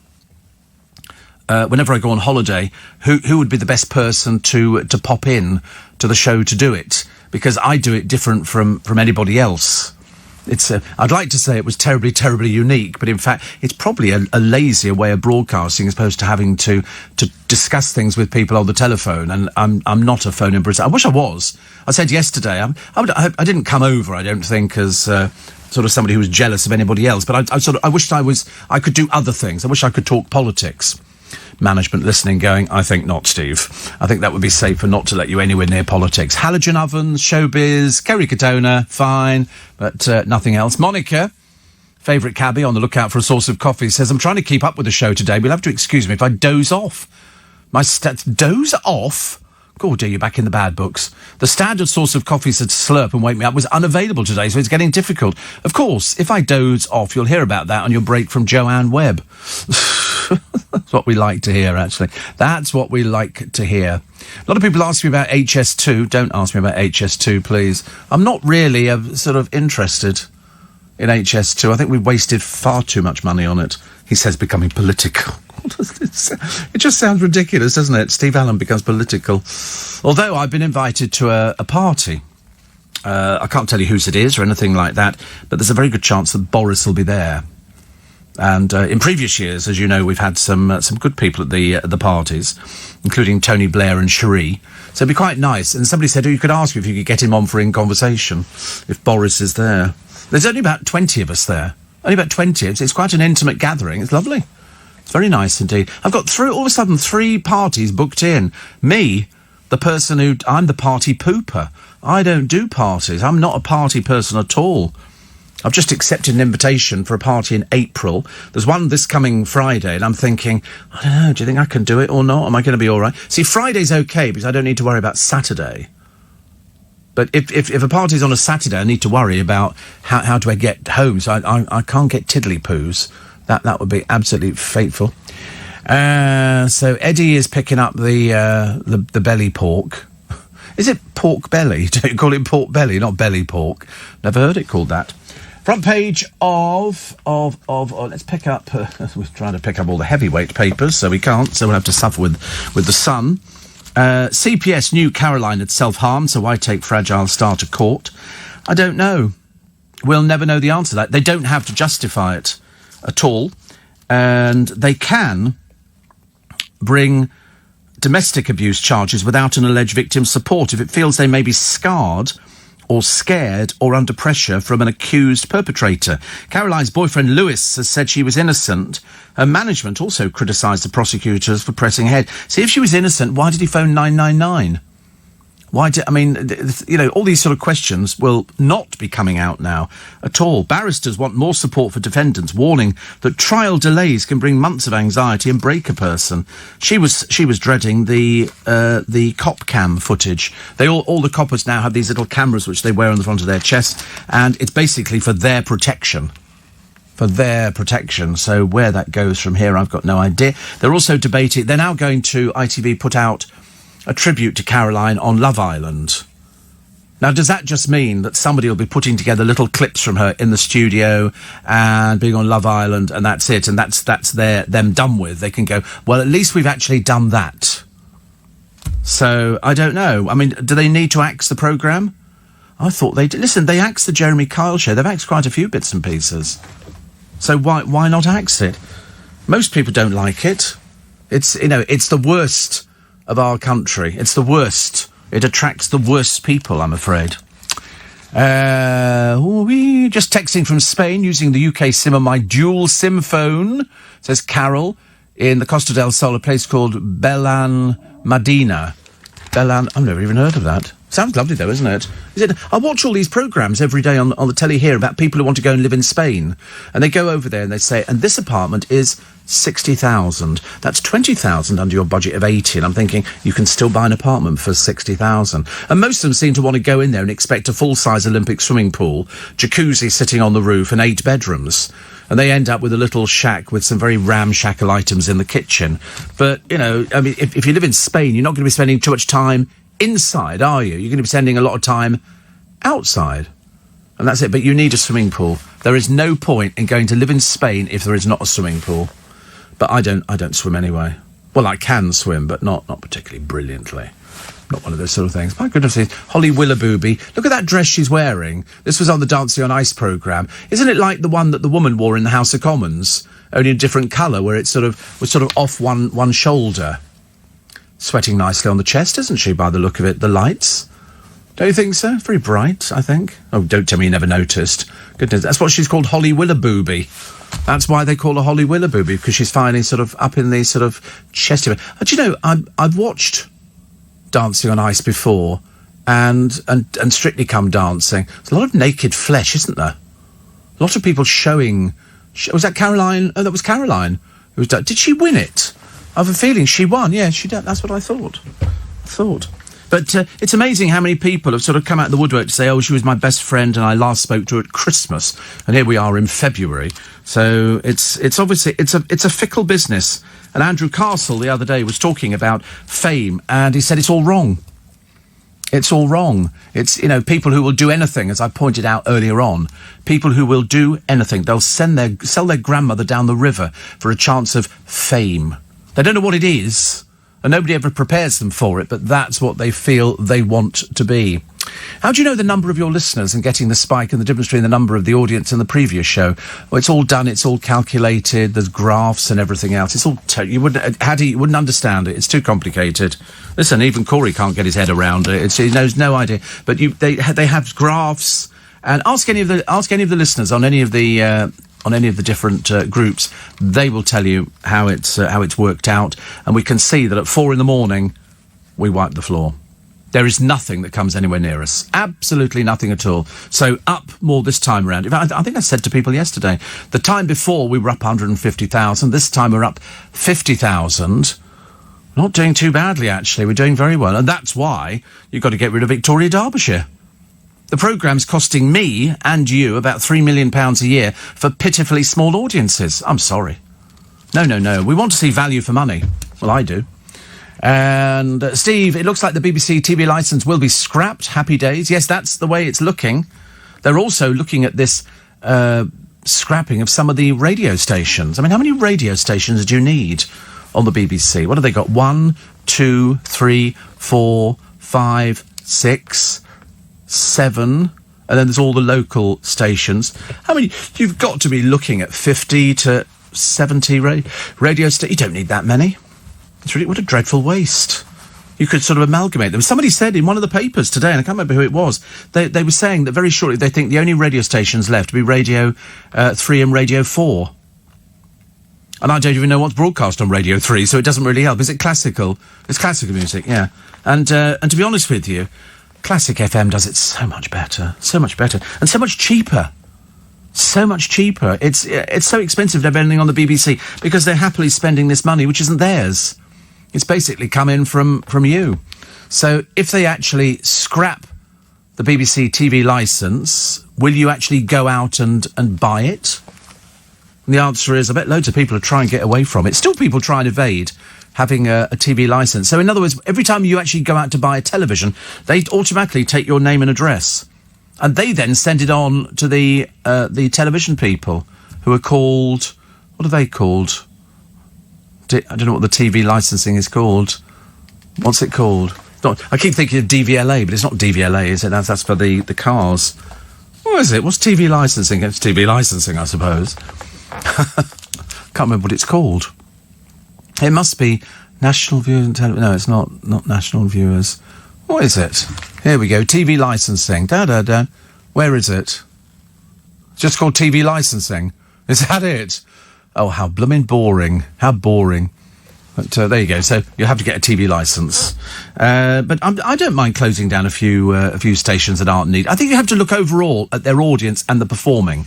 And that's what it comes down to. It comes down more than ever, as I said yesterday at the Leicester Square Theatre, it comes down more than ever now to audience figures. If my audience figures were rubbish, or if, anybody else on the station's audience figures were terrible, they would have to change the programme. But they're not. What's so galling for the snowflakes? Oh, I can't bear listening to Steve Allen. They listen every day because they've got nothing else. They've got nobody else to write to. I'm the only person until they decide to troll somebody else. But after Piers Morgan cancelled loads of them out the other day, he said happy days all round. James is listening from Thailand. Now it's either minus 32 degrees. I forgot somebody do you remember we were talking the other day, completely off kilter. We were talking about if you buy tulips and you put them in a vase, generally by the morning they've all sort of over. They just sort of go a bit limp. Do you know the way to keep them erect is to get a 2p piece because of the copper in it and put one of those in the vase, and your tulips will be the most erect you've ever seen them. Seriously, they will visibly go up, and they will stay up for the duration. And because they're thinking about changing the constituency of the 2p piece, save a few of them, and then you'll always have an erection in a vase. And to be honest with you, for the sake of 2p, so save your 2p's, and then you could put them to one side, because these at the moment have got copper in. I don't know how many I've got, actually. Here we go. Let's have a little check. I don't know how many. I emptied my pockets out earlier on this morning because I had so much change in there. It was ridiculous. I used to have to keep getting my pockets sewn up. Oh, look. 2, 3, 4. I've got £4.90. Am I rich? Am I rich? £4.90, honestly. Don't know what to do with it all. I shall put that in my little plastic jug. Kevin the Milkman says, my friend Leanne woke up yesterday morning to find her beautiful cottage just outside Ludlow had been flooded for the second time. The builders had only just finished fixing it up from the last time it flooded 9 months ago. Heartbreaking. I can well imagine. That is absolutely dreadful. Dreadful. I mean, I wouldn't mind if it was just water coming in, but it's not. It's all the sludge and the mud and everything else. And it's at times like that you wish you'd bought one of these wet and dry vacuums. She could sort of suck it all. It's awful. But what can you do about it? Nothing. Just have to hope that you've got insurance. That's what you've got to hope. If you haven't got insurance, then it could be a very expensive time. Have you ever heard of Jane Slaughter? No. Have you ever heard of Tracy the barmaid? No. She's been in EastEnders for 35 years. You won't know her because she doesn't say anything. She started in 1985 in a scene on a flower stall with Debbie and Andy. Remember Debbie and Andy? I think he died, I'm pretty certain. And she talks about Barbara and Danny Dyer. She says, I adore him. She's one of those. I think you'll find that it was Jonathan Ross's mum who was an extra in EastEnders, and she'd been in it for quite some time. But she loves all these different people. Loved all these different people in there. She says, I got the role of Tracy on the first day of filming when Julia Smith, who I worked with when I was about 15, said she'd like me to have the flower stall. I later got the Queen Vic bar. Amazing. Amazing. Fantastic. Well done, her. Special sauce, I'm not loving it on crumpets. This is McDonald's, who sent fast food fans into a frenzy. Something the matter with them, isn't it, when you go into a frenzy over something? And they were giving away 250 bottles of their Big Mac special sauce. People queued around the block to get their hands on it. Is there something the matter with them? They queue around the block to get some special sauce. Apparently, some has been on eBay with a £10,000 price tag. Are you completely mad? Anyway, the ingredients of the chain's special sauce, which contains mayonnaise, sweet pickle relish and yellow mustard, have always been a closely guarded secret. I've just told you. It's mayonnaise, sweet pickle relish and yellow mustard. And that's it. But if you missed out, they're giving some away at McDonald's in Leicester Square. Wait a minute. I'm in Leicester Square. No. You can buy it. You can pick up a pot from branches nationwide. They cost 50p, but they're available for 6 weeks. And there's things you can put with it. You can put it with toast if you wanted. I don't know why you'd want to. Salad. Somebody said that works quite well. Which is the best one? The worst one was toast. Crumpets, cheese board, Doritos scored the highest, 5. Put them on Doritos. Fish and chips only scored a 3. Sushi did well. Poppadoms 4. Oh, I love poppadoms. I like getting the big tray of all the different dips, and that's quite. I'm sure it's really bad, but I don't. You can put it on pizza, but it doesn't really quite work actually. But I tell you what, I do miss. I haven't had it for ages. I fancy garlic bread with cheese on. Because that always struck me as being, that was like the indulgent, decadent thing. So here are the poor Beckhams, the boys having to suffer. Your mother wants you to come to another blooming fashion thing. We don't want to go. It's boring. We have to dress up like sort of odd people. So they're both wearing, I think, Dior outfits, except for poor Harper, who's wearing an old lady caftan by the look of it. Poor soul, honestly. Never mind. I'm sure it'll get better. I'm sure. The builder who went in and this... excuse me, lady wanted her garden done. She very unwisely called this one in. His name's Thomas McDonough. He quoted Sharon Davis £21,000 for a patio. Halfway through the 4-week job, she told him to stop after he dug out 200 tons of soil. He even left a wheelbarrow, ladder and a tarpaulin. Of course he did. He's walked off with 21,000 quid. The plan was to level it off, but he kept digging. When it rained, the hole filled with mud, and with all the planks, it looked like the trench from the film 1917. Banking PA Sharon took Mr. McDonough to court where he was told to pay $45,000 plus costs. He's yet to cough up anything. What a little creep, Mr. Thomas, you are. Sharon has paid another firm $43,000 to fix the mess and said it's been a nightmare. Mr. McDonough, you can't miss him, Thomas, uses photos from a 2018 appearance on DIY SOS to plug his TJ Paving and Landscaping on Facebook. Surprisingly, he could not be reached for a comment. You'd think he'd want to help out, wouldn't you? And perhaps give the money back as the court ordered him to. Or failing that, if our judicial system got its finger out, you know, he might be able to actually sort of, you know, get it sorted out quite easily. Nice to see the Spikers group in the boozy tea room. At the casino before the show, says Nicholas in Hanwell. Lovely. Steve, had to get a TV licence, 1982, or a fine, £50. Never any more, till 95, then got fined £130, none since. Perfectly good picture. Perfectly. None of my properties ever need TV licences. So now, says Patrick, I've saved up 16 years' worth of threat letters. Why were they exempt from not having if you've got a television in there, you have to pay for the licence. You can't be exempt from them. I don't think anybody's exempt at all. Graham says, I wouldn't pay for it. I have LBC on all day, and now there's LBC News if you need a catch-up. Yes, I mean, commercial radio is the way forward. The BBC have had it too easy for all these years. I mean, having the producer saying he probably couldn't live without it, and then we sort of analysed it, and he discovered actually he could live without it quite easily, because they do waste money. They do waste an awful lot of money. There's too many people working on programmes. They need to come into commercial radio to see how you can do something and do it well and get an audience. You know, but you get all those old... Once the audience has actually died off from Radio 3 and 4, what are they going to be left with?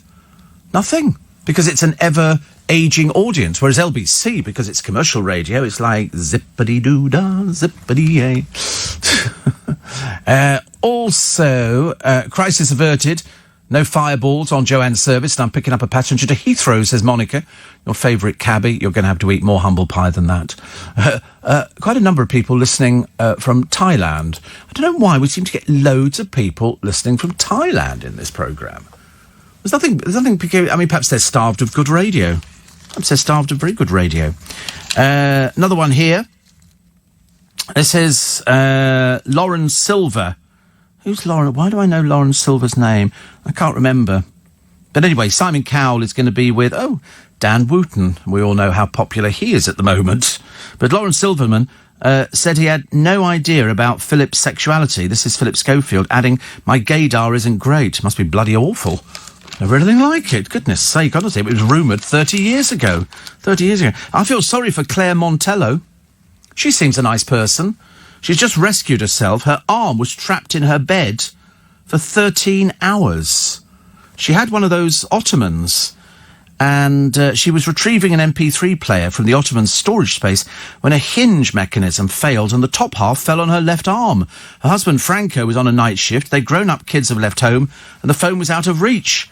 She screamed for help at 9:30, but her neighbour, 92, is deaf.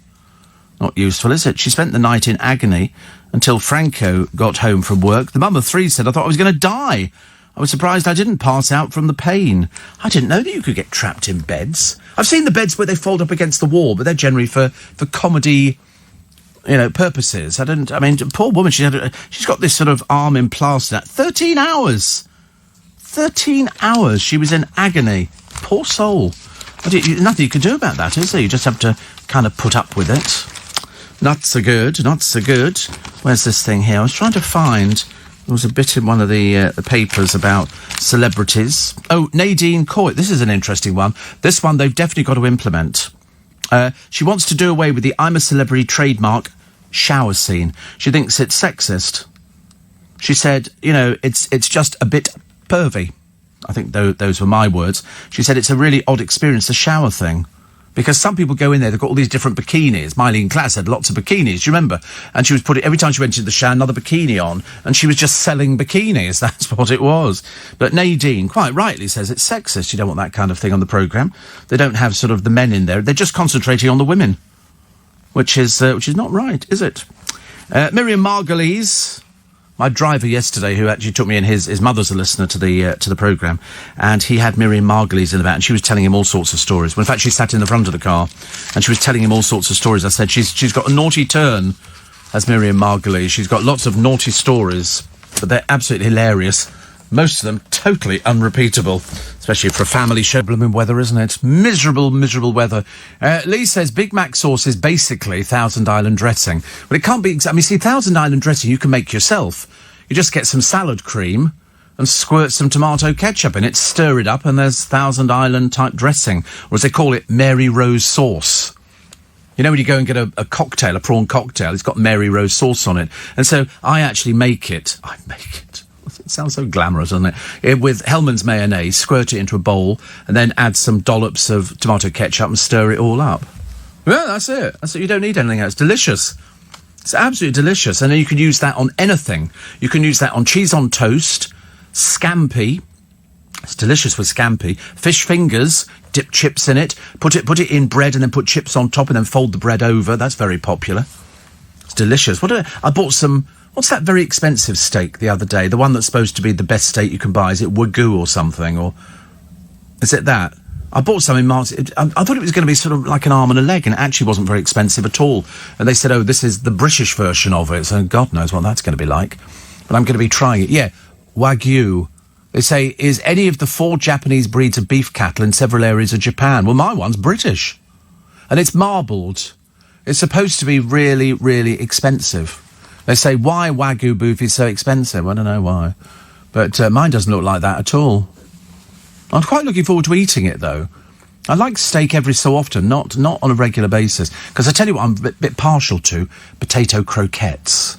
I like potato croquettes. And I could have those with this sauce that I could make up. Just drizzle it over. But then somebody will say to me, oh, you know, you really shouldn't put sauce on a steak. And I always go, mind your own business.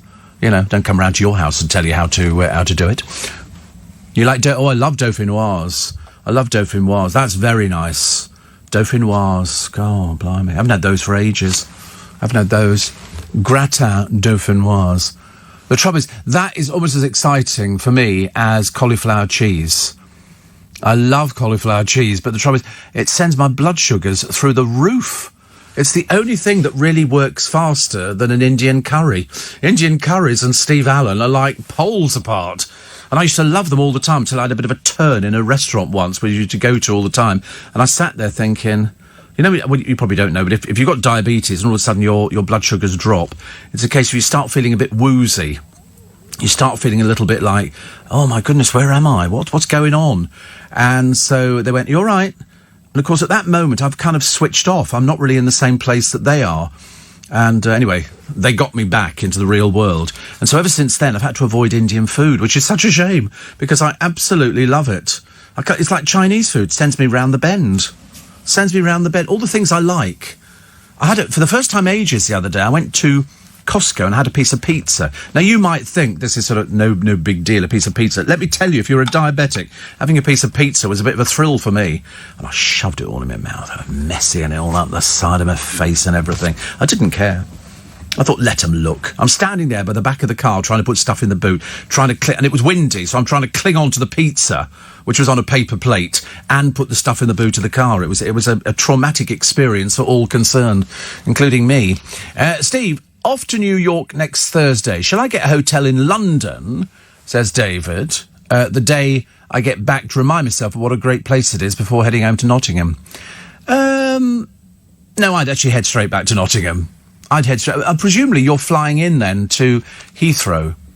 I would actually... I mean, I don't know how you get to Nottingham from London. Dale used to drive, but there must be a train, mustn't there? That be for St Pancras or somewhere like that. Can't take that long. Couple of hours, 2.5 hours. Oh, no, I'd go straight back. Unless there's something you specifically want to do in London. And there are loads of things. Oh, the other day, I was coming in... when was I coming in? Oh, yesterday. Seems such a long time ago. And we go past the Natural History Museum, and the queue is out onto the road.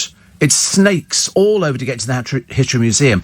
And I wanted to say to the people, I can get you in 5 minutes.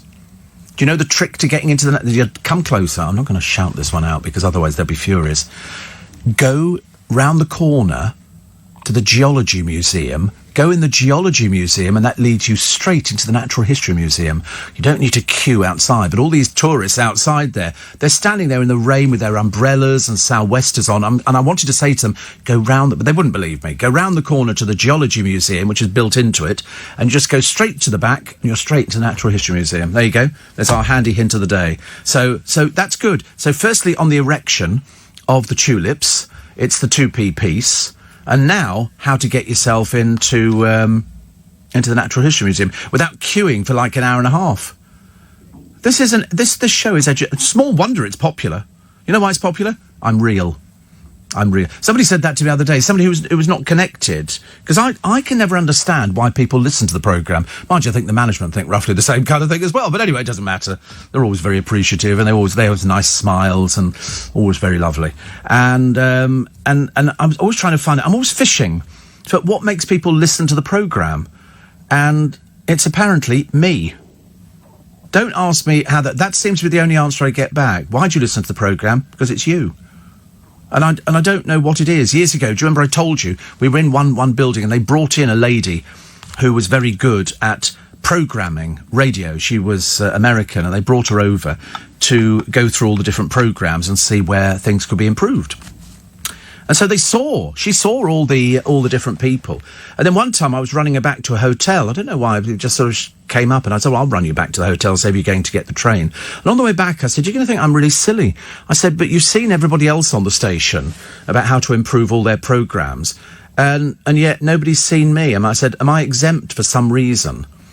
And she said, no. She said, you don't need to be looked at. And I went, oh, right, okay, why is that? She said, because you're that age. What does that mean? She said, it's because you've done loads of things. You've experienced lots and lots of different things, so you could talk about lots and lots of different things. And I said, oh, right, is that what makes it work? She said, absolutely. If you're going to be a radio presenter, if you're going to be a speech presenter, you should be able to talk for at least 10 to 15 minutes on any subject. Somebody could give you a subject and you're supposed to do 10 to 15 minutes on it without hesitation, repetition or deviation. Wait a minute, that sounds like a panel show on the television and the radio as well. So that's all it is. That's all it comes down to, as we proved in the show yesterday. Nick Abbott said some of his sound effects have been deleted. Are one of your team responsible? Yes, what an outrageous statement to make. Well, I should be contacting Nick Abbott. I saw him the other day, as usual. How are you, Steve? I'm very well indeed. We're riding rough, or whatever it is. He's got all these funny little sound effects which pop up. Running late. Is it late or light? Running late. He's got all these different things. I got wind or something. We had all these other different bits of it. I hear all these different things and I think, but how does he know when to push the right button? There must be a chart somewhere. But I wonder which ones they've actually deleted. But no, nothing to do with us. We don't know about deletion. We have enough trouble trying to save things. Ian Camfield, my friend over in America, says he's repeating me, actually. If you braved the storms to get to the show yesterday afternoon, you really are a wonderful person. And Kate says, Steve Allen in the flesh. She says, Steve has seen me through many a dark time. So there was lots of love. There really was yesterday. It was fantastic, actually. And Connor. Oh, Connor's back again, I've noticed. Connor liking a tweet yesterday, which came in because the boys, Corey, took a photograph, which presumably has gone up on Twitter. Is that up on Twitter? Right. And it's a picture of Thomas and Corey. This is a selfie, and I just look grumpy in the middle. I'm the grumpy old man in the middle. But it was good. It's funny, actually, because if you look at that, there's a picture of you now, and then there's a picture of you on your Twitter feed where you had longer hair. You need to update the photo, don't you? Well, they look fine. Both of them look fine. But if you have to grow your hair, you're obviously growing it back now, aren't you? Yeah. You went into complete panic over things. Cut the hair too short. It's too short. Yes. My friend, how do you know Ian? He's in America. He used to... That's right, he did, yes. He's over in America now. He was presenting in Phoenix, and now he's somewhere else. I can't remember where it is. I shall find out, actually. There must be some... Yeah, he writes to me all the time. Oh, do you know him? Oh, right. Oh, there you go. Happy birthday to Amanda Holden. It's her birthday today. She'll be arriving... She must be in by now, I should imagine. So, happy birthday. And Who's got a sausage podcast? My friend Duncan has got a sausage podcast. And Rich, says Ian, sent me a picture of you in a fabulously glittery shirt. Amazon.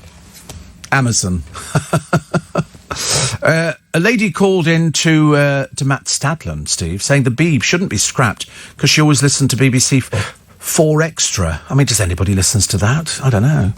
So all this talk of food is making me hungry, so I had to make double egg chips and beans. Oh, that sounds nice. Double egg chips and beans. That's a good thing. Best thing in Costco has to be the chicken bake or their hot dogs. Yeah, they're very they all do exactly the same food. I like the pies, the cottage pies. They're actually quite nice. And I am partial to a piece of pizza, but only very so often, not all the time. The station, apparently, BBC 4 Extra, is all reruns from the heyday. And it says, if they were still making those sorts of shows, people wouldn't be calling for it to close down. Well, there's an awful lot. Steve, I haven't got a 2p for my tulips, or 2 1p's do. Do you know, I have a feeling you might be right. I think you could probably use 2 1p's. I think they've got the same thing. Somebody says another way to keep your tulips erect is to pierce each stem with a pin about an inch from the flower head, says Heather. Thank you. Costa says, now that we've left the EU, will you be saying goodbye to the metric system? I never got involved with the metric system at all. I'm pounds, shillings and pence boy. Pounds and ounces. There used to be a jewellery shop in Staines, and all the prices in their window were in pounds, shillings and pence, which of course looks so old-fashioned now, doesn't it? You see pounds, shillings and pence. People say, what's that? And you go, I don't know, it's just good. Chris says, I've met you several times, and you're top guy. Wicked. Top guy. And Steve, long time ago, I remember you telling us how to keep flowers fresh, push ice cubes in the water. Yeah, there's something else you put in as well, bleach. Did you hear about that? Little tiny bit of bleach in the water apparently helps. It may just be the chilies because you have a problem, Steve, in which case try the cauliflower and chickpea curry in the restaurant in Regent's Park. Oh, that sounds lovely. Cauliflower and chickpea curry. Oh, no, talking about food this morning because we haven't got any. Seriously, they're going to be so disappointed on the desk out there when I'm going to walk past the desk and go, got nothing at all. I'm going to be very cross. Perhaps your seafood-producing friends in Thailand are prawn again listeners. Oh, dear, honestly, that's very weak. Very weak. And another one here. Somebody else telling me about I love Thousand Island dressing. I wasn't sure if you could still get it, actually. And Eddie's another listener in Thailand. He says, enjoying your show crystal clear by TuneIn Radio on my TV before going to my rooftop pool for a swim in the glorious sunshine. Oh, shut up. Shut up, bragging about that. We're not interested. Corey's got a rooftop pool as well. Well, I mean, now that it's flooded, he has, but I mean, never had it before. Can you imagine trying to really get people upset? Alan in Clayhall says put ice cubes in the water. So I don't remember saying that one. I remember they get a little packet of plant food to go in there because there's all these flowers. I love flowers, but I just haven't got enough vases to pop things in. I'd like to, be rich enough one day to have, somebody deliver flowers every week, and you've got them all over the place, so it looks like some sort of tacky boudoir. But I quite fancy the idea. 14 minutes to 6 is the time. A check on the road and the rail from the flower stall, apparently, says Sue Ann in Stockwell, sold 1,000 roses. John said 1,000 roses for Valentine's Day. They were lovely. And Tom says, is it bad, Steve, that I keep replaying the 15-minute segment of the Coinstar debacle from last week? Every time it has me crying with laughter. That, as well as your Costco and original Facebook Spikers group getting me through my hospital stay. Yes, we did Coinstar again yesterday. I've embellished it a little bit. It's got a better finish. Better finish to a true story, absolutely true story. Because somebody said to me, what about Coinstar? And of course, that led me into it. Because you always sort of think, which stories do people like? And the Coinstar one. Mind you, my favourite one was having a wee by the side of the car. That was my favourite. And I pulled in. I'd got caught on the motorway, and I was going through a particularly bad incontinent kind of a move. And I pulled in. There was like a little lay-by thing. And I thought, and it was raining. And the cars were whizzing past, and I thought, well, I should be fairly fine at this one. And so I opened the front door of the car and the back door of the car, and I'm sandwiched in between the two, having a wee, until I suddenly realised I'd made the biggest mistake of my life. I was parked at a bus stop. And just at that moment, a bus pulled in. And they're all looking out the window, and I'm thinking, please make them go away. Please make them go away now. Please, I won't do it again. And they must have wondered, what's he doing? I think he's having a wee. It's awful, dreadful. But, the Coinstar story is a good one. Coinstar, very, very good story. Front page Daily Star, Dennis ravages Britain. There's a fire engine that's actually underwater. The water's halfway up the blimmin' doors. Caroline Flack, her boyfriend, vowed to get all the answers after the former Love Island host took her own life. This is Lewis. He said he'd make Caroline proud after it emerged an ambulance crew assessed the star at her home the day before she took her own life. And now ITV and the Crown Prosecution Service face a backlash. She's been charged with assaulting Lewis. He was the one who called the police, though. He calls the police. They go round there. They've got this body cam footage, which they have to have, I think, just to cover themselves. Otherwise, you could just make stuff up, couldn't you? And they didn't want to do that. And then they were obviously thinking about it.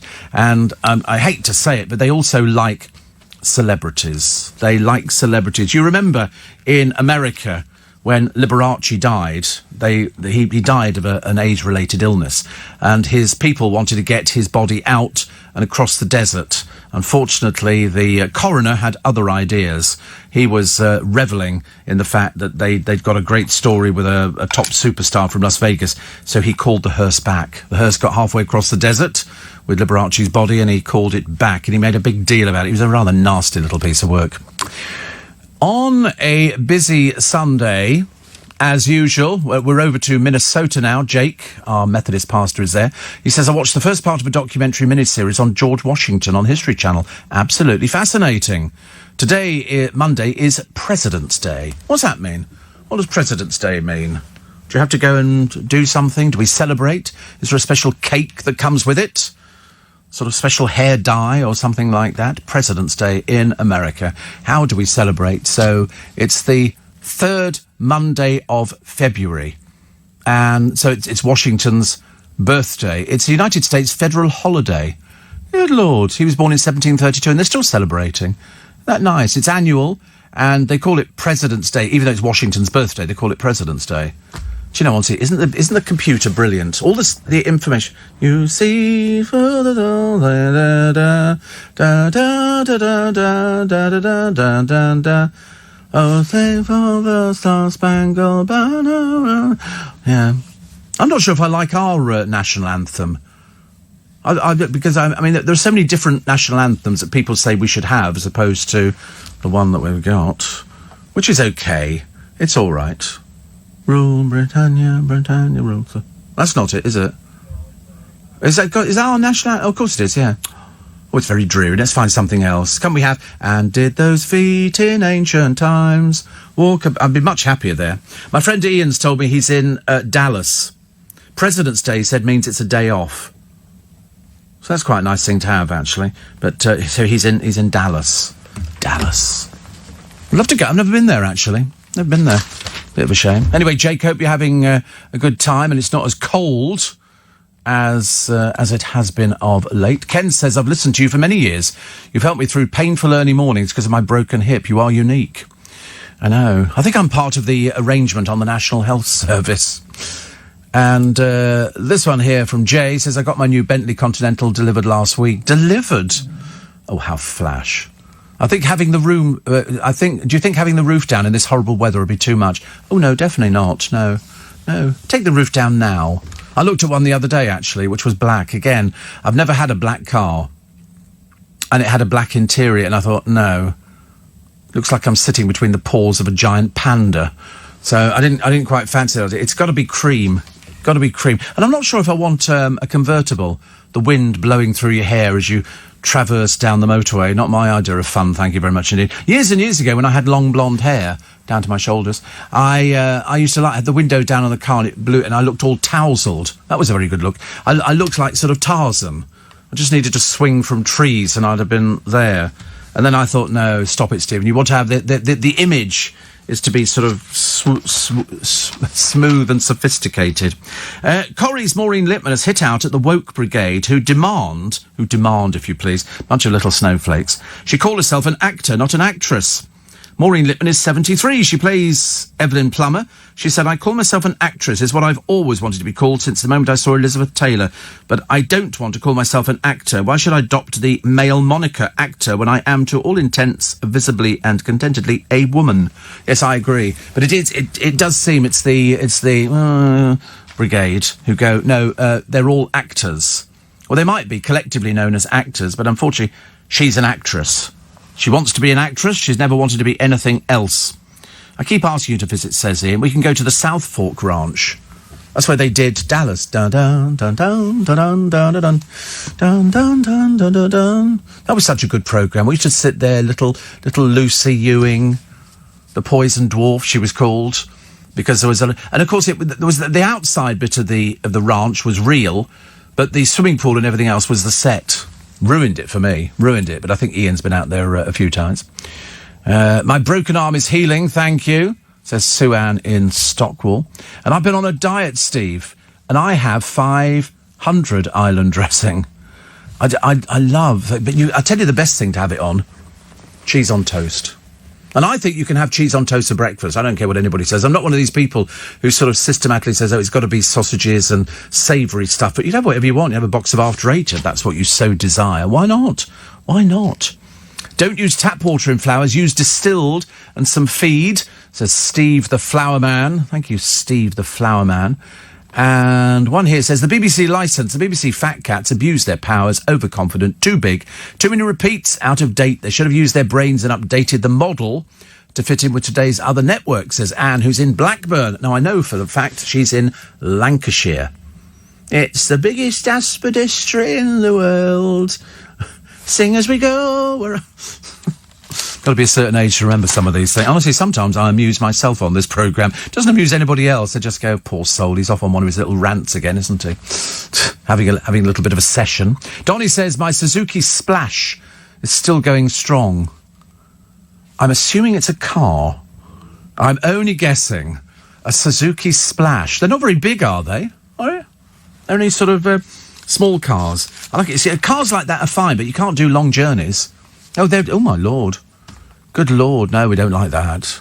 No. It comes in an interesting lot of colours. I quite like it in the orange. Quite like it... Ooh, green. Like a pea green colour. Oh, no. It looks a bit, like, sort of slightly bigger than one of those other cars, which looks very tiny, which looks like in sort of, an accident between you and a bicycle, you're going to come off worse. But they're interesting colours now, isn't it? Thank God for that. At one time, it was all dreary black and grey cars and then white. But then, if you have a white car now, they go, weddings. Do you do weddings part-time? You go, yeah, I might do. What do you? Anyway, there are bars near me named after Dallas characters. There's a JR's and a Swellens, or as they called it over here, Swellen. She was always Swellen, wasn't she? I think Sue Ellen's may be a lesbian bar, says here. But I'm sure... we'd be welcome if we tell them we watched all the episodes of The Golden Girl. Yes, I'm sorry. Honorary lesbian. We watched I love The Golden Girls. There's only one left, isn't there? Betty White's the only one left living. They're still worth watching. I promise you, still worth watching. What about Prosecco in a flower vase, Steve, says Donnie. Are you mad? What a waste of Prosecco. Who wants to waste Prosecco? No, definitely not. Definitely not. Politicians have blasted ITV. In the light of Caroline Flack's death, Department of Digital, Culture, Media and Sport have launched a probe into reality television when a guest on the Jeremy Kyle show killed himself, and they then decided to take the Kyle show off the air. And yet they're still debating over whether to take Love Island off the air. What's the problem with it? What's the problem with not taking it off the air? You did it for Jeremy Kyle. 3 people connected to a programme have taken their own lives. I mean, surely you don't need any more persuading, do you, to take it off the air and say we're not doing any of these sort of noticeably cold, wet, miserable... Mind you, it is only February the 17th. You should kind of expect that. Up north, spare a thought for these poor people, as pictured in the papers today. Loads of pictures. There's also the news coverage of people they've only just finished cleaning up from the last time they got flooded. Now they've been flooded again. They probably thought when they bought their properties, how lovely, we're next to a nice little river. No, we're now next to a raging torrent, which is literally... At one point, there was a car park like a multi-storey car park that filled up with water from the top. And it was cascade. I thought it was a water feature. I had no idea that this thing had filled up. And you look at the mud that comes down with it and how these people are coping. I mean, it's just... But there's a whole row of houses and they're all tipping this water out. I mean, some houses are literally completely underwater. It's up to the roof. And you think, how do these people cope with it? And South Wales has been really badly hit. Mind you, so many places have been badly hit. I don't know how anybody copes with this sort of thing. It's so dangerous at the same time. But of course, it's even more dangerous if A, you don't have savings, and B, you don't have insurance. What are you supposed to do? What are you supposed to... I mean, the roads are just absolutely covered in mud. So what they're doing is they're tipping all the water out of their houses into the road, which is going down the drains. But because it's got all the mud in it, it's going to clog the drains up. It will then solidify. And the next person to get all of this water is us. Because all the rivers are swollen. They will end up coming down to us here. And we'll all be going, oh, I can't believe it. So the advice is, if you think you might need sandbags... then I would get them. A friend of mine went out the other day to get sandbags, and they said, we've actually run out of the bag, because you buy the bag and then you buy the sand separately. And they said, but you can actually make the sandbags up. He said, it's going to be flooding in about 3 hours' time. I haven't got enough time to start sitting there sewing up sandbags. Another one here. Jay in Woolwich is another snowflake. You know, a pathetic sort of person, really. Why should Love Island be taken off the air? Because 3 people have committed suicide. It's as simple as that. You know, that's why. And unfortunately, you need to get your facts right. If you're a bit stupid, I can't help. Can't help stupidity. You can't do anything about that. Steve, I bought an O2 smart car to tow behind my motorhome. Oh, that sounds... See, I've seen that a lot. That you get a lot in France. So people have got the big motorhomes, look like the American ones that you see in the 50s movies, and then they're towing a little car behind there, which they then presumably use when they park somewhere. So I'm all in favour of that. Some friends of mine rented one some years ago. He was from the film industry, and they absolutely love these Winnebagos. Some of them are huge. They're like enormous coaches, but inside they're luxury. Absolutely beautiful. Absolutely beautiful. Adele gave 2 pals an extra special wedding as she belted out a series of her hits. She officiated at Laura Dockrill and the Maccabees Hugo White's nuptials. Delighted guests in Bassett, but they must have been thrilled. At one point, the Hello Hitmaker even sang alongside the bride Laura.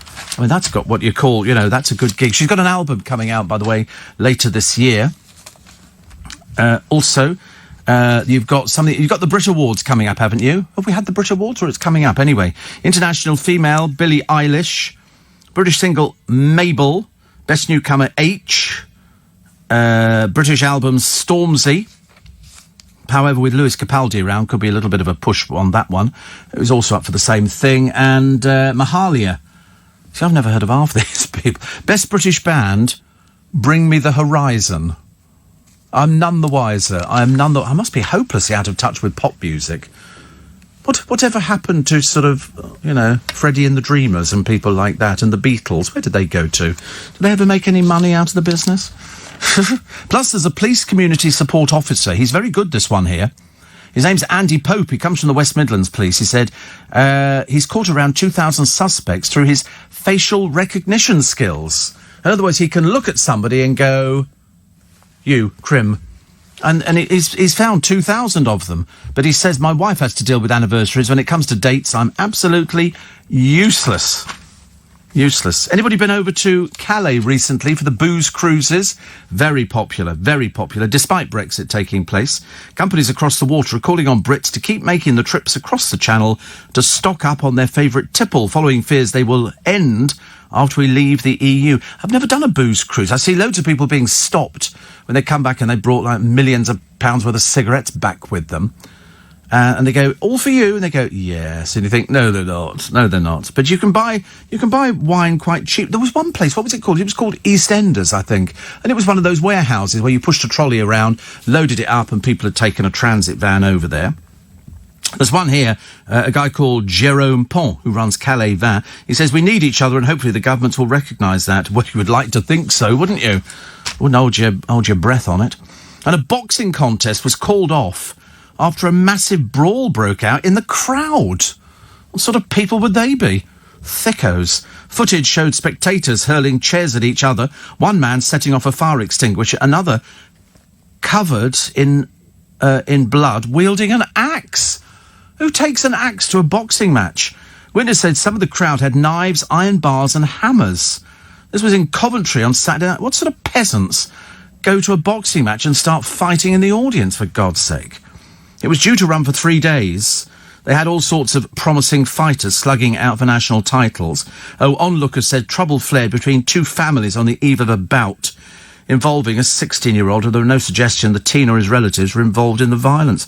They were rival gangs in hate, knives, iron bars and hammers being used. What sort of peasants are they? Answer, peasants.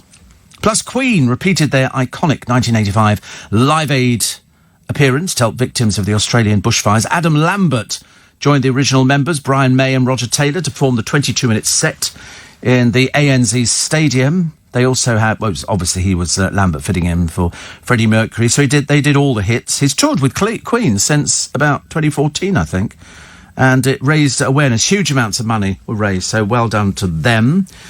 Plus, a posh estate agent is helping cannabis growers who want to export the drug for medicinal use. Good Lord. They closed down a shop in Brighton the other day. It was one of these, I thought it was a legal type cannabis shop. Turns out he was selling. I thought, what's the point of it? If it's a shop, surely they sell items. And an Indian buffalo racer beat Usain Bolt's world record after running 1,000 metre in 9.55 seconds.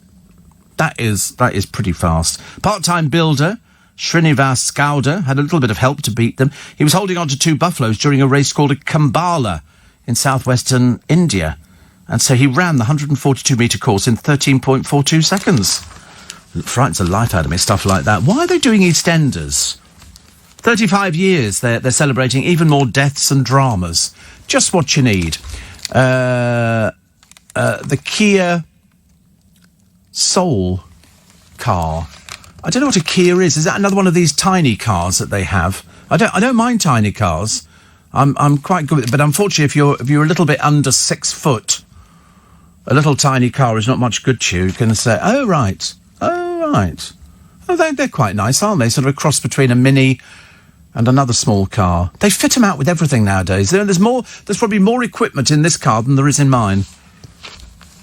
Years ago, says Wendy, every time I was put in an open-top car, there was an awful screaming noise in my ears. After months of investigation, it turned out it was the wind through my hoop earrings. Duh.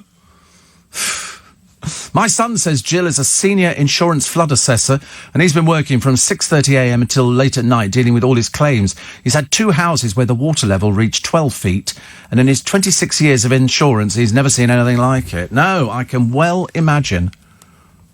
They should get rid, Steve, of all the reality TV shows.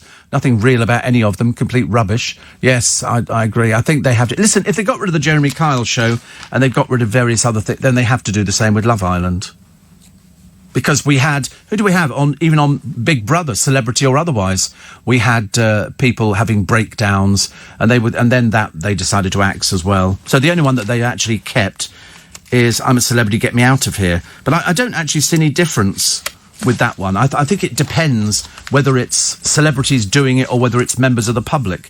Because when they did the Celebrity Big Brother, I seem to remember Jodie Marsh was having a breakdown every 5 minutes. I think Vanessa had a breakdown in there. Well, lots of people, but I think you have to stop something when it gets to the stage of, people sort of taking their own lives. That's when you have to sort of ask a serious question. Do you let this finish for 2? Because bearing in mind, the people in Love Island have no idea, even though ITV said they're going to run a special programme as a tribute to Caroline. But is that just a way of saying, OK, we've run a tribute, here are lots of clips of her doing the programme, and now we're just going to carry on running it again? And I don't think they can. It's something when, it's not different from when a contestant takes their own life to when the presenter takes their own life. And there was talk that she was going to go back. Once all this had cleared up, that was it. I think Laura Whitmore was only going to be temporary. They would have put her back without a shadow of a doubt. But unfortunately, the going back into court was the thing that she wasn't. I mean, and they were separated at Christmas. The whole thing's just been a horrible mess, hasn't it, really? Matt in Telford. His wife, Charlotte, celebrates a birthday today. Telford. Why does Telford always sound so... It's like... Is that Thomas Telford? He was famous, wasn't he? He was like one of those people who was instrumental in coming up with all sorts of wonderful things. And I remember thinking, Telford, that sounds really old and nice. And the sort of place where you'd probably want to go and visit, although it's probably got an underlying current of everything. My wife got me some lovely yellow tulips for Valentine's, Steve. We put 3 pennies in the vase and they've stayed upright. Thinking of using the coins in the bedroom. Have you got tulips in the bedroom as well, then? Fantastic. That's good, isn't it? So you can have that. That works because of the copper, believe it or not. It's the copper in there. LBC, you're going to go over that mother trapped in her bed just by her arm for 13 hours. I mean, could she not just have lifted up the bed? Seems fairly straightforward, doesn't it? Prince Andrew's in trouble again. Why does he hang around with all the wrong people?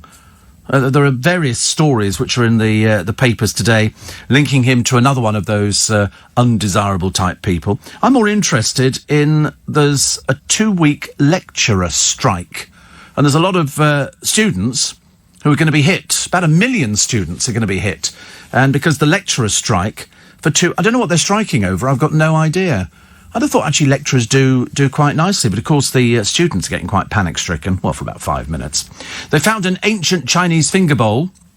It's 5 inches across, and they reckon it's worth £30,000. Why can't I find things like that? Why can't I? It would be so nice. Steve, Love Island's just a dating show. Sending them to a luxury villa for a few weeks on holiday is not the problem. If they stop Love Island, a new version appears straight away. Well, no, it doesn't appear straight away because these things have to go through a process. You'd have to trial something. You can't just come up with a program and then put it straight on the air. It's a long process. The issue is younger people and social media obsessions and pressures. It's this bizarre thing that we've got in this country, and it's probably not just indicative of here. It's probably in America and loads of other places as well. Of people wanting to be famous, trolls wanting to be famous. You know, because they think they make a difference. But as as Piers Morgan said, you just delete them. They're sad, pathetic little people. They really are. They either pick stuff up off the internet. They've barely got a brain cell between any of them at all. And everybody used to get trolled. I think you'll find even Caroline got trolled by different people. The moment you appear in the newspapers, you appear to be public property, which is very strange. I don't know why people are so desperate to be famous.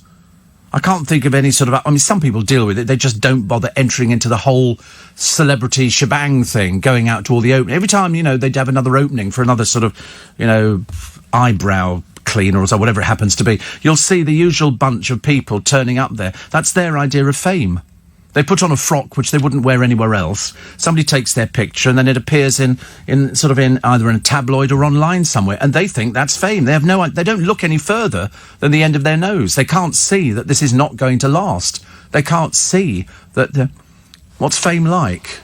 I don't know. There's that old programme on the television, Fame Costs, and right here is where you start paying for it. It can be whatever you want it to be. I've been with very famous people, and some of them deal with it absolutely brilliantly. Absolutely brilliantly. I don't know what fame is. I don't think fame is... Because they call people now, even when the stuff that we've used on the Little Bit Extra, they say so-and-so a star. They're not stars at all.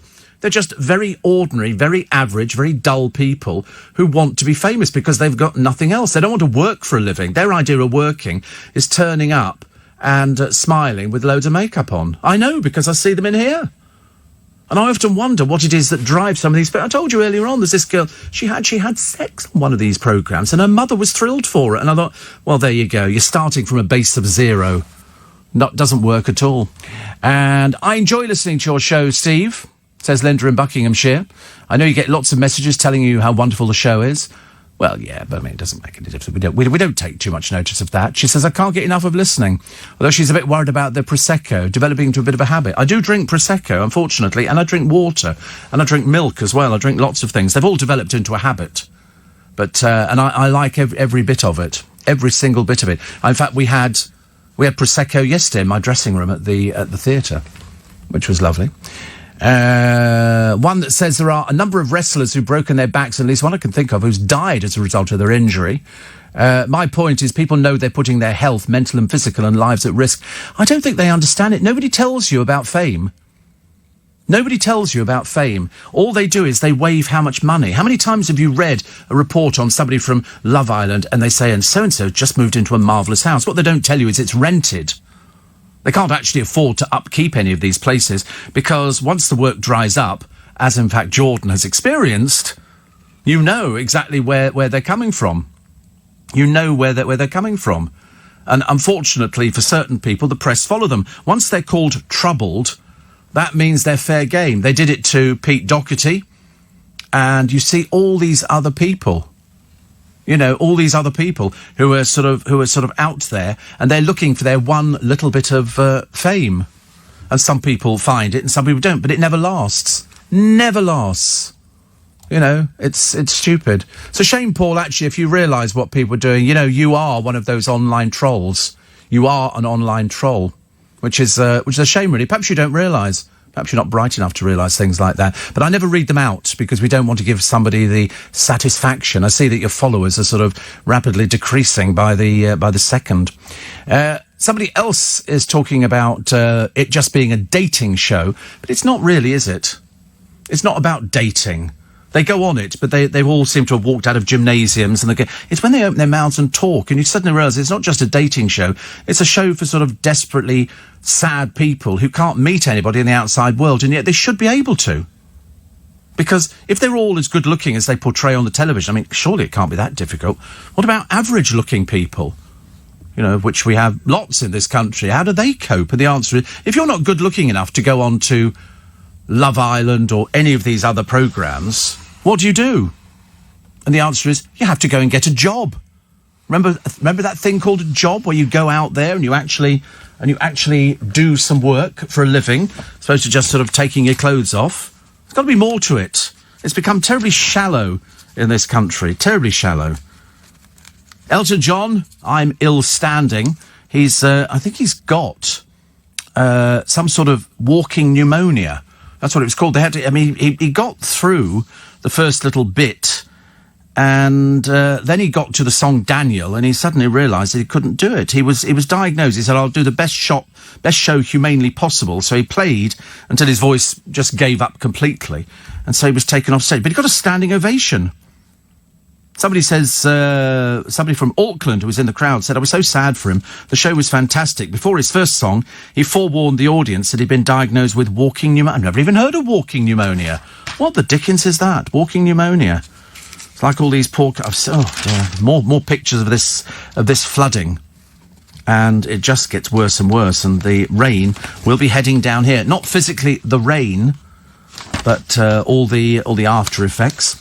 Last Tango in Halifax is returning. We love Anne Reid and Derek Jacobi. Anne Reid is one of my favourite actresses, really is. And I think she was the one who's persuaded the writer to come back with it again. I was watching Anne Reid last night in Dinner Ladies, and very good she was too. If you're a fan of Harry Potter and you think you've got all the memorabilia and you've got the autographs, here is the bit you haven't got. This is the thing you were going to want. It's the first edition Harry Potter story, dedicated by J.K. Rowling to the office manager who helped make the boy wizard famous. 1995, the then unknown and unpublished author sent a manuscript with the first 3 chapters of The Philosopher's Stone to the literary agent. He'd never handled children's literature, and the story went in the reject basket. Intrigued, Bryony Evans picked it up and was captivated by what she read. She convinced her boss to ask for the whole story, and the rest is history. So they've got this letter to Bryony. It's coming up for auction. About 90,000 quid. 90,000. There's not very much of it. But in fact, the record price for a Philosopher's Stone first edition was set in 2017. A presentation copy inscribed by J.K. to a friend and her family sold at Bonhams for 106,000. The Harry Potter phenomenon has spawned 7 books, 8 films and 2 theme parks, giving J.K. an estimated net worth of £750 million. And she was so broke at one time, she was having to write things on tablecloths and napkins and everything. I mean, really. I think she's about the only person, people say, oh, you must be really jealous of people who've got loads of money. I said, in the literary world, absolutely. In the literary world, people are definitely jealous of somebody who becomes very successful. It's like in the comedic world. Michael McIntyre is phenomenally successful, but there must be other comedians who never quite make it to that kind of height, where I think in 1 year he grossed on his DVD sales 21 million. There's a lot of money out there if you're a funny person. Lot of money. Steve, what are Corrie and Luke going to do with the second-class stamps I gave them yesterday? Well, you can't have seen Luke, because he definitely wasn't there.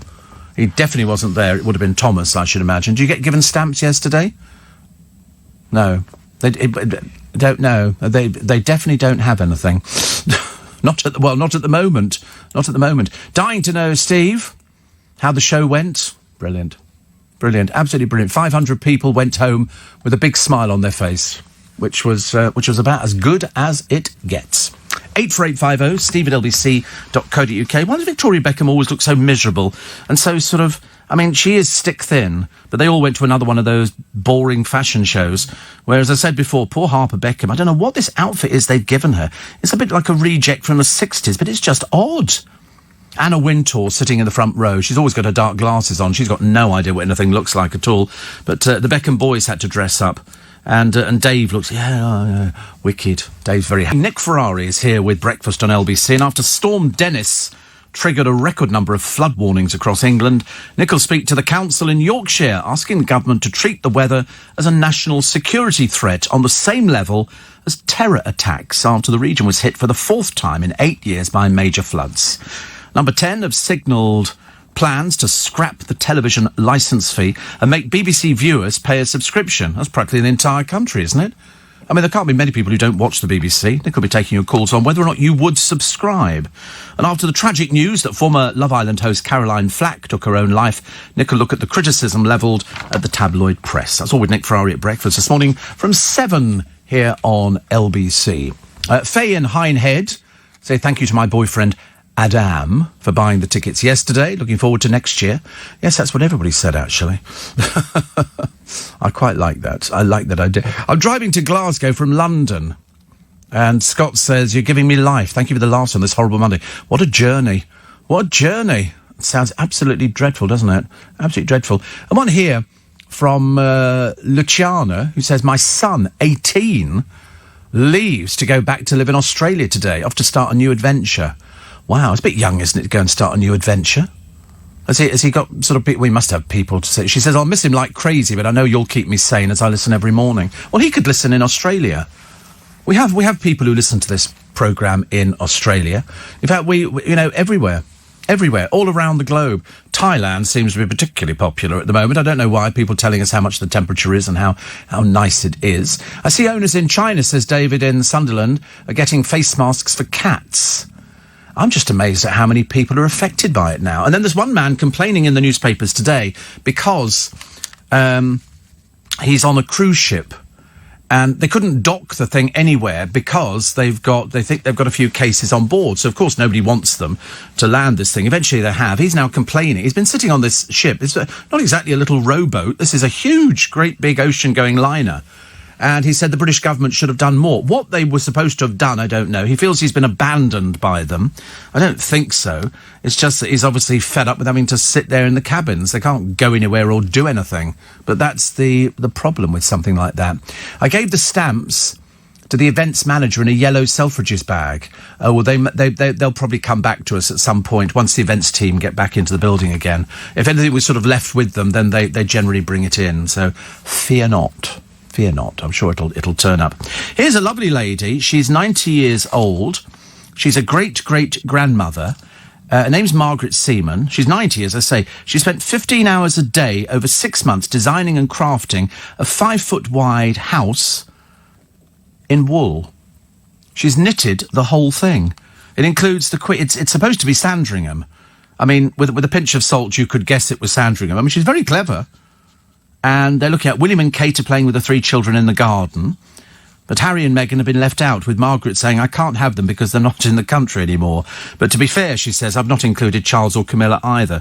She spent £700 on 100 balls of wool and 2 gallons, it says wall here, and the other day I was watching, is it Sunday Brunch? They had Rick Stein on, spelled Stine. What bozos. And obviously somebody in the gallery went, you've spelt his name, they've got a guest on there, somebody's been around as long as Rick Stein, and they can't even get it right. That would be the person who sits there doing the auto cue, putting the name up on the screen. Rick Stein, Stine, and it popped up, and I went, oh, for goodness sake, how amateurish. Programme went right down after that. Anyway, they took it off screen, and then a bit later on, might have been Simon Rimmer, I can't remember who it was, said, oh, we've had a lot of people complaining on Twitter. I thought, because it's shoddy. Fancy somebody in the control room not knowing how you spelt Rick Stein's name. Surely it must have appeared on all the cue sheets. Cut to Rick Stein. S-T, not S-T-I-N-E. Most embarrassing thing I've ever seen on the television. Dreadful. How do bees find their way back to the hive? Who cares? They just do. So they fixed up bees. There's one here with a little antenna on it, so scientists can track its movement. Why don't they leave them alone? They might not want people to know how they get back to the hive. They might have sort of some strange inbuilt thing that just gets them back there. They have a wish, don't they? Bees, and that's just purely to make honey.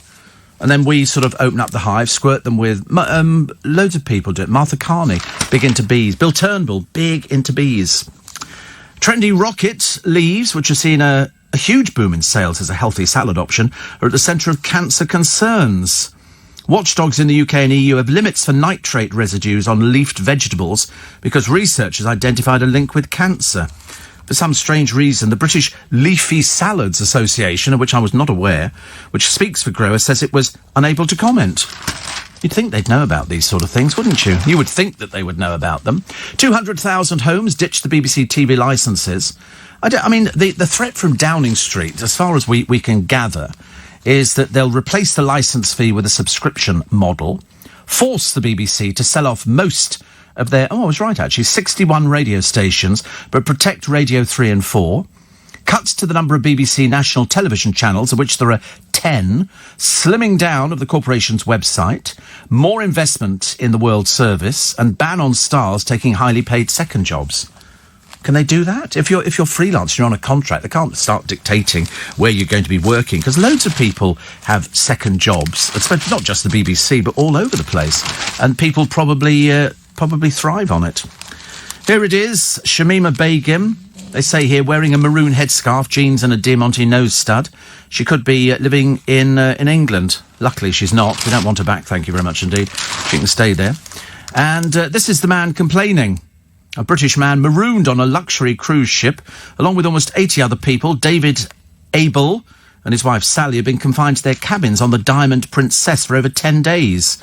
They've got 350 cases of the virus. Small wonder they won't let the thing stop anywhere. Last night, around 300 American passengers were evacuated from the ship. You just have to wait your turn, David. He was pictured in his cabin at Yokohama in Japan. They'll just have to wait and see. So far, there's been just under 1,700 deaths, nearly 52,000 confirmed cases of the virus. All but 5 of the fatalities have been in China. And only one person from each household is allowed out, this is in Hubei, the Chinese province, to buy, every 3 days, to buy essentials. So the rest of the time you are confined to being indoors, a little bit like David Abel, who's been confined to his cabin. But, he's on a luxury ship. I think they get everything delivered to them. It's just that they're stuck there. They can't really go anywhere else.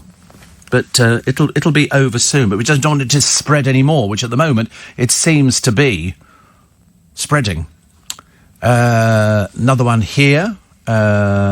This is, I do apologise, remember to weakness, says Monica. I'm not really myself without caffeine. Do you know, you're not alone. You're not alone. A lot of people can only start their day on a double espresso. Frankly, I had a double espresso once. Oh, my Lord above. I had no idea how strong it was. I was up on the ceiling. Angela says, great to see you yesterday. Also good to see Thomas and Corey and how genuinely supportive they were of you. Well, you have to give money. I mean, they don't do it for free. I had to deprive them. I had to sort of bribe them with, anybody want a drink? You know, that seemed to work. That sort of did a trick. Yeah, we're a nice little team. We seem to work quite well together, you know. We seem to, yeah. I mean, we don't have any sort of problems with things, do we? We just sort of... we just get on with it. Yeah, we only argue a few times a week, which actually is not bad. It's not bad when you consider most people argue all the time. We don't. Like Love Island, they're always arguing. Constantly arguing. I want this finger bowl. I don't know what a finger bowl... Oh, this is for doing your fingers after you've eaten something, isn't it? You put your finger in. It's only 5 inches across. Made during the Qing dynasty. Spotted in a box of heirlooms.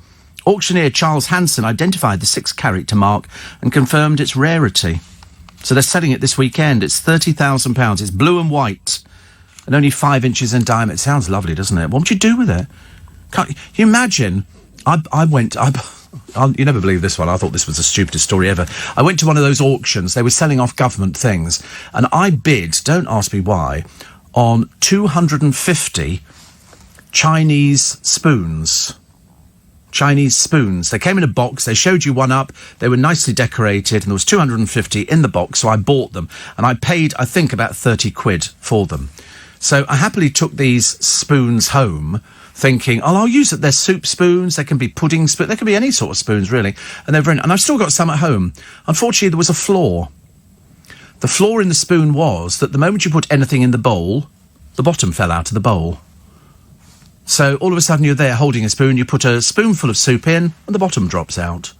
There was obviously a weakness in them. I mean, to be honest with you, I got through about 15 before I realised the entire box was infected by having no bottom to the spoon, because they look like little proper sort of spoons made out of China. But the bottoms kept falling out, which was absolutely ridiculous. Sue Ann says London bees have a homing device. Do they really? Lovely to meet the boys, says little Julie. I was sat in front of them. Did you see little Julie there? Did she recognise you? Oh, of course she did. I made you stand up. You suddenly realise just how tall Thomas is and how much shorter Corey is. Like Mario and Luigi. Somebody said, I think that girl's back in the UK. I don't think she is. She's living in a tent at the moment. Also... You can look stylish and chic with a bigger bust. I don't know why people think you can't. There's loads of people. Kelly Brook, for example, looks very stylish and chic with a bigger bust. Loads of people do. Holly Willoughby looks very good and style and chic. People say it's a bit of a handicap. Not for a lot of people. Unfortunately, second time in a week, Britain hit by the floods again, and there's pictures in every single one of the papers proving that we have no control over the weather, and the government did nothing. Apparently, my bottomless spoons have caught the imagination. Jeremy in Manchester said, made me laugh out loud. I mean, to be honest with you, I've still got the box of them because I'm convinced that the entire box can't be like that. But every time I pick one up, the middle falls out. It's ridiculous, isn't it? Absolutely ridiculous. So, Jeremy in Manchester. Little Julie says, we had a lovely chat about you, Steve. All good things like your love of Kentucky Fried Chicken. I do like Kentucky Fried Chicken. I've got to stop it. Absolutely. Absolutely. I totally freely admit. I mean, I don't eat it. I mean, I seriously don't eat it that often. It might be once every 2 months or 3 months. And then I really do go crackers. 10 pieces of chicken. I get seriously. I could eat 20 if I put my mind to it. But of course, I don't eat all the chicken. I just eat the nice, all the nice coating on it. Which of course is the worst bit for me. That's the bit that sends me completely round the bend. But no, only every 2 or 3 months. But no, 10 pieces on average, but I have done the huge party barrel before now. And I've had it with fries. But now I say to them, because if they go, oh, you can have that with fries, I go, no, I don't want fries. I'm allergic to potatoes. Or I'm on a diet or something like that. And then they go, it comes with 2 sides. I don't want a side. Oh, yeah, how can you, would you like some gravy? No, thank you. Just have beans or something. Oh, no, not my sort of thing at all. But I do like it, actually. But not all the time. It's like I haven't been and ordered a pizza for years. I've had a piece, but I've never actually cooked a pizza at home because somebody told me they were really fattening. Not that it generally stops me, but I try and be good, actually. Try and be good. Front pages. Should we do the front pages? Find out what you're waking up to today. Flooding. Flooding. Also now the addendum on the Caroline Flack. Now they call her a troubled star. This is what they do when they're not too sure what to write. Flack feared a show trial because the police have got this body cam of when they were called to the house by her boyfriend, and that's Lewis. And then they're now telling us, and I can't remember where this bit came from, that she had warned the police she would take her own life. She couldn't cope with the fallout because she assumed that if this went to court, which it was due to go to court, whether or not, you know, we think that was their right decision, that was the decision that they made, and then all of this would come out, and she thought, actually, that would then seal the fate on her career.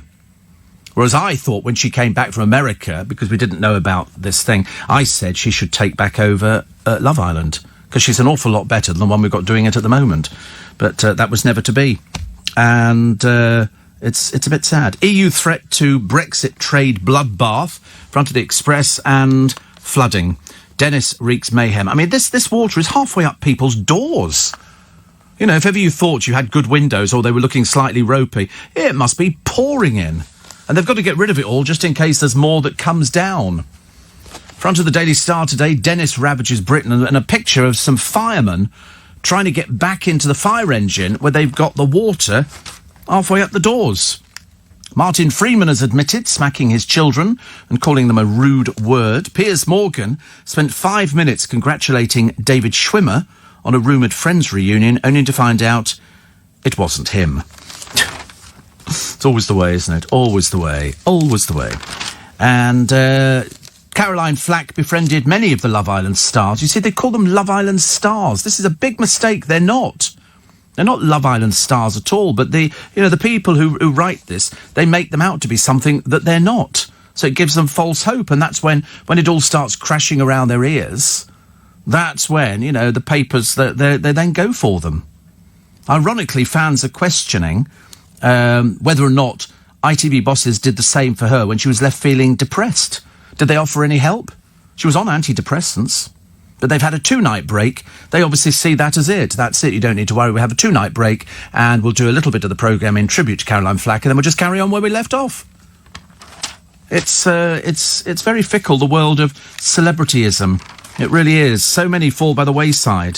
So many fall by the wayside. I was trying to find out the other day, do you remember Mike Thalalisis, who also took his own life? And they said he had everything going for him. So I didn't know who he was, because I don't follow the reality shows, and there seem to be so many of them, a proliferation. And then they opened a restaurant, which they said he wanted to open. And I remember thinking, most of these businesses that people open up, they do it to capitalise on the fact that for a brief nanosecond, they might actually be known to a few people. And so people used to go down to Brentwood. Well, most of the shops have closed in Brentwood. People still go to Sugar Hut and places like that, but most of the shops have just given up.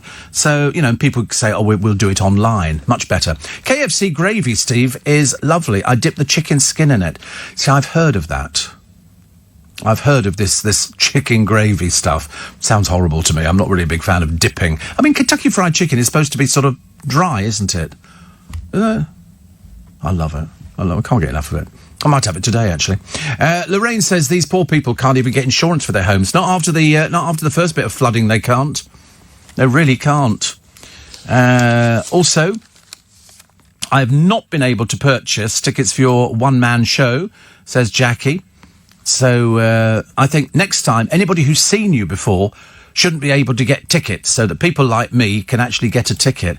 Yeah, they get. Somebody asked me yesterday about the tickets for the Magic Circle Christmas show, which I do one every year, and those sell out really fast, because that's you get to see. If you like magic, if you hate magic, you won't like the show at all, because it's just full of magic. Have you tried Muller Light Hot Cross Bun Yoghurt? What? Muller Light Hot Cross Bun Yoghurt? No. That's roughly akin, as far as I'm concerned, for people saying, have you tried all these different flavoured crisps? I got sent in hedgehog flavour crisps once. It was basic, yes. I mean, it was the oddest selection. You see, in my day, it was just salt and vinegar and plain. And then you got, what was the other one? chicken, roast chicken flavour. They all tasted the same. If you did a blind tasting, they'd all taste the same to you. You wouldn't know. It's only if somebody tells you, oh, look, hedgehog. I mean, who knows what hedgehog tastes like? Apart from other hedgehogs. Or carrion pigeons or something. I don't know. I just didn't fancy doing it. And somebody said, it's going to be really big, this, isn't it? And I went, I hope not. I really hope not. I can't think of anything worse. Eating peculiar food. It's bad enough eating snails. I saw somebody on television the other day eating snails, and I thought, these poor snails. Equal rights for snails. The Daily Mirror, Caroline, 999 crew checked her at her flat the day before her death. She'd been in good spirits, and then the letter arrived from the court, but as Samaritans have said, that one thing would not be the thing that would tip her over the edge. It would be a combination of different things. The Eye this morning, Storm Dennis sets flood alert record. God, they must be kicking themselves. And I'm looking here at the River Usk, which burst its banks, and it's all over the place. Absolutely all over the place. The Times, second storm in a week, flood, misery and travel chaos. So let's hope that we manage to dry out. But down here in the south, we'll be getting all of that water that went down there. And that, sadly, is it for today. Steve, is a brief nanosecond longer or shorter than a nanosecond? I don't know what a nanosecond is, actually. I just threw it in. Somebody says, when you talk about all those nostalgic songs and tales, you sound so old, but I've looked at your picture and you're so young. I know. It's uncanny, isn't it? It's uncanny. How is this? Bees never sleep, says Melinda, because I'm a beekeeper. Put your hand on your heart and say, I know that person. I've got a team of people here that I work with. I don't know them. I mean, to be honest with you, that's the best way to keep it. But, you know, I don't know them in the same way that they don't know me. They just know me and the, you know, sort of the amiable person who brings in some biscuits and grapes, and that's it. You know, you need to really get to know somebody. So, I mean, I find it quite depressing when you open up the newspapers and there's Jordan going, oh, I was due to meet up with Caroline, we were chatting. And I'm thinking, when did this occur? When did this occur? People sort of come up with anything now. They all seem to be sort of jumping onto the bandwagon of, oh, this is so disgraceful. And yet all of these people are people who play the press. The Kerry Coke-Toners of this world and they play the press. And it's a two-way thing. Nick Ferrari was saying the other day that you can't actually blame the media. It's insanity to blame them, because there is a petition that's been started, which I think has got, how many people it's got on it now? It's certainly a lot. And this is to introduce stricter laws around press conduct. But what does that mean? I don't know what stricter laws around press conduct means. If somebody's walking out on the street, you could take a picture of them. And I know that because the police have told us that every time they do one of these programmes on the television where they go out there and you get these people screaming obscenities as they're being arrested, turn that effing camera off and all that kind of thing. And the police just say, it's on a public place. And so that's it. If you're a minor celebrity, doesn't matter who you are, walking down the road, and somebody takes a picture of you, well, that's just kind of tough. I don't think you can do anything about it. And many of these things are set up. We've seen this. Do you remember? I can't remember who the celebrity was. I don't want to say a name in case it's the wrong one. Anyway, this person was a minor one. And they went to a Chinese takeaway. But we had a listener who just ironically happened to be sitting in the same Chinese takeaway waiting for their order. And they saw the car pull up, and this minor celebrity gets out with a photographer, follows them into the Chinese takeaway. The minor celebrity sits down, they take a picture, and blow me down, it appeared in the papers. And they go, oh, look, so-and-so wandering through the menu. And you think, but that's a set-up picture. I've said to you time and time again, if you see somebody walking down the road and they're not particularly well-known, and there's a picture that appears in the paper, well, the chances are it's set up. They get a percentage of that picture. Do you remember I told you that the photographers have decided they don't want to pay Jordan commission? Because, to be honest with you, so all the pictures that were taken of her in 1 week, they were all taken on her drive.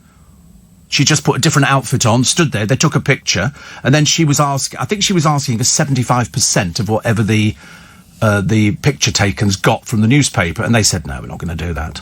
You don't have to pay them a penny piece. You do if they're on your property, but apart from that, you know, it's free. I mean, I don't know whether or not Caroline Flack had arrangements with the press and they took pictures of her, because there were all sorts of pictures that appeared in the newspapers. So it's not always the press, it's people playing the press. Ask any of the top agents and they'll tell you that's how it works. It's a two-way system. You know, you give us a picture, we'll sort of write something nice about you. Here you are sort of shopping. Because some of the pictures are bland. Who cares? Somebody just walking down there with their head down like that. We don't know. We don't know. But there'll be an inquiry into reality TV. I think that what they need to do, there need to be stricter checks of somebody who's going onto a reality programme, but never before have we had to check the presenter. Normally it's the people appearing on it that we all look at and go, what in God's name are you doing on here? I mean, some of them are also, they go on with some sort of agenda, and the agenda is to get the coverage. So in other words, if you go on to I'm a Celebrity, Get Me Out of Here, if you're a woman, the chances are you've got to get in the shower with your bikini on, because that's the shots that they want. You know, you can do a deal with a bikini company, and you can do a different bikini every time you have a shower. Nadine Coyle was in the paper the other day saying she didn't want to do the shower in I'm a Celebrity, Get Me Out of Here. She thinks it's tacky. And it is. It is. You don't see the boys standing in the shower in their Speedos or with nothing on, do you? Why not? Why do we just have to have the booby pictures? Why can't it be, you know, everybody? I know, I'm not looking at you. He always says he's never seen it. He's got a lifelong subscription. I tell you, the amount of reality people who beat a path to his door. He's got all the signed pictures in the city, everything, you know, love you loads, you know, so they're all there. Do you believe he just sits there watching? I don't know what channel Darren would watch, actually. What channel would you watch on the television? BBC 4, would you? Is that funny? I've never heard BBC 4. Is that funny? Out of all those sort of things, I'm in the business and I've never heard things like that.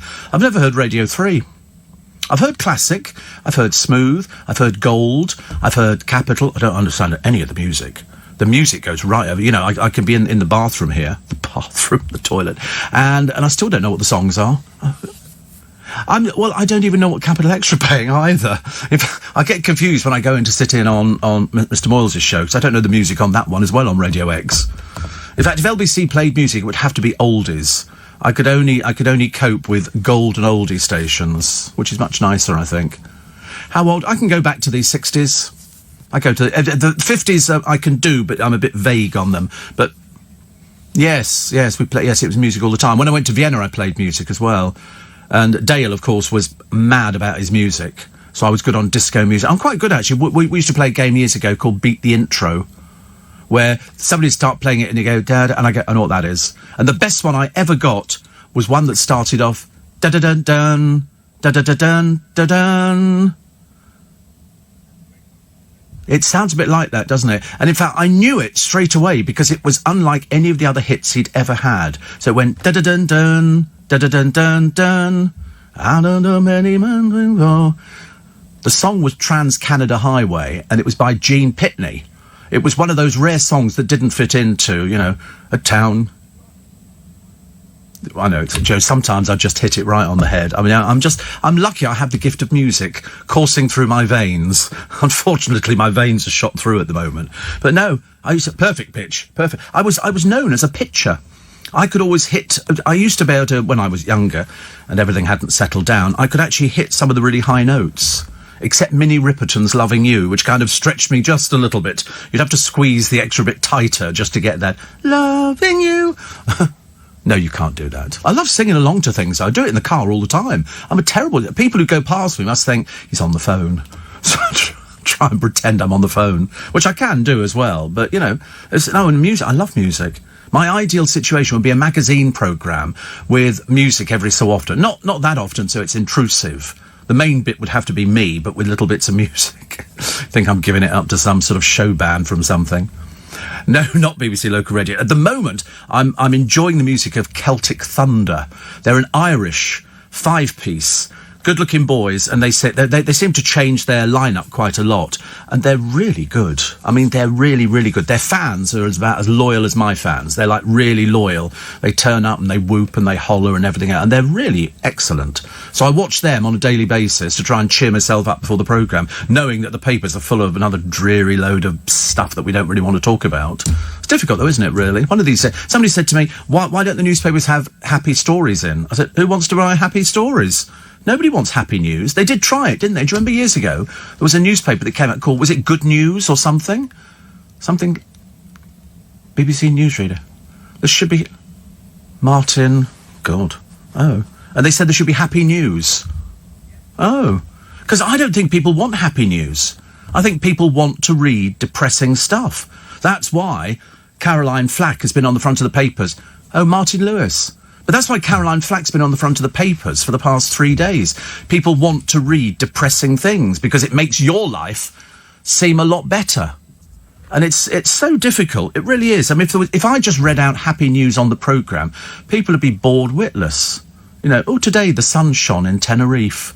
Isn't that exciting? Eggs have gone down in price. Shocking prices they were before. You know, papayas back in the shops.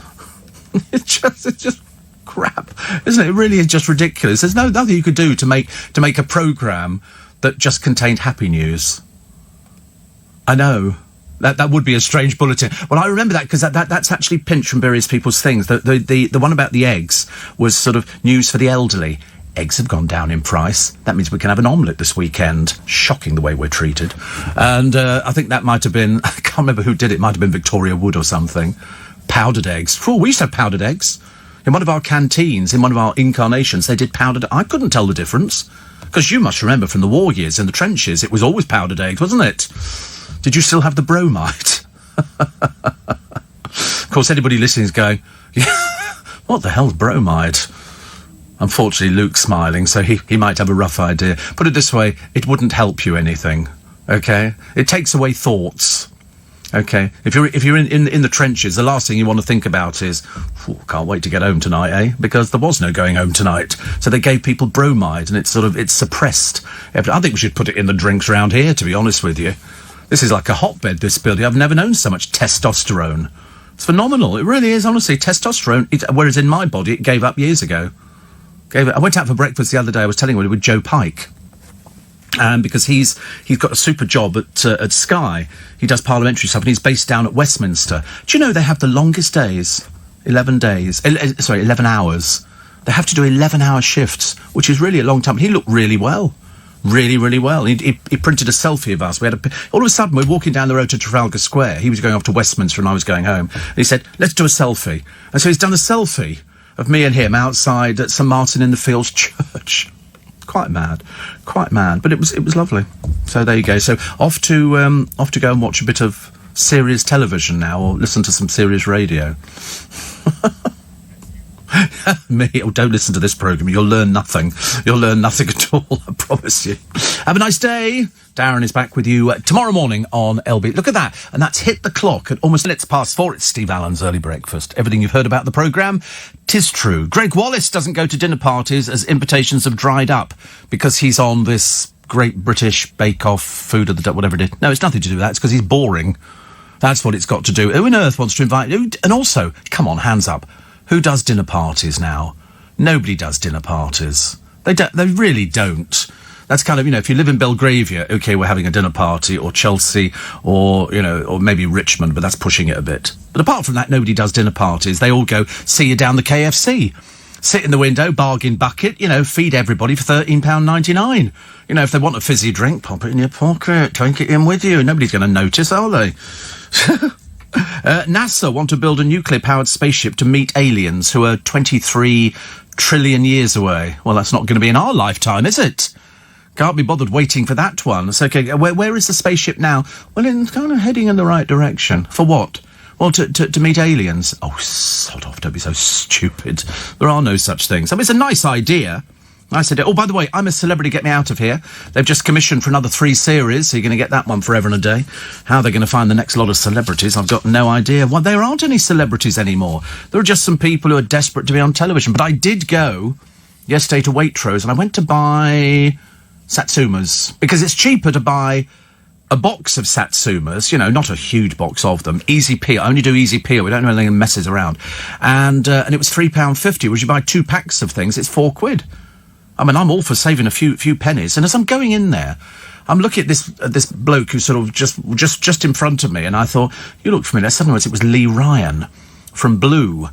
And he looked at me as well. In that, I can always tell celebrities who think that you recognise them, look at you as if to go, yes, it is me. And he looked at me, and I was thinking, he's probably gone, oh God, that's Steve Allen. And so I pootled in there, picked up my little basket, and put my stuff in.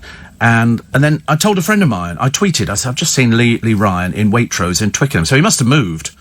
I knew, because I didn't think he lived that close to us. But anyway, And a friend of mine said, he knows who you are. Why didn't you say hello to him? I don't go up to people in the street and go, oh, hi, Steve Allen, because I'm a celebrity.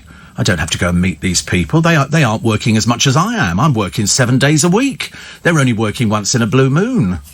I think actually the last time I saw him on television, he was on something like I'm a Celebrity, Get Me Out of Here. I remember it vividly.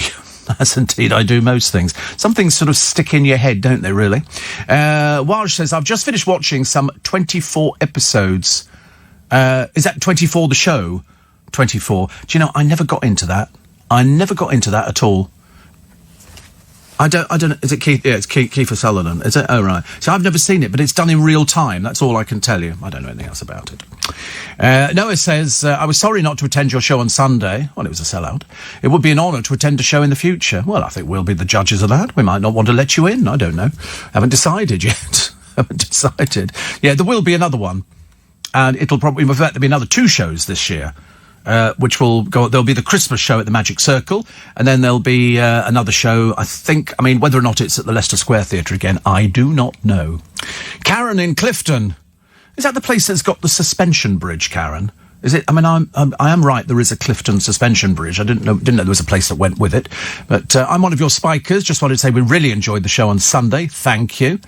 And somebody says, I've learned more about classical music and composers listening to Classic FM than I ever did at school. I know, you do, don't you? You can also learn on this programme as well. We're always giving out information. Steve, have you heard Celtic Thunder's version of The Sound of Silence? Yeah, there's 2 of them.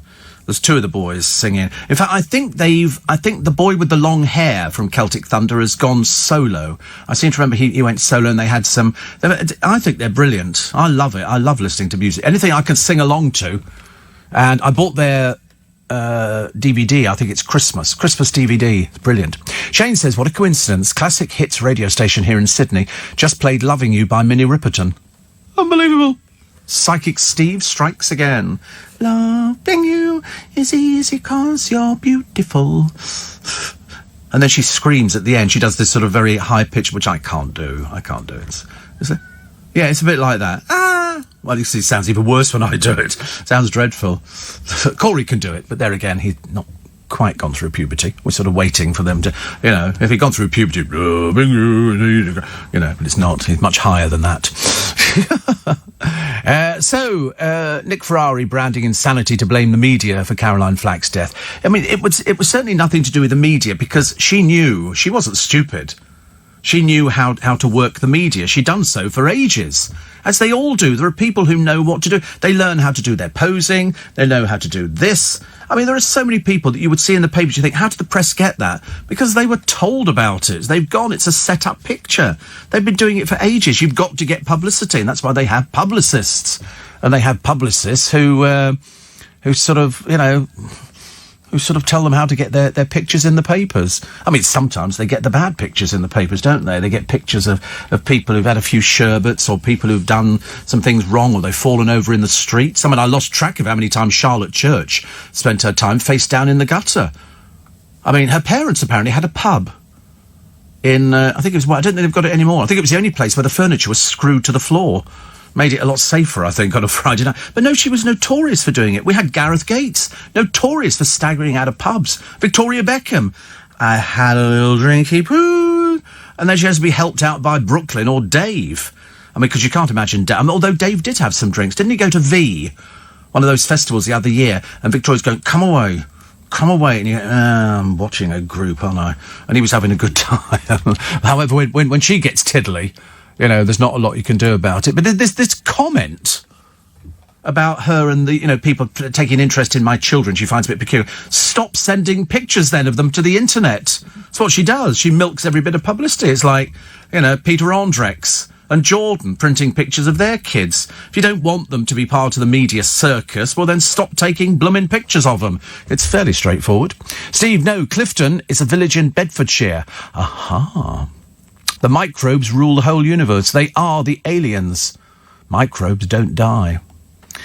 You'll be somebody on major medication, won't you? I should imagine. They're not actually proper people. They're microbes. I mean, it would be lovely, wouldn't it? We've all thought about that. You know, if a spacecraft came down in the middle of Epping Forest and out steps E.T. version 2, you know, a little hairy creature covered in slime who every time he speaks vomits over you, and we go, oh, that's so good, they're so good, aren't they? And then he moves into somebody's house, and then all of a sudden these people turn up in ambulances and everything else. They go, what have you got in there? And you go, I've got an alien. Come any nearer and he will annihilate you. He's got a ray gun. You know, because they might be more, I don't know why we're assuming they're more sophisticated than us. If they're on another planet, they might be really thick. They're thick aliens. We wanted to build a spaceship, but to be quite honest, look, we've got flippers for hands. How are we supposed to build it? Let's just make it out of plasticine and see if we can fly off the planet. No, you can't. And if they're sort of 23 trillion miles away, there's no chance they're going to make it by tea time, are they? I love the Star Trek. I was all in favour of. And then I thought, you know, these are the voyages of the Starship Enterprise. Its 5-year mission went on for bloody 50, didn't it? It went on for ever and ever. This programme dedicated to Gene Roddenberry, who's dead. You know, but he had this thing, and people love it. If ever you go to any of these sci-fi conventions, loony time. Seriously, there's people dressed up as aliens, people dressed up as swamp men, people dressed up as Cybermen. They're not great. They're mad. They're not normal.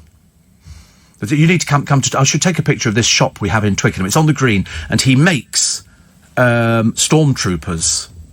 And he got taken to court by, I think, George Whatsit, and he lost the case. George lost the case. So this bloke can make stormtroopers. He's got them in silver, gold, white. He's got R2-D2s, everything. You can find it online. Sort of put down in Twickenham, yeah. And I can't remember what the shop is called, but he makes stormtroopers. And there's always about 3 or 4 in the window. I don't know how much they cost. There could be about £3,500. There you go. Handmade in Twickenham. There you go. Look at them. Look. Oh, they're about 2,000. Then you get the body bit, which is about another £1,000. Look, you can get a Darth Vader. I mean, that is some asthma. That is some asthma he's got going on there. But look, you can get all these things here. Oh, there's one. Oh, look at typical, isn't it? The one that's out of stock is the one I could afford. And the rest of it I can't afford. But they're brilliant. You can get next day working dispatch. Look, you can get an R2-D2 for £2,500. It's good, isn't it? Do you like that sort of stuff? Oh, it's their normal size. Oh, yeah, they're not tiny. I mean, I'd buy you one for Christmas, but frankly, you'd have to move the bed out just to fit the blooming thing in there. It's good, isn't it? Because when we had the Star Wars thing in Leicester Square years ago, there was about 150 stormtroopers who all lined up. It didn't half look good. It looked fantastic. And they come in all different colours. Look, you can get a Rebel Fleet helmet. It's good, isn't it?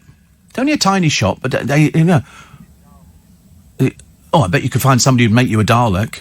Of course, if they'll make stuff like that. There you go. Put in Daleks. Let's see how much it's going to cost us for a Dalek.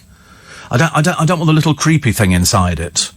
When they took the top off the Dalek, it was this sort of thing that sort of, again, spitting vomit everywhere. Not very pleasant at all, was it, really? But you must better get Daleks. They must still exist. Because they were... I mean, I used to have a little toy one from Hong Kong, which I had over there. So it only goes to prove, actually. There you go. I used to have one of those. The Mega Bronze Dalek statue. There's one. There was one there. A full-size Dalek replica for sale. Look at that. £4,400. It's got a gorgeous-looking, a live operator voice modulator, LED lights... It's fully sized, fully licensed replica of a Bron New Series Dalek originally made by This Planet Earth. Wow. Look at that. Mind you, don't you think that would be really frightening if you had one by your front door? Somebody opened the front door and it was radio controlled and it moved. The top of it moved. Like that, you know.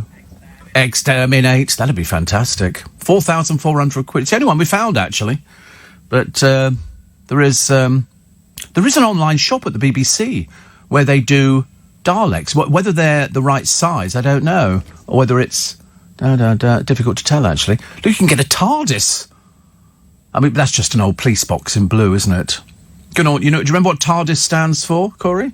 It's time and relative dimension in space. TARDIS. So in other words, everything in it was bigger than you thought. Look at that. So you can get TARDIS, Cybermen, Ice Warrior... Cybermen were very frightening.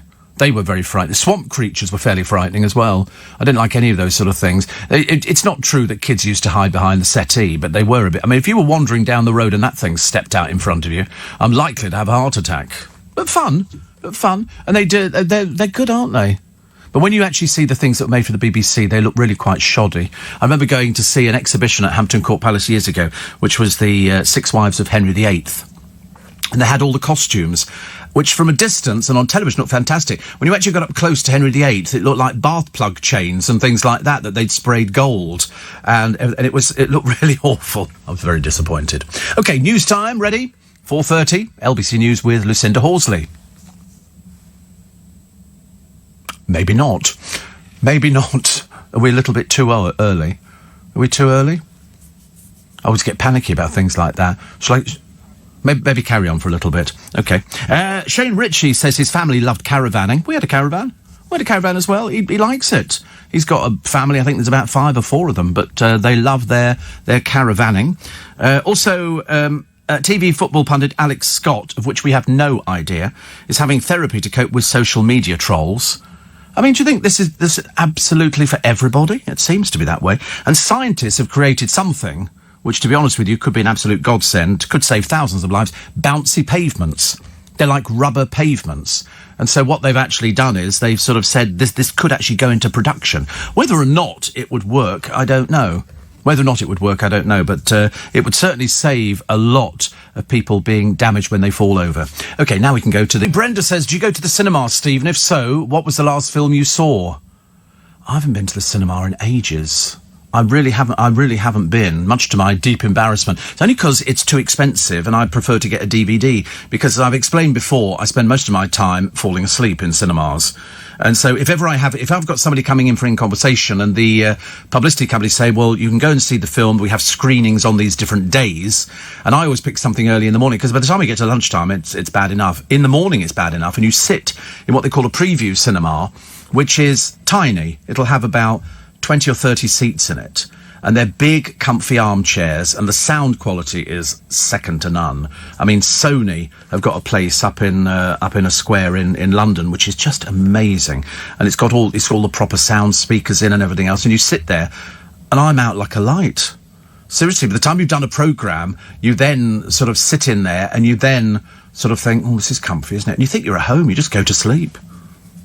I'm the only person in living memory who's ever slept through a Quentin Tarantino film.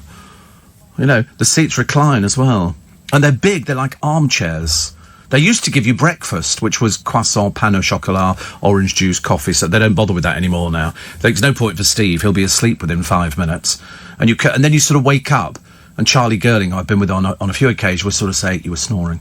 And you think, oh, how embarrassing, how embarrassing.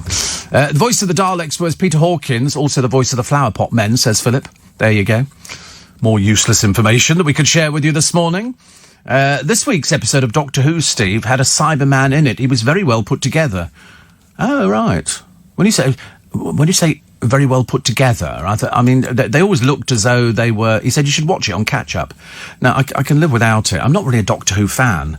I'm seriously not. I've seen a few of them, but I was better years ago. Noah says, have you ever been in conversation with Helena Bonham Carter? Has anybody ever been in conversation with Helena Bonham Carter? No, love her to pieces. But no, we haven't, actually. We haven't. I don't know why. It's an odd one, that, isn't it, really? Sylvia in Liverpool says, I saw Celtic Thunder online on your recommendation. Really enjoyed them. I think they're brilliant.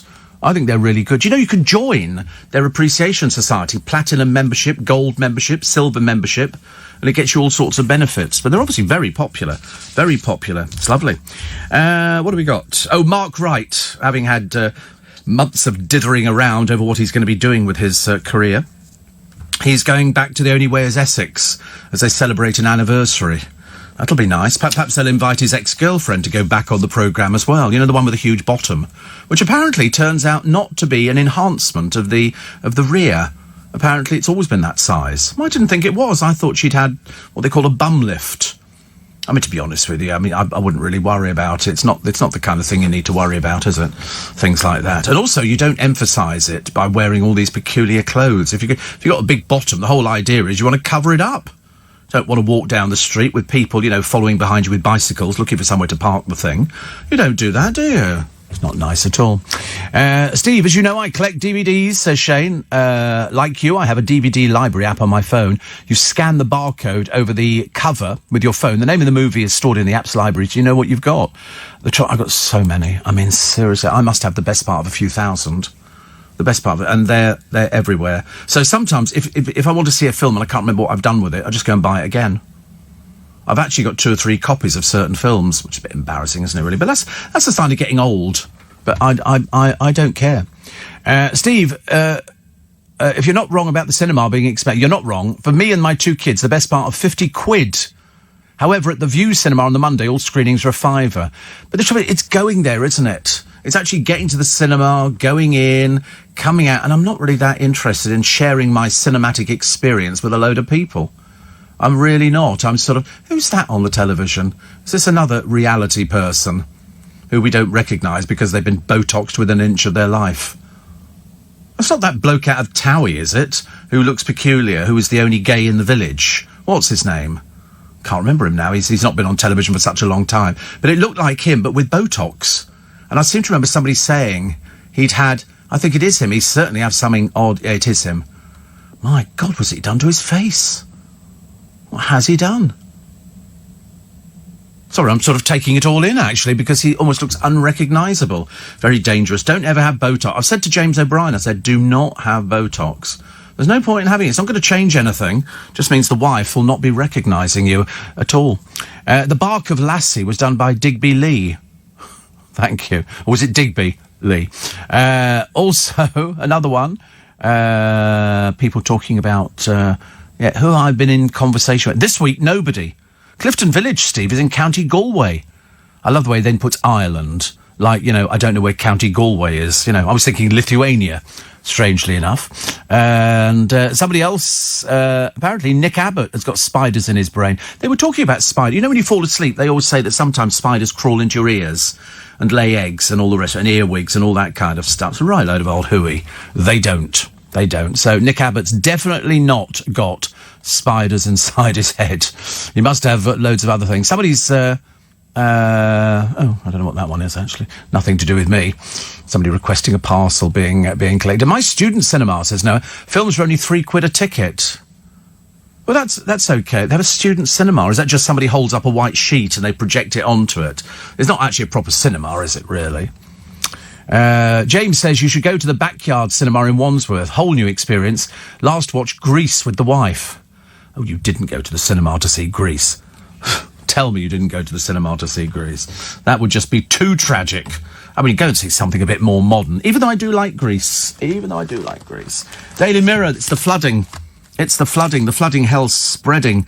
And the storms which have done... I mean, these people are in up to their chests, wading down rivers. You can imagine what the inside of the house was doing. They had a woman the other day on the telly, and she was okay. Her house was dry, but the water was lapping around the front step, and I thought, don't count your blessings on that one. Prue Leith today is 80. 80. She said, there's still so much I want to do. She's a very bright 80. I interviewed her last year, and she had a lemon mousse birthday cake, which looks lovely. So, many happy returns. She says, I think it's just luck that I'm blessed with good health and an optimistic nature. It is, isn't it? It's how you feel. It's how you feel. I don't feel my age sometimes. Most days I don't feel my age. I don't know how you're supposed to feel at certain ages. Tried to go and see 1917 for weeks. See, we normally go very early. Then most times I'm the only person there. That's the best time to go. There you go. Steve took my son to the cinema, got charged £12.45 for one Pepsi and a bag of popcorn. Must have been a blooming big bag of popcorn for that price. And Digby Lee, Steve, is going to be my new stripper name. No, thank you, says the producer. No, thank you. He was quite adamant about that. Steve, you're in such a good mood this morning. I am at... Wait a minute, I can't open the blooming thing up. Wait a minute, I will. But I have some news for you that'll make you feel better. Storm Ellen could be on the way. Yes, I hear so. I mean, put it this way. The people who've been flooded now twice, I think, have really had enough. And the people I feel so sorry for are the people who've got no insurance and they've got no savings. And that poor bloke who was on the news that he was just getting ready to exchange on his property. Now it's flooded out. And there's no chance of putting it back together again because he hasn't got any money and he didn't have insurance. He said, what am I supposed to do? The answer is, who's going to want to buy a house that has been flooded? The answer is nobody. Unless people buy them really cheaply and then sort of pump them out and then do them all up again and do something about trying to stop floodwaters coming in. But it's not so much the floodwaters coming in, it's sort of undermining the house. You don't really want to have all this water pumping into your cellars, do you, really? I don't know. Not just ladies in the shower, Steve, and I'm a Celebrity. I remember a shower scene featuring Nick Knowles in red trunks. A sight to behold and, quite frankly, not to be unseen. Yes, he was wearing Speedos, wasn't he? Mind you, I have seen Nick half naked. I saw him for the best part of a year half naked, because we both worked on the same show on Channel 5 in Five's company. So it was quite normal to see Nick Knowles wandering around in his pants. I'm not going to tell Julie that. I know, it's a bit early, isn't it, to be talking about people in their Speedos. I don't think Corey's got any Speedos. Corey would have a sort of like one of those bathing machines that he would take to the edge of the sea, and only then, when he thought nobody was looking, people have to hold towels up and he would then slip gracefully into the waters. Yeah, it's not your sort of thing at all. No. I think you have to be a beach kind of person to want to go to. I wouldn't go to the beach either. If I did, I'd be sitting there fully clothed. Seriously, I'd be top to toe. The Steve Allen version of a burqa. I would be completely cut. I wouldn't be... there's no point in lying on a beach. Seriously, if you don't have a body that people go core, and they really don't, unless it's apple core, there's no point in actually sort of taking your clothes off. And also, I don't want to get into that dirty sea. All those people are weeding it on the beach. You know they weed in it because you can see them smiling as they're standing as the waves come in. I know what they're doing.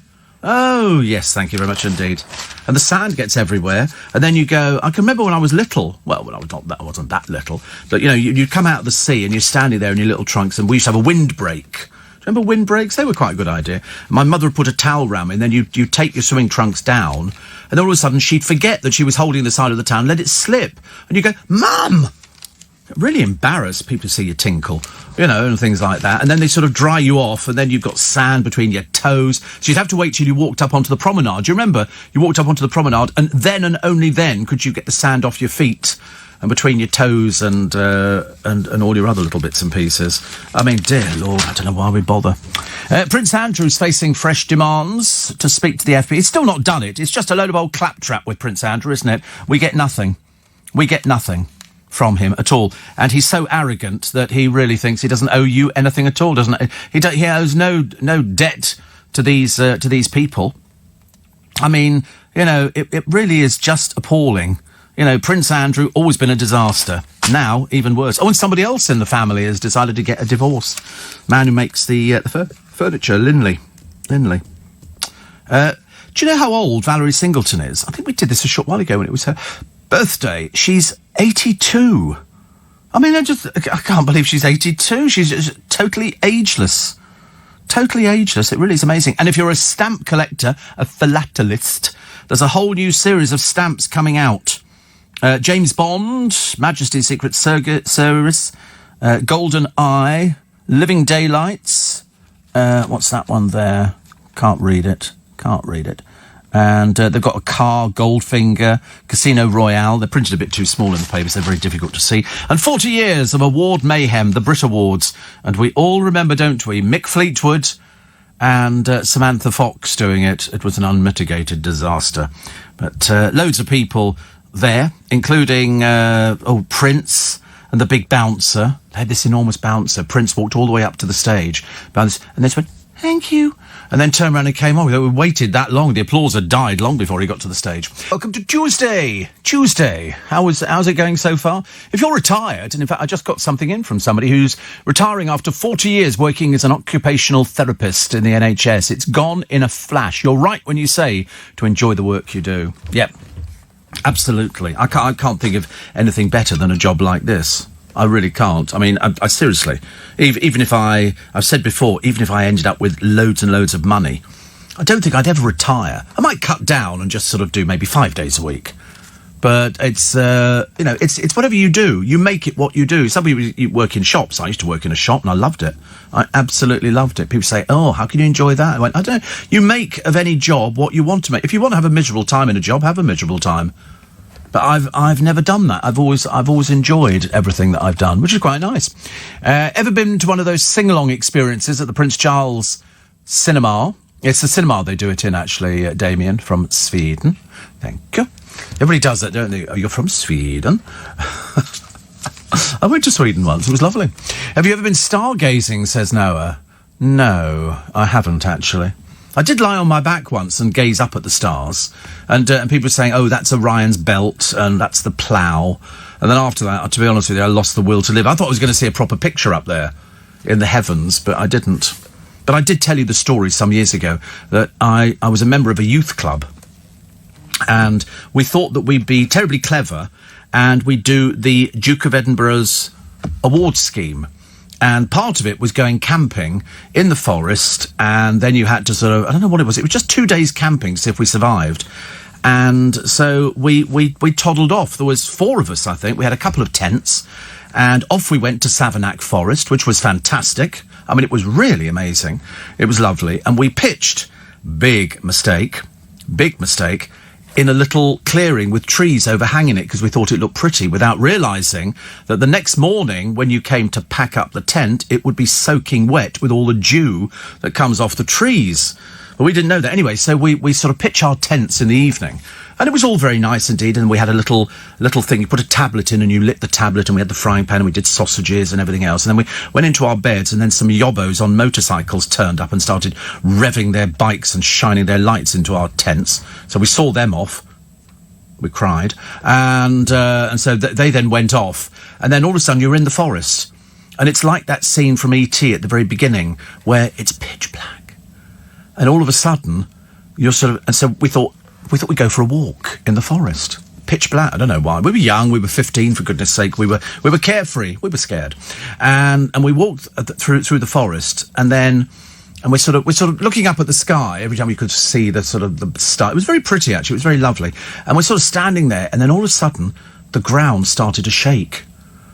And I'm thinking, what? We didn't know whether to run, whether to stand. We didn't know if the ground was going to open up or anything else. And in the end, it was shaking quite badly, so we sat down, and all of a sudden there was a loud doo, and all this. We were sitting on a railway tunnel, and the train had gone underneath us, and all we got was all this smoke that came up, frightened the life out of us. I needed new pants immediately. It was terrible. It was really frightening. Didn't do that again. We also didn't get the badge. We didn't get the badge. I didn't care. I wasn't really in it for sort of getting the badge. Bonnie says, I'm a Celebrity for Australia in South Africa. This is Bonnie Lithgow, by the way. We had cold showers in the jungle, and I signed a contract that no camera filming whilst in the shower. I was in a costume, or if it was really covered in horrible stuff, I went naked. To my knowledge, they honoured the contract, or it wasn't worth the look. You see, I wouldn't go. Nothing would get me into anything like... I couldn't do that. I really couldn't. The public scrutinising you all the time. Oh, God, no. Definitely not my kind of thing. And also showers. No. I know what I look like in a shower. It's not an attractive... I know what I look like when I get out of a shower. So, I mean, not really for me at all. Hate to tell you, when I was a child, says Jackie, I had my ear syringed and out came an earwig. No, I'm not... What sort of place are you living in? Goodness sake. In Nottingham, says Angie, we have a Clifton and a Clifton Village. Love listening to your shows. Martin says, how's your diabetes going? Oh, it's going. You know, it's the way it goes, I'm afraid. You can't improve on it. I'm being lazy this week. I mean, I'm really, really being lazy. I've decided, because we haven't got any interviews booked in this week, I specifically got them to clear the diary. So Tom cleared the diary so I could have sort of a week just to recharge. I need to do that. I need to recharge my batteries, because at the stupid o'clock time I get up, it's daft. Last film I watched, Steve, was The Street. Well, sorry, A Street. Was it? Wait a minute. Was, lost the blooming thing, honestly. It's, what is going on here? What's the matter with this blooming machine? Sometimes it has a day all by itself, and the computer is doing everything. Steve, this is... Oh, somebody sent me a thing, actually. It's very interesting. It's an ex-policeman dumping his rubbish on somebody's drive in daylight. He's got to be the thickest person ever, isn't he? We'll tell you about him in a moment, because we hate people like that. And just a week, says Monica, to my new job and free full weekend, so I'm looking forward to a View Cinema card, since I have one of the best multiplexes down the road from me. Every Sunday's going to be movie day. Fantastic. Yes, I mean, if you like doing that, I think that's brilliant. Ron says, LBC's daily soap opera from the Bob and Doug Breakfast Show years, The World of Melanie Parker, is on YouTube. Still very funny. And also, any more revelations about Nick Knowles, and you owe me for the cleaning of my trousers, says Monica, my favourite Jewish cabbie. Sorry about that. It's true, actually. It's a very true story. And then Noah says, what do you chat about with Nick Abbott on a Sunday? Not very much, actually. Not very much. And Anthony says, I was put off going to the sea when as a child my parents took us to Llandudno. While laying on the beach, kids screaming as they came out of the sea with jellyfish attached to their legs. Oh, jellyfish. Oh, dear, no thank you. Very dangerous, aren't they? Very dangerous. Last time I went to the cinema, says Susie, 2 women at the end of the road chatted and ate biscuits most of the time. Oh. And one here says, you're very dry and funny. Oh, well, I think I'm dry. I don't know. Last film I watched, Steve, was A Nightmare on Elm Street. This is from Matt the Trucker. He says, I know it's an old film, but ever since I was a kid, I've had a major fear of Freddy Krueger. I think I was mentally scarred by watching it when I was a child. So at the weekend, I thought I'd face that fear, during the daylight, obviously. But I don't think it helped. It still gives me the chills. I saw Friday the 3rd. Oh, I know that's coming in now. You can tell, can't you? Honestly, he arrives in and half a ton of, hello. Nice to see you. You're moving quickly through the ranks, aren't you? Are you being trained up downstairs for something, I hear? Oh, my God, I tell you. Thursday's the big day. How many days are you doing? You're doing 10 days. Your hair will be out in clumps. It'll start falling out. You're going gay. Really? Oh, and grey. I do beg your pardon. I'm so sorry. My hearing's not as good as it used to be. Also, I get a cheap laugh out of somebody. He's the one. You got 10 days of it. Oh my God! Where's Dave going to? This is all. Go to Brazil. What on earth's he going to Brazil? Oh, I know why he's going to Brazil. I've just worked it out. He goes there for the ambience and the culture. Mainly the ambience. Brazil. My God, there's a place to go to. Oh, he'll have a fantastic time. He'll come back a different person. I bet he went 2 weeks in Brazil. I'm not sure I could afford 2 weeks in Brazil. Would you class yourself as a comedian? No, I'm a radio. I keep telling people I'm a radio presenter. I'm definitely a radio presenter. I'm a radio presenter who tells stories. That's what I do. I tell stories, not all the time, but I can weave stories in, and I'm never short of a conversation or two. Yeah, when I'm on stage, well, I don't think so. No, I don't like to see myself as a comedian. I just tell a story and I can embellish it and make it, to my advantage. But I don't intentionally do it because I don't know what I'm doing. I've never actually planned. It's not like some people where they sit down, they write out what they're going to do and talk about, and I don't do that. I know how to do a punchline. I know how to work an audience. I just have to look simple and vacant, and that generally works. People feel sorry for me. I come on stage and go, well, he's not got long, has he? Bless his heart. But no, I don't have any trouble with that. And also, because I keep thinking, I do a 3-hour programme every day, 5 days a week, completely unscripted, completely off the cuff. Just whatever you hear is what you get out of the newspapers. And then when you do it on stage, you're only doing for about an hour and a half. So it's easy. It's not difficult at all. But I never think of anything. I don't think of anything. What I like to think of, the only stipulation I have when I do a show is I don't want to see people beforehand. Not people I'm working with, but the audience, because I think it should be a surprise. So in other words, I get changed, then I sit in my little dressing room and, drink my glass of Prosecco, and then at the appropriate time, I then go sort of out onto the stage, and that's the first time that some people might have seen me. And I want it to be a surprise. I don't want to say, oh, that's what he's wearing. Much, much better. Stephen in Beaconsfield, morning. Not a fan of the recent Doctor Who's, the 60s and 70s with Daleks, Cybermen, Yeti, and Silurians were much more frightening. I don't remember those. Spent most of the programmes.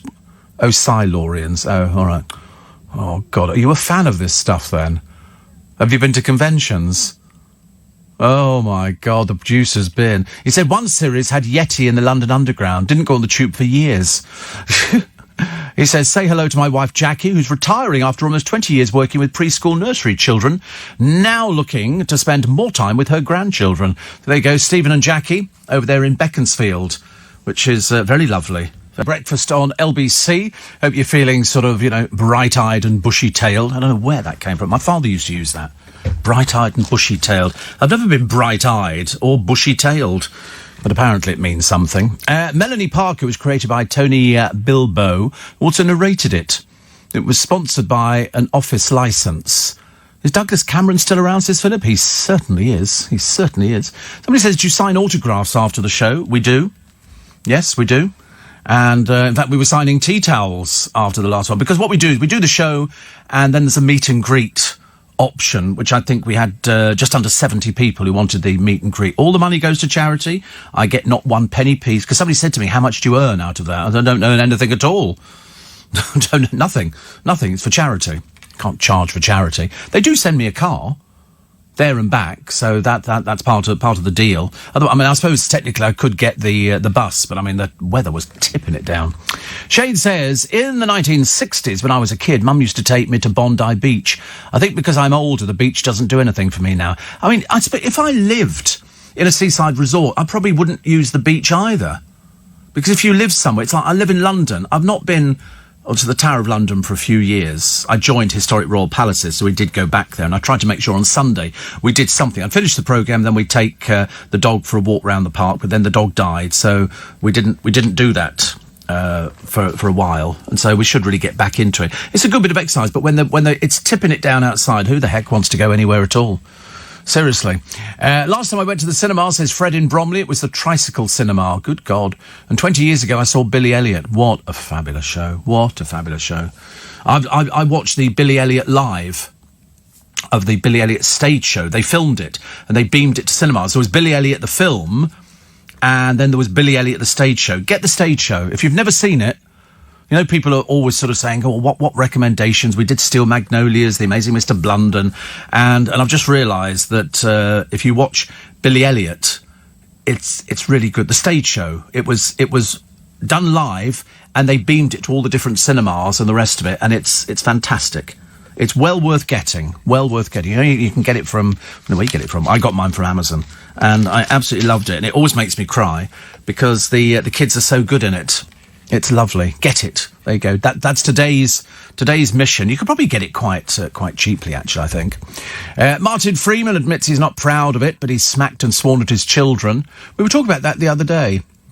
And then somebody says, do you see yourself as upper, lower or middle class? Do I see myself as upper, lower or middle class? I don't think I see myself as anything, actually. I don't think so. I mean, I'm from working class stock. So if you want to class that as lower, you can class it as lower. But I mean, we didn't see ourselves as lower. We had a roof, we had central heating eventually. My father went into the forces, so that takes you, I think, to middle. So I definitely wouldn't be upper. I think I'm middle with no aspirations whatsoever of moving into another class. Class used to be on the railways, first, second and third, wasn't it? I remember those vividly. Remember it vividly. And I used to quite like going into first class.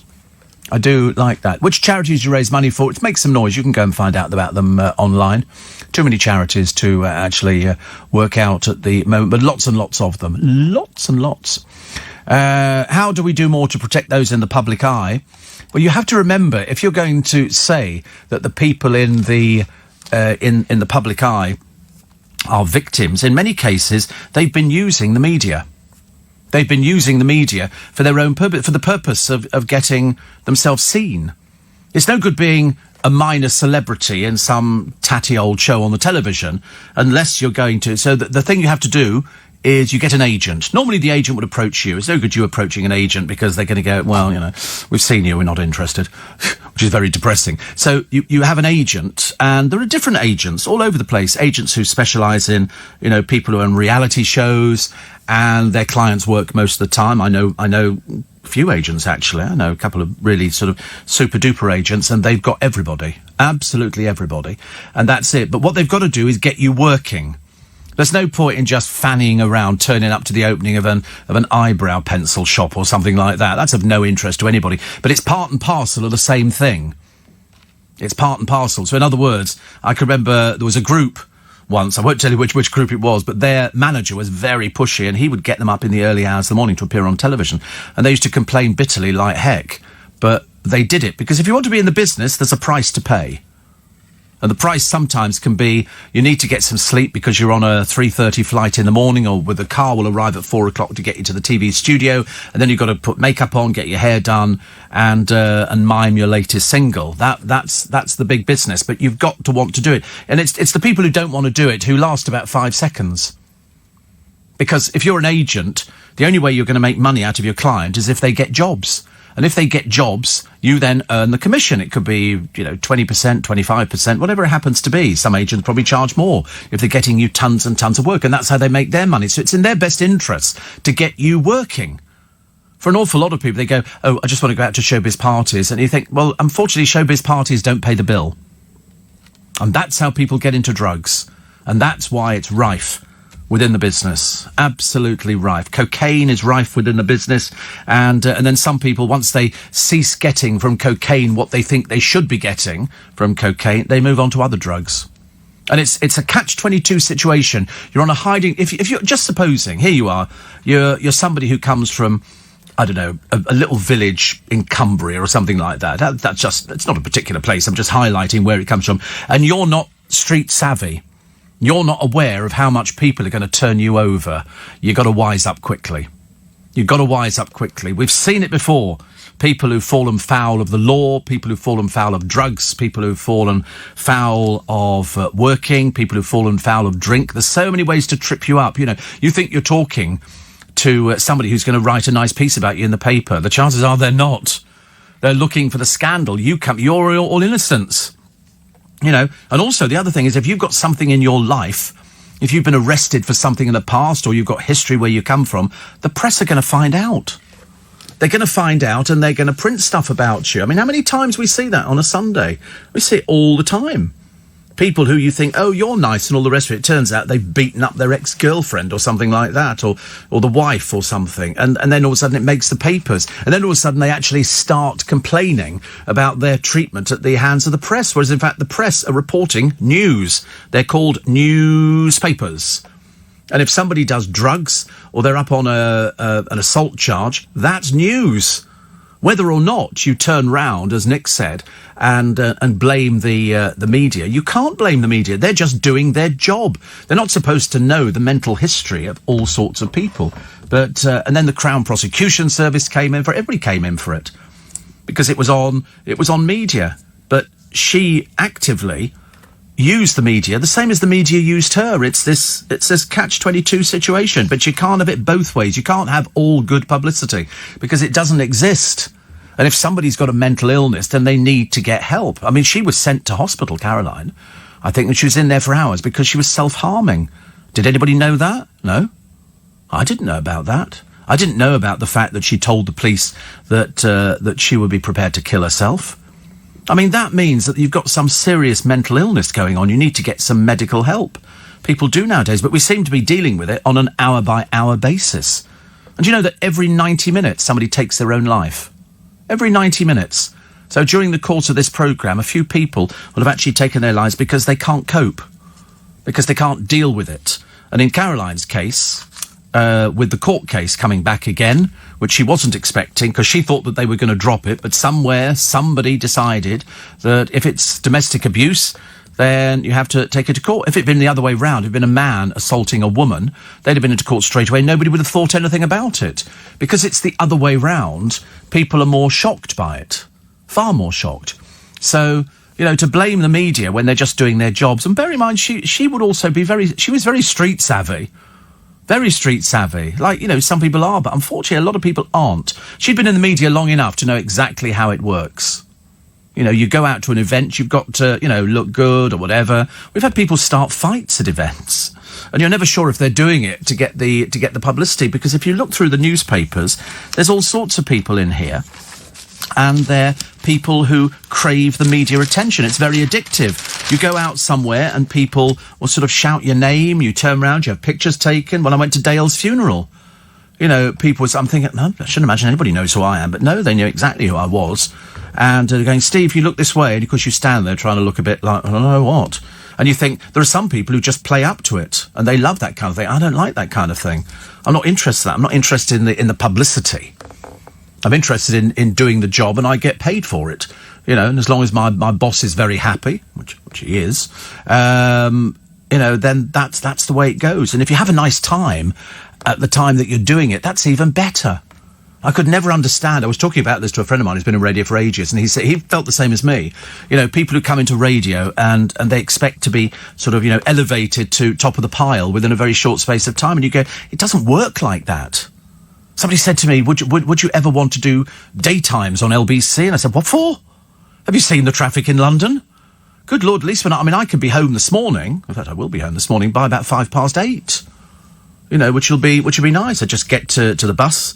I do take the bus to Waterloo. I'm a bit bone idle like that. And I get the bus there, and I can get a 7:34 train out of Waterloo. So I can be home by 8 o'clock. I mean, that's like having the whole day. Fantastic. I might go and pick up some crumpets and have some crumpets for breakfast. Corey's having chocolate, I suspect. Once he can find them in the bottom of the coat pocket. Poor soul, honestly. So he's falling apart. But that's how the business works. Everybody's got their role. Everybody's in this big wheel, especially if you work for a radio station. You're in the big wheel and you're a spoke. And with all the other spokes who are all playing their part, you have success. Morning, Steve. All true about the Fame game. Sad to say, it is. It's a insatiable urge that people have who want to be famous. And it's not just people who've been on Love Island or people who've been on I'm a Celebrity. It's people in radio, people who work in the media. Everybody wants to be famous. Columnists. They all now get that opportunity of being on television. Some of them work, some of them don't work. When I say some of them work, I mean some of them appeal to the public and they keep using them. And so you see people like that. I know no end of people who appear on television programmes as talking heads. They like doing it. Never appealed to me in the slightest. I can't think of anything worse. Because then all of a sudden people judge you. And I always think if you're in radio, it doesn't matter if people go, oh, I've heard, I know Steve Allen, yes. And people have said that I bumped into people in Paul Cooper's shop, and they've said, has Steve Allen been in recently? And I'm standing there.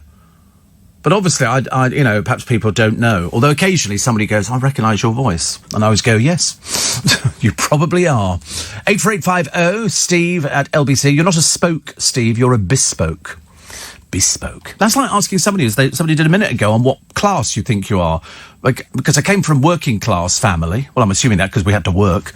And then we sort of, I think, probably aspired to middle class. I don't know. My parents had a mortgage. They had a nice house.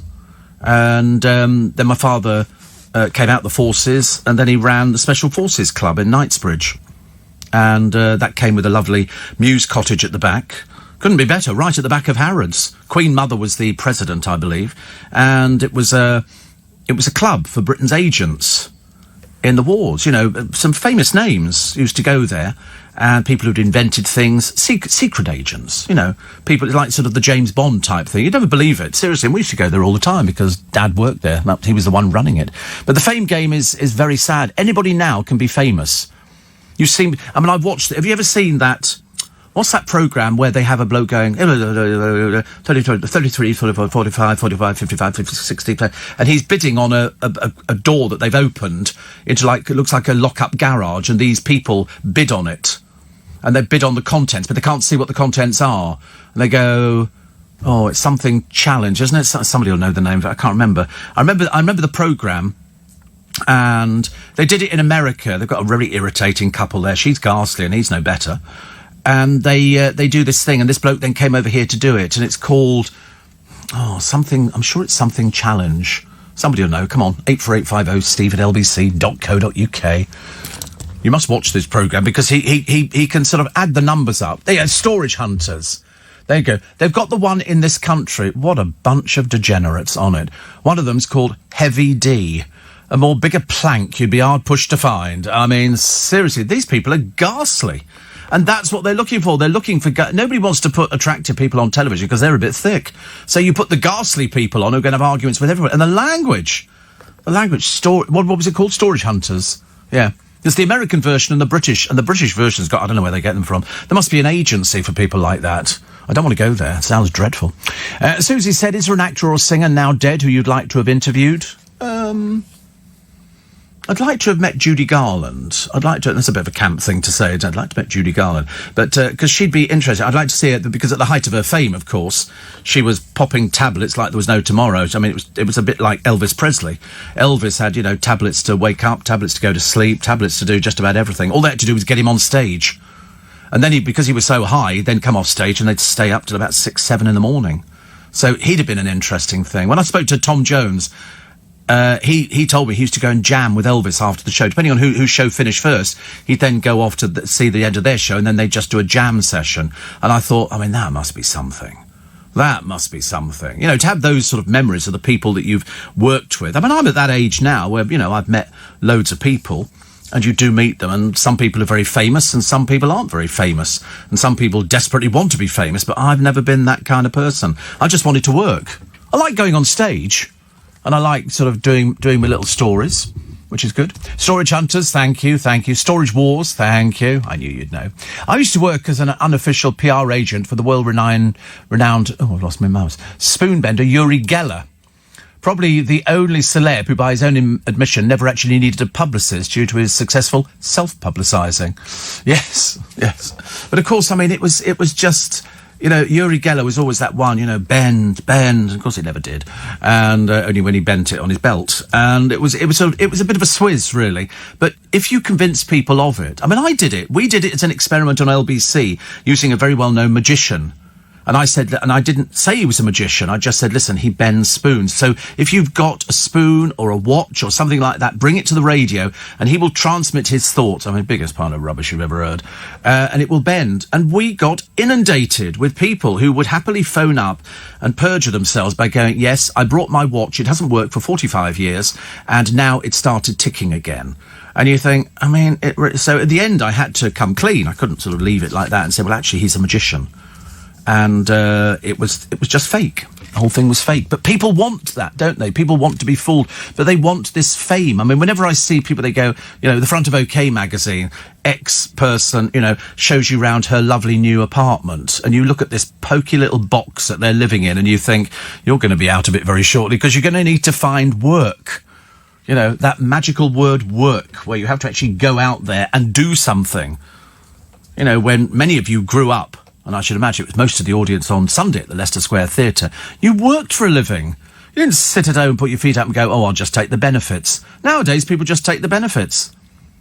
And you think, why do you not want to get out there and work? And the answer is, while we continue to pay people the benefits, they're not going to get off their bum and go and do anything. Ridiculous. Sidcup Julie says, you did make me laugh yesterday regarding your spoons. It's the way you said it. I know.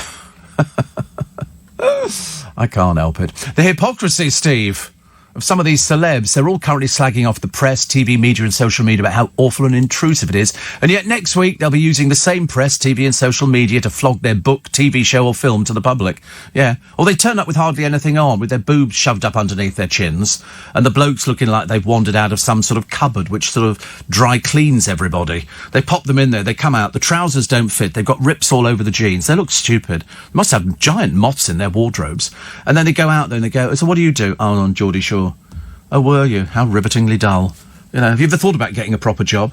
Like celebrity? Oh, right, okay. Who are you going out with? Any bird I can get, mate. Any bird I can get. And that's all it comes down to. That's the whole of Love Island. The whole of Love Island. They're on there to find dates. How tragic. You have to go on a television programme to find somebody who's stupid enough to want to go out with you. But because they're all on the television programme, they all want to go out with each other. So you're quite right about Matt. It is the hypocrisy. They'll all be complaining bitterly, and yet they will literally suck up to the press as much as they can. Because without the press, who cares? Who cares? It's like, when was the last time you saw a picture of Gemma Collins in the papers? Never.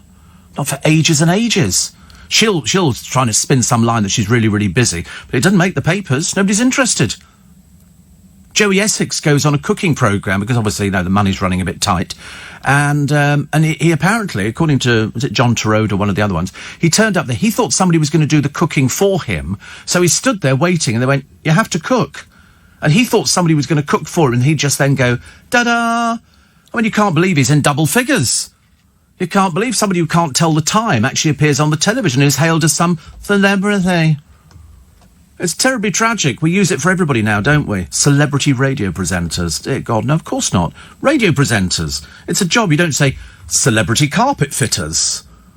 You know, celebrity chocolate shop workers or cleaners or something. You don't have that. But yet they all want that word in front, you know. What was the one I saw the other day? It was somebody else. It was one of these sort of so-called experts. They're like sharks. They circle daytime television programmes and radio. And they go, oh, yes, I'm an expert on what? Body language. What sort of body language? I can tell you anything. And so we put them on television and we put them on radio, and the next thing is they become the celebrity, and then they go, of course, this is a celebrity psychic. You know, and who have you had on? Oh, Kerry Katona popped round, and Joe Swash. I'm sorry, I thought you were talking about celebrities, not media personalities. There's a complete difference. I mean, you could sit here till the cows come home talking about these people's shallow existence and what they don't have, which appears to be happiness. Happiness appears to be the one ingredient that is missing from people going on these shows. So it's all a bit fake. And then they've all been told by the agent, find a partner in there. Without the partner, you're by yourself and you're going to look desperate. And unfortunately, some of them do end up not finding a partner, or failing that, it turns out to be fake. I mean, if I hear another person off Love Island going, oh, I'm like really in love with so-and-so, of course you are, darling. Of course you are. As long as you believe it, that's fine. But eventually, this is all going to come back and bite you on the bum, and you're going to need to find a job. So why not do it now? Makes it much easier, doesn't it? Makes it much easier. 84850 steve@lbc.co.uk. Front page of the the Daily Star. There's a bit of quality. What have we got? Oh, this is the story about NASA. NASA wanting to build the producer loves this story. They want to build a spaceship to meet aliens 25 trillion miles away. It's in the Alpha Centauri system. You're aware of Alpha Centauri? I thought you were, because this is where water and life may exist. And they're hoping that if they fly out there, then the aliens will want to come and talk to them. I should imagine they'll probably fire bombs into them and bring the spaceship down. That'd make it. But it would take how many years? Travelling at 155,000 miles an hour. That's an awful headache coming on. How many years would it take to reach Alpha Centauri? Come on. You're going to embarrass yourself. So you're travelling at 155,000 miles an hour. That's speeds of about 10 miles a second. How many years to reach Alpha Centauri? 300 years. How many years? 1,000 years. Oh, you're all way out. 18,000 years. Going at that speed to actually... I mean, it's a long way away. I mean, you're going to run out of petrol, aren't you? Very quickly. You're going to run out of people as well. Yeah, nobody's going to be alive when the spaceship actually arrives there. They're all going to be dead, so it'll be an unmanned spacecraft, presumably. And you'll just have somebody going... And they'll have to keep having children. Then the children can take over driving, because they go, my great-great-great-great-great-grandfather set off in this ship, you know, all those years ago. Sadly, he's dead, and we had to jettison him out into space. You know, we just opened the door and shoved him out, and we're hoping to make it. It's interesting that the late Professor Stephen Hawking said in 2016 he would design a tiny nanocraft that could travel to the system within 20 years. I can drive a craft to the thing.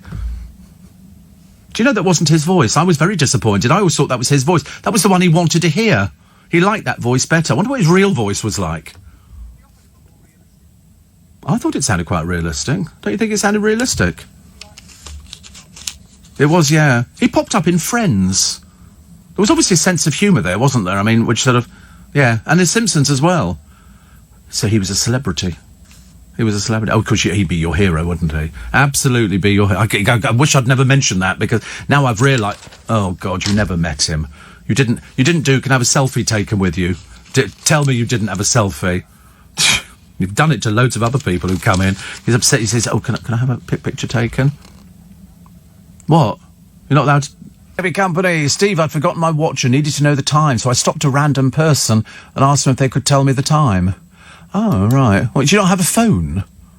Do you not have a phone? I mean, it's, it's one of those sort of things, actually, that if you have a telephone, you've always got...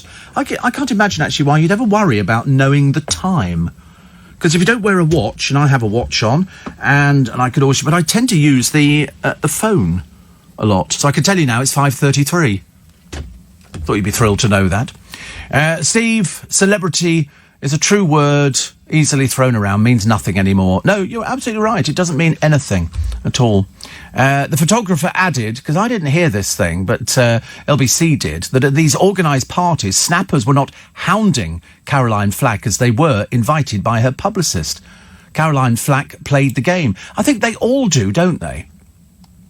And that's that showbiz photographer who was telling LBC. So the photographers were invited by the publicist to take pictures because that's what they need to survive in this cutthroat world of people wanting to be famous. And you'll see them because a lot of them turn up on Celebrity Juice. And some of them are absolute nobodies. Absolute nobodies. And but I mean, enough of Eamon and Ruth. And I always thought he was way too old to appear on something like that. I'm going to a party on Friday, of which I think Keith Lemon will be there. I only say that because the last time I went to this party, Keith Lemon was there. I spent most of the time avoiding him. I can't get into a conversation with Keith Lemon and his outfits. Yeah, he turned up with one of his outfits on at a party. See, I just thought it was like a showbiz, you just wear this sort of garish stuff when you're on stage, but no, he seems to wear it all the time. But I want to sing, "We are the Diddy Men, Doddy Doddy's Diddy," because he wears these hats which don't look, that good. Whereas Boy George's hats were fantastic. And Stephen Hawking was never in Friends, but he was in The Big Bang Theory. Oh, that's right. Yeah. Well, I mean, it's roughly the same kind of thing. Friends, Big Bang Theory, whatever. I quite like The Big Bang Theory.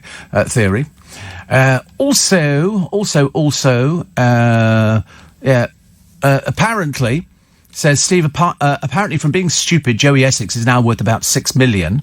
No, he's not. No. You believe that, you see, the trouble is you're believing the papers and believing the internet. How would he be worth $6 million? From what? From what? Shop's not open anymore, is it? No, I love the way that people sort of print stuff off from the internet and go, actually, Gemma Collins is worth 20 million. Well, actually, Steve Allen's worth 40 million. So there you go. Of course, you don't believe that any more than you shouldn't believe all the other rubbish. Ridiculous. So Stephen Hawking, yes, I remember because I remember seeing the episode of the Big Bang Theory, because I think the bloke who stars in it was sort of talking about Stephen Hawking, but I don't remember the actual episode. Another one here, Steve and Stephanie Davis. Went for the press yesterday. Stephanie Davis, remind me. Stephanie Davis. She was in something. But, and says, but I think you've called it right. But how do you slow it down if you're in the spotlight? Well, you don't have to be in the spotlight. There's loads of people out there, actors and actresses, who go about their daily duties quite well. Hollyoaks. Oh, no, Hollyoaks. So that says it all. But there is a way. There is a way of avoiding the press. You can do it. If you want to be photographed, you can make yourself available to be photographed. If you don't want to be photographed, why do you think you don't see pictures of, certain celebrities all the time? And then you see other pictures of the same people all the time. And you think, why? Because they're actively... Look at Rita Ora. She's actively seeking publicity from everything. Actively seeking it. All these people are. And they'll print a little bit about it. And that becomes her publicity. But there is a way of actually going about your day-to-day life without being seen. You could put a baseball cap on, pair of dark glasses, put a coat on, and you're not known. Immediately you become invisible. And that's the best way, because believe you me, once you become famous for something, and of course it was never about presenting, was it? It was always about the boyfriends and the people she'd been out with and everything else. It was never... They're only interested in that. Then nobody's ever said, oh, so-and-so, great presenter. They never say that. Here's the ex-police officer filmed fly tipping a car full of rubbish on somebody's front drive in broad daylight. Paul Earwaker was caught on a security camera, 47, and the footage said to council officials. He claimed a rag and bone man told him to dump the rubbish there and would collect it later. What, on somebody else's drive? Oh, dear. Well, luckily nobody believed it. He's a former police sergeant. He said, that's the address he told me to take it to. and I was set up. Yeah, we're all set up, mate. All set up. In the video, he dumps a table, chairs, part of a sofa, and household item. He runs a prestige car hire company, admitted illegally depositing waste, and was handed a 12-month community order to complete 80 hours of unpaid work, and told to pay £1,310 costs. There you go. Caught you out, pal. Caught you out. You can't go dumping stuff on people's drives. It's a good one, though, to fib about, isn't it? I was told to dump it there by a Rag and Bone man. Rag and Bone! That's what they do now. They used to come down the streets. If you're a little person at the age I am, when the Rag and Bone man came down the streets, you either got a windmill if you took him out clothes, or you could get a goldfish in a jar. And he give you a bit, and you'd hear him coming down there, and you go, Mum, Mum, Mum! What, Rag and Bone? He's outside! He's got windmills! And you used to get all sorts of little things from him. And it was good fun, actually. I mean, I remember once I took my entire mother's wardrobe downstairs. I thought, well, perhaps I can get 2 fish for that. Till Mother came out. Back, bring it back. Got nothing to wear for Easter. And a glamorous singer. Well, she's not really, if you saw a picture of her. She travelled the world, surfing and performing, was convicted of fiddling benefits. This is October Hamlin Wright. She said she had ailments including lupus, night vomiting, fibromyalgia, and was virtually unable to walk and needed full-time care. Basically a compulsive liar. She said her October Rocks.com website had videos and photos from 2013, showed her climbing stairs and everything. Oh, horrible piece of work. She surfed across the world in Australia, performed at Glastonbury and the Isle of Wight Festival and many other venues. But Hamlin Wright of New Malden said she was wheelchair-bound for periods and needed steroid jabs. Give us the money back. 13,000 quid, honestly. But she denied dishonestly making false representation, but was convicted at Kingston Crown Court. Honestly, you scum. Give it back. 13,000 quid. I don't know. There's a witch. We haven't heard of a witch story in the papers, have we? But this is somebody. She's called Harmony Nice. They're not in the real world, are they, really? But she's got so many devotees on social media, she's outdoing the Church of England. She's got more than 1 million followers on YouTube and Instagram combined, compared to the church's 335,000. She's a 22-year-old. Her spell tutorials are so popular, she's earning a good wage, and she's published a guidebook on witchcraft. Fake. No such thing as spells. Don't be silly. Okay, it doesn't work like that. But Harmony said some people see Christianity as outdated. She's Wicca, which apparently is a pagan religion that developed in the mid-20th century. Balmy person. What are you into? Wicca. Okay, and you do spells, do you, dear? Yes, okay. Harmony comes from Norfolk. She was inspired by, wait for it, her great-grandmother Hilda, who was also a witch. It's madness, isn't it? Absolute madness. But she started her YouTube channel for fashion and beauty, but then found viewers were interested in her Wiccan faith. She said, you can be declared as a witch, but lots of people prefer to be called a Wiccan. But there could be actually 250,000 pagans in this country. And it's the Church of YouTube that's allowed a virtual community to come together. Madness. Complete mad. Do-wah-diddy-diddy. I'm a mushroom. Woo, here we go. Oh, look, on my broomstick. I mean, we liked Harry Potter, but for goodness sake, we never believed anybody could actually mount a broomstick. I don't know, my Auntie Enid could have a good go at it, I think. 18 minutes to 6, in case you are checking. Meghan and Harry wanted their privacy. Now they've dumped us for Canada. They're never out of the spotlight, says Jill. Yeah, but that's the press, isn't it? The press over there, they'll have an agency, say somebody from The Sun, Guardian, whoever it happens to be, and they'll contact a local freelance picture taker, and they'll say, OK, we need a picture of them. And so they'll go out and take a picture of them. And then they send it back, and they go, that's it. So they don't actually have to fly out there, although I have heard of it happening. I remember the man coming round the corner and the streets to sharpen your knives. Yes, actually different from it. Ragaboon! This was a man who sharpened your knives. Yeah. Any old iron? Yeah, you say, any old iron, any old iron, any old iron. You look sweet, sat upon the sea. You look... Yeah, that one. I don't think they ever did that. My old man said... I don't think anyone would be singing that, you know. I think it was Rag and Bone. That was, and then I discovered there was a singer the other day called Rag and Bone Man. And he looks like he needs to go on a diet, eat more at the salad bar. And he turned up, I think, on a Brit Award thing for quite some time. He's a huge bloke. And they went, he's Rag and Bone Man. And I went, no, he's not. His probably real name's Eric or something. They always give them these sort of like flashy names. It's like, you know, I wanted to be... if you're Steve Allen, it's a bit dull anyway, isn't it? Really, you can't sort of come up with a name like, I don't know what a DJ name would be. Can't think of anything off the top. I'm not that clever to think of DJ names, but they've all got them, haven't they? They all call themselves, it's like Fatboy Slim. His name's Norman. Hello. Come on. Admittedly, Norman does sound a little bit naff. Steve, the little fish used to last an average of 2 hours, says Julie. I know, they never lasted long, did they? We used to flush ours down the toilet. Well, when they died, what else do you do with them? You can't bury the thing in the garden. But I remember the knife, Kelly, she used to get, Rag and Bone, ow! And that was the knife man, okay? I don't remember him saying anything else. Busy day in Minnesota.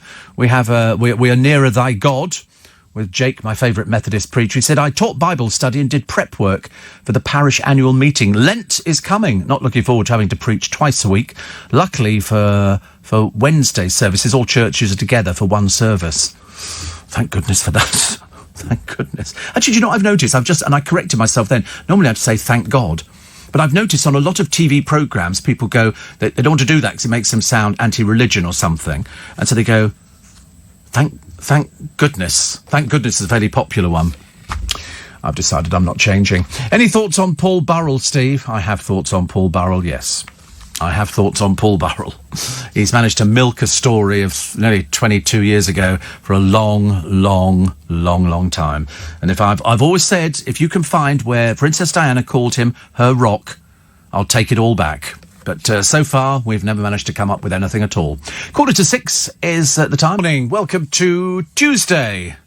Can't have much more water, can we? Yep, because there's another storm on the way. I mean, what is it? Have we done something wrong? Is the good Lord above watching these sort of things, saying, "Oh, give them more water"? The UK version of Storage Hunters, Steve, is fake. The bidders are actors. Heavy D has done adverts, and the auctioneer is a professional comedian. Well, it's the same one they've got in America. He's over here to do it. He is an auctioneer because he can do it. But Heavy D, I mean, who's Heavy D? Nobody. Just some silly person, you know, who thinks that he's got some sort of personality that we've all got to sort of adhere to. Well, not me, thank you. Steve, I'm a celebrity truck driver. Oh, here we go. That's all I need, isn't it? A celebrity truck driver, says Lee. I made the news when I moved 3 elephants from London Zoo to their new home at Whipsnade. Hasn't changed me, though. Yeah, people think if you go to London Zoo, it's funny you should say that, they think you see elephants. You don't. They're at Whipsnade, which is also owned by London Zoo, and they've got herds of wallabies and rhinos and stuff like that. All the stuff that they didn't have. They used to have elephant rides at London Zoo. I think I've actually got a picture of me on an elephant years ago. I mean, that was, you know, when I was a little boy, but they then moved them out. It's nice, Whipsnade. It's nice in the middle of the country. Back to work this morning after my lovely weekend, says Heather, the Norwich nurse, to see the show. No pressure. But she says, but can you hurry up and get the powers that be organising another one so that poor wretches like me have the show to look forward to? It does make getting up and coming home in the dark every day so much easier. Yes, it took her forever to get down here because of the wind and the rain and the problems with the trains and all the other bits and pieces. But she made it. And I did say, actually, that all the people who made it were stalwarts. I think we only had a few little empty seats, but I knew that a couple were due to illness. And a couple were actually due to somebody who was saying, I've got no trains out here. I'm completely up a gum tree. So she did very well. Everybody did very well because the weather was atrocious. I mean, it was. We could have actually stayed there, couldn't we? Really. Jacobs, have you interviewed Boy George? Yes. I was a fan of Boy George. Then I was not a fan of Boy George because he went through a peculiar phase with sort of things that affect celebrities. And then he came in and he was interviewed by Mr. Moyles, and I went to go and collect him. And we opened the door after he'd finished his interview, and so I could bring him into here. And he said, I know all about you. And I said, I would hope you do. I said, because you have featured. And we actually got a really good interview. See, but that's what it's all about. That's what it's all about. It's celebrities knowing how things work. And he's been through the mill with the press. Everybody has. And that's just the way it works. You have to learn to deal with it. But don't always think that when you say you know, somebody's being hounded by the press, in a lot of occasions, it's their own doing. They actively seek the publicity from the press because they need the press. Steve, it's been a while since I tuned into your show, and I can honestly say I missed you. But mashed potato from Iceland, and no from me. Well, you're obviously not one of those classy people who could eat mashed potato from Iceland. It's quite delicious. I had some the other day, actually. It's absolutely delicious. It's just made out of potato, and it's delicious. It is fantastic. Lisa says, my granddad, Bill Reen, was a knife grinder and chair caner of South London and North Kent in the 1940s, through to the early 60s, then moved to the South Coast to work. My dad has memories of walking from Kent to Tower Bridge, calling knives to grind, chairs to cane. They used to have years ago, there's a lovely book I've got at home, which is Victorian street people. You know, the dancing bear, the knife grinder, the Okey Pokey man. Remember the Okey Pokey man? That was ice cream. He was selling ice cream. That was lovely as well. But knives to grind. Because in Oliver, that's why you've heard that before. And that's why I did it in that way. Because in Oliver, who will buy this one? Before that, it was ripe strawberries, knives to grind. The only person who wasn't there was Rag and Bone. He wasn't there. He didn't fit in with it at all. They were looking for people having a bit of fun. But Christmas week, very busy in the well-to-do areas. They needed the knives to carve the Christmas roast, says Lisa. That's a good story. That's a good story. I like that one. That goes in my sort of good story book. Kevin says, I remember Rag and Bone Man coming round with a Shire horse pulling a cart. Yeah. Well, that was Steptoe and Son, wasn't it? Steptoe and Son. Bum, bum, bum, bum, bum, bum, bum, dum, dum.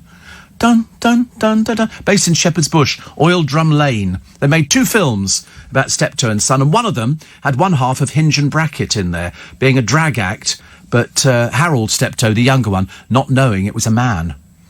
And he was going, you could come back with me, darling, couldn't you? And then the other one's going, it's a bloke. Ian says, I deliver ice cream to London Zoo, the London Palladium, 2 palaces and the Tower of London. I've not changed. See?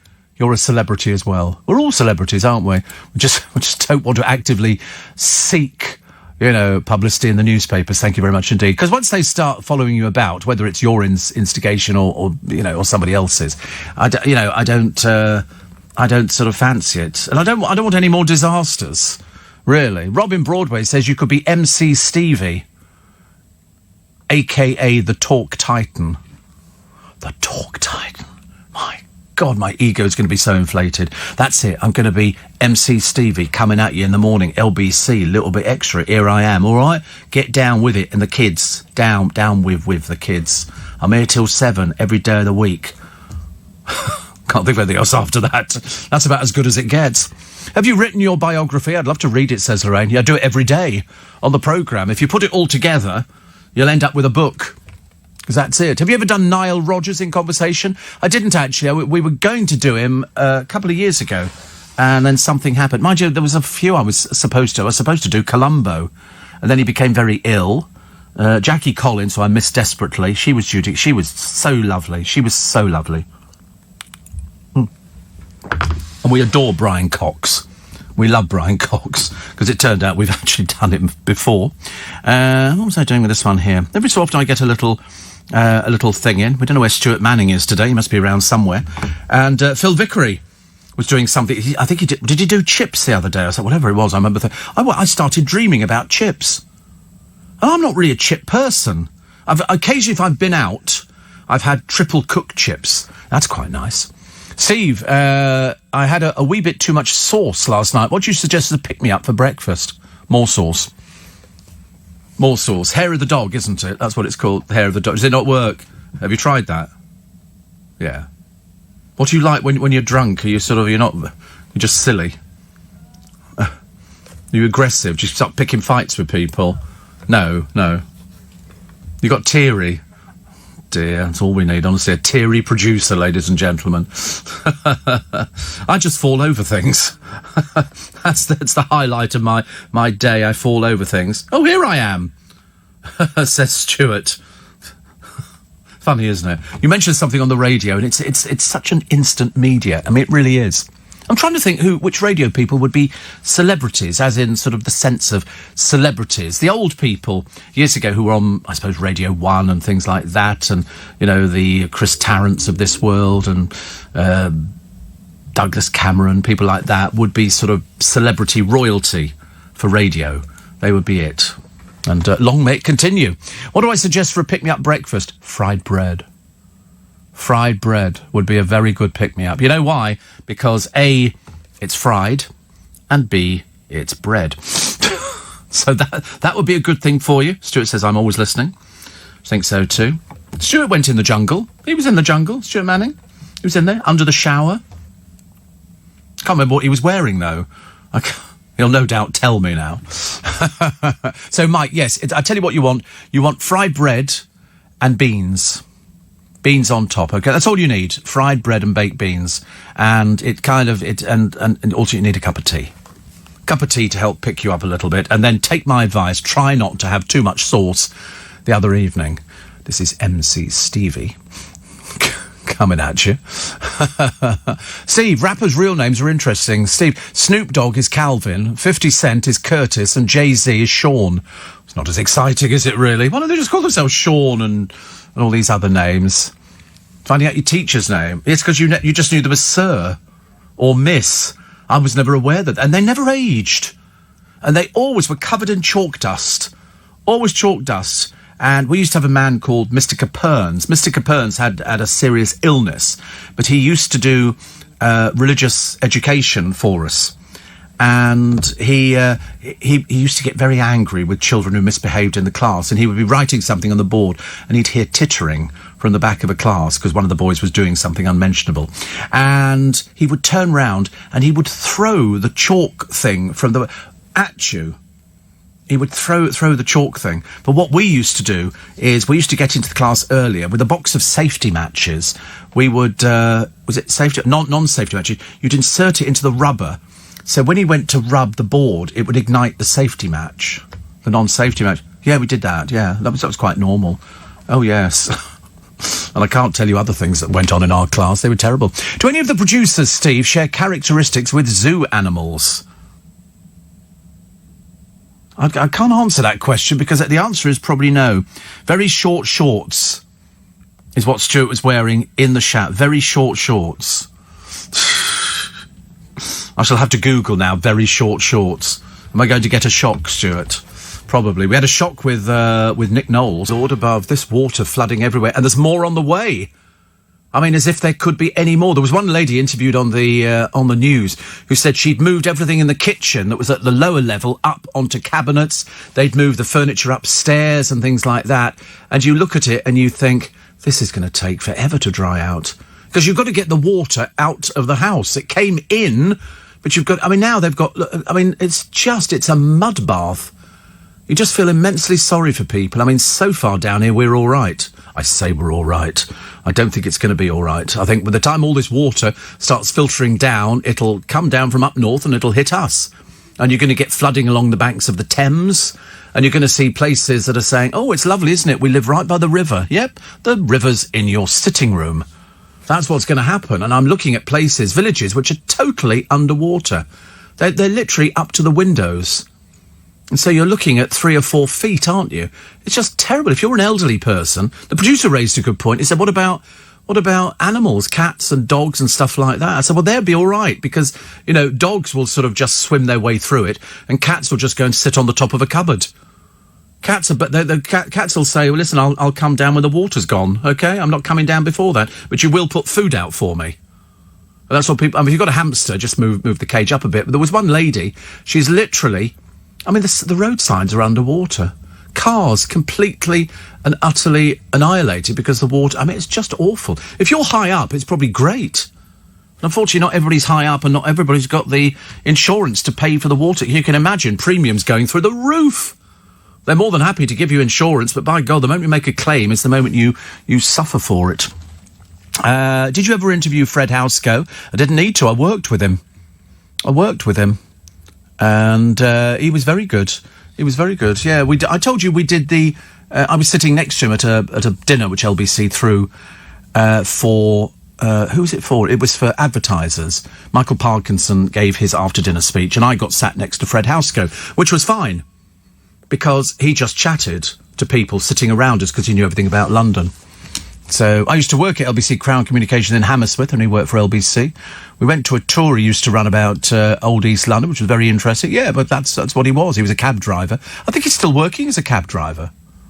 I'm pretty certain he might be, actually. We had a teacher, Steve, that used to throw the chalk rubber at us. We got our own back when one of the girls fastened the sleeves of his BA gown behind him with her kilt pin, says John. I don't even know what a BA gown is. I've got no idea. Probably something peculiar. Steve, a famous cartoonist who would draw animals and relate their appearance to certain people, said he often felt like apologising to the animals. Oh. I don't think any of this lot look like animals. Really, I don't, actually. I don't think so. I remember years ago, Steve, I had dinner in the West End with Douglas Cameron and his lovely wife. He doesn't sound any different. I think he came back to LBC. They used him when we celebrated a birthday some years ago. Still lovely. Still lovely. Adam says, I've moved to Twickenham. I'm very excited. Any recommendations?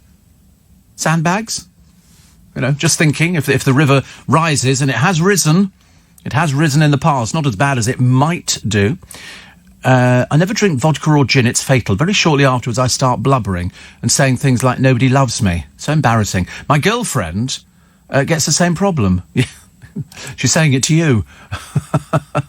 I told you I've got a friend of mine, and his girlfriend's looking for commitment. And I'm thinking, he doesn't do commitment. He definitely doesn't. What about the old BBC Top of the Pops DJs? What about them, Scott? What about them? That was always a good gig to get, wasn't it, I think? To do the Top of the Pops. In fact, groups used to sort of abandon tours to do Top of the Pops because it could sort of push it up.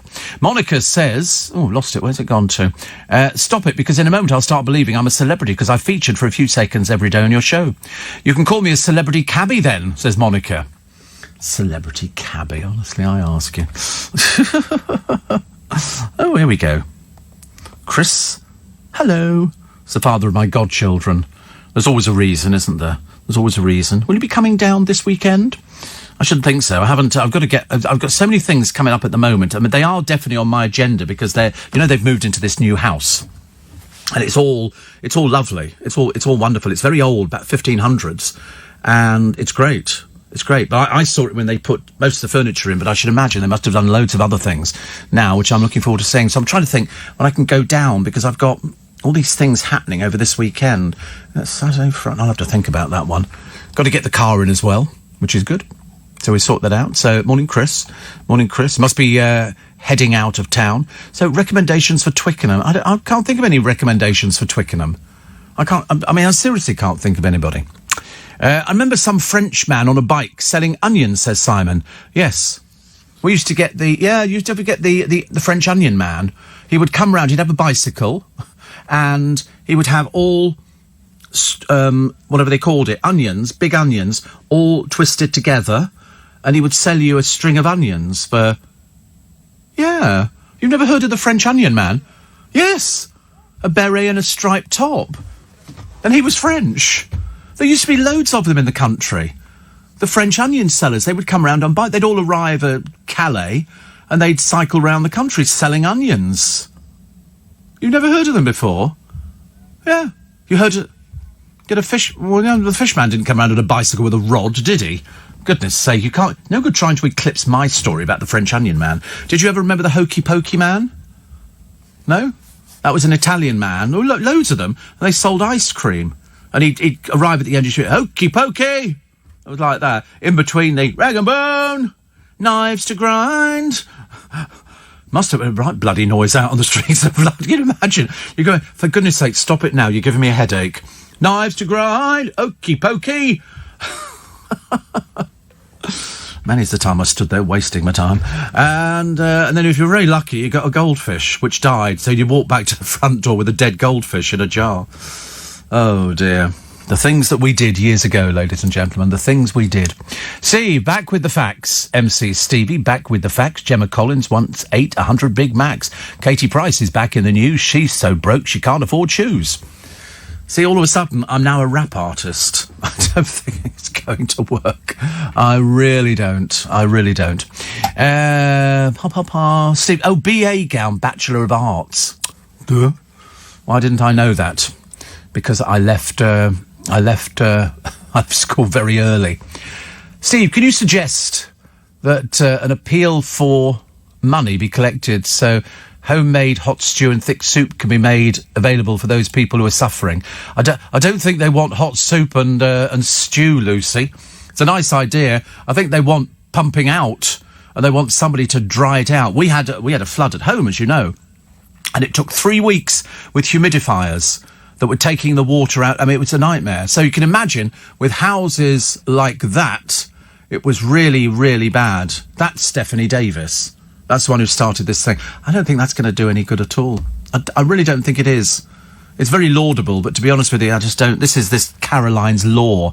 I don't think that's going to be happening. The press are going to fight that every inch of the way. That's actually going to be called, as Nick said, suppressing the press. It's going to be an invasion of their... That's what they're in the business of. They take pictures. Otherwise, you'd never see anything. I had Fred Housego mention Steve. I thought, wonder what he looks like now. I don't know what Fred Housego looks like now. Do we have a picture? We shall get one up, just so I can I can see at the same time. Steve, I'm absolutely laughing to myself. Thank you. And get you locked up for things like that. And Paul... No, that's not Fred Housego. That's not Fred Housego. Oh, it is, actually. Good Lord. Masterminds Fred Housego. The return of Fred Housego. He was a good-looking boy, wasn't he? Good-looking boy. And so here he is. Net worth. Well, I think he's still working as a cabbie. I'm pretty certain he is. I don't know how old he is now. I've got no idea. They put his height down and his weight. What do I want to know something like that for? Goodness sake, whatever we all... But there you go. There's the LBC logo. He's 75. Good God. He looks like Danny Baker. You sure they've not put a picture up of Danny... That is Danny Baker. They put a picture of Danny Baker up for him. But he did give up the taxi licence when he began his media career and was still driving a cab in 2007. But he knows everything about London. That's what he went on Mastermind doing. And as I say, if ever you were stuck at a dinner party and he was in... Go sit next to him. That way, he just does all the stories. Very good. Very good. Another one here. People still going on about HS2, which I can understand. And... it's gone again. Do you know, this computer's got a mind of its own this morning. All of a sudden, the screen goes blank. And I have to go and click on different things. But everybody remembers the Onion Man except the producer. And the reason he doesn't remember is because he's too young to remember. But he came round selling onions. Now, whether or not he brought the onions with him from France, or whether he went to the local greengrocer, bought loads of onions and then twisted them together, I don't know. It was French, yes. They would come round like the knife grinder. He would sometimes he would come on a bicycle, and he would cycle round with this wheel at the front, which was a grinding thing, and he would grind your knives. Everybody had that done. That was quite normal. You took your knives out, and it'd be whatever it cost. And then all the other different people would come round. The Corona Man would come round and sell Corona to you, and the French Onion Man would come round and sell onions. So I'm assuming we can't have had greengrocers or supermarkets. So it must have been prior to that. But I mean, loads of people bought the onions, and you just hung them up in the shed. It's like people actually were quite industrious, as most of my audience will tell you this morning. Coming up winter time, people would take all the apples that fell off the trees, wrap them in brown paper and put them in a dark place, and then you'd have those to make apple pies with over the Christmas season. You'd hang up all sorts of things. You know, and you grew stuff in the garden. We grew rhubarb. Now people pay a fortune at this precise moment because the rhubarb is forced. They bring it on in dark sheds lit by candles, and that makes the rhubarb grow. And people like forced rhubarb. But no, in the early days, you grew it yourself. That's why allotments were so popular. It was the law that every Englishman had to have a piece of land to call his own. So if you lived in a place where there was no land, you got your allotment, and people grow tomatoes, mushrooms, strawberries, marrows, potatoes. I mean, you could literally be quite self-sufficient. I do draw the line at keeping chickens and then killing them. I couldn't do it. I couldn't do anything like that. No, I'd have to turn vegetarian. I think if somebody said to me, "Okay, you can go out," I think they did it with Bear Grylls and they had to kill a rabbit or something. I couldn't do that. Oh no, thank you very much indeed. And I've seen people doing it on YouTube. No, I'm a bit squeamish, and yet I eat meat. It's odd, isn't it? I've never eaten rabbit. 6:15. Company 6:20. 6:20. Do you like rhubarb crumble and custard? Probably. Your producer, says Mike, won't have a clue about the corona that you speak of. He thinks it's a beer or a virus.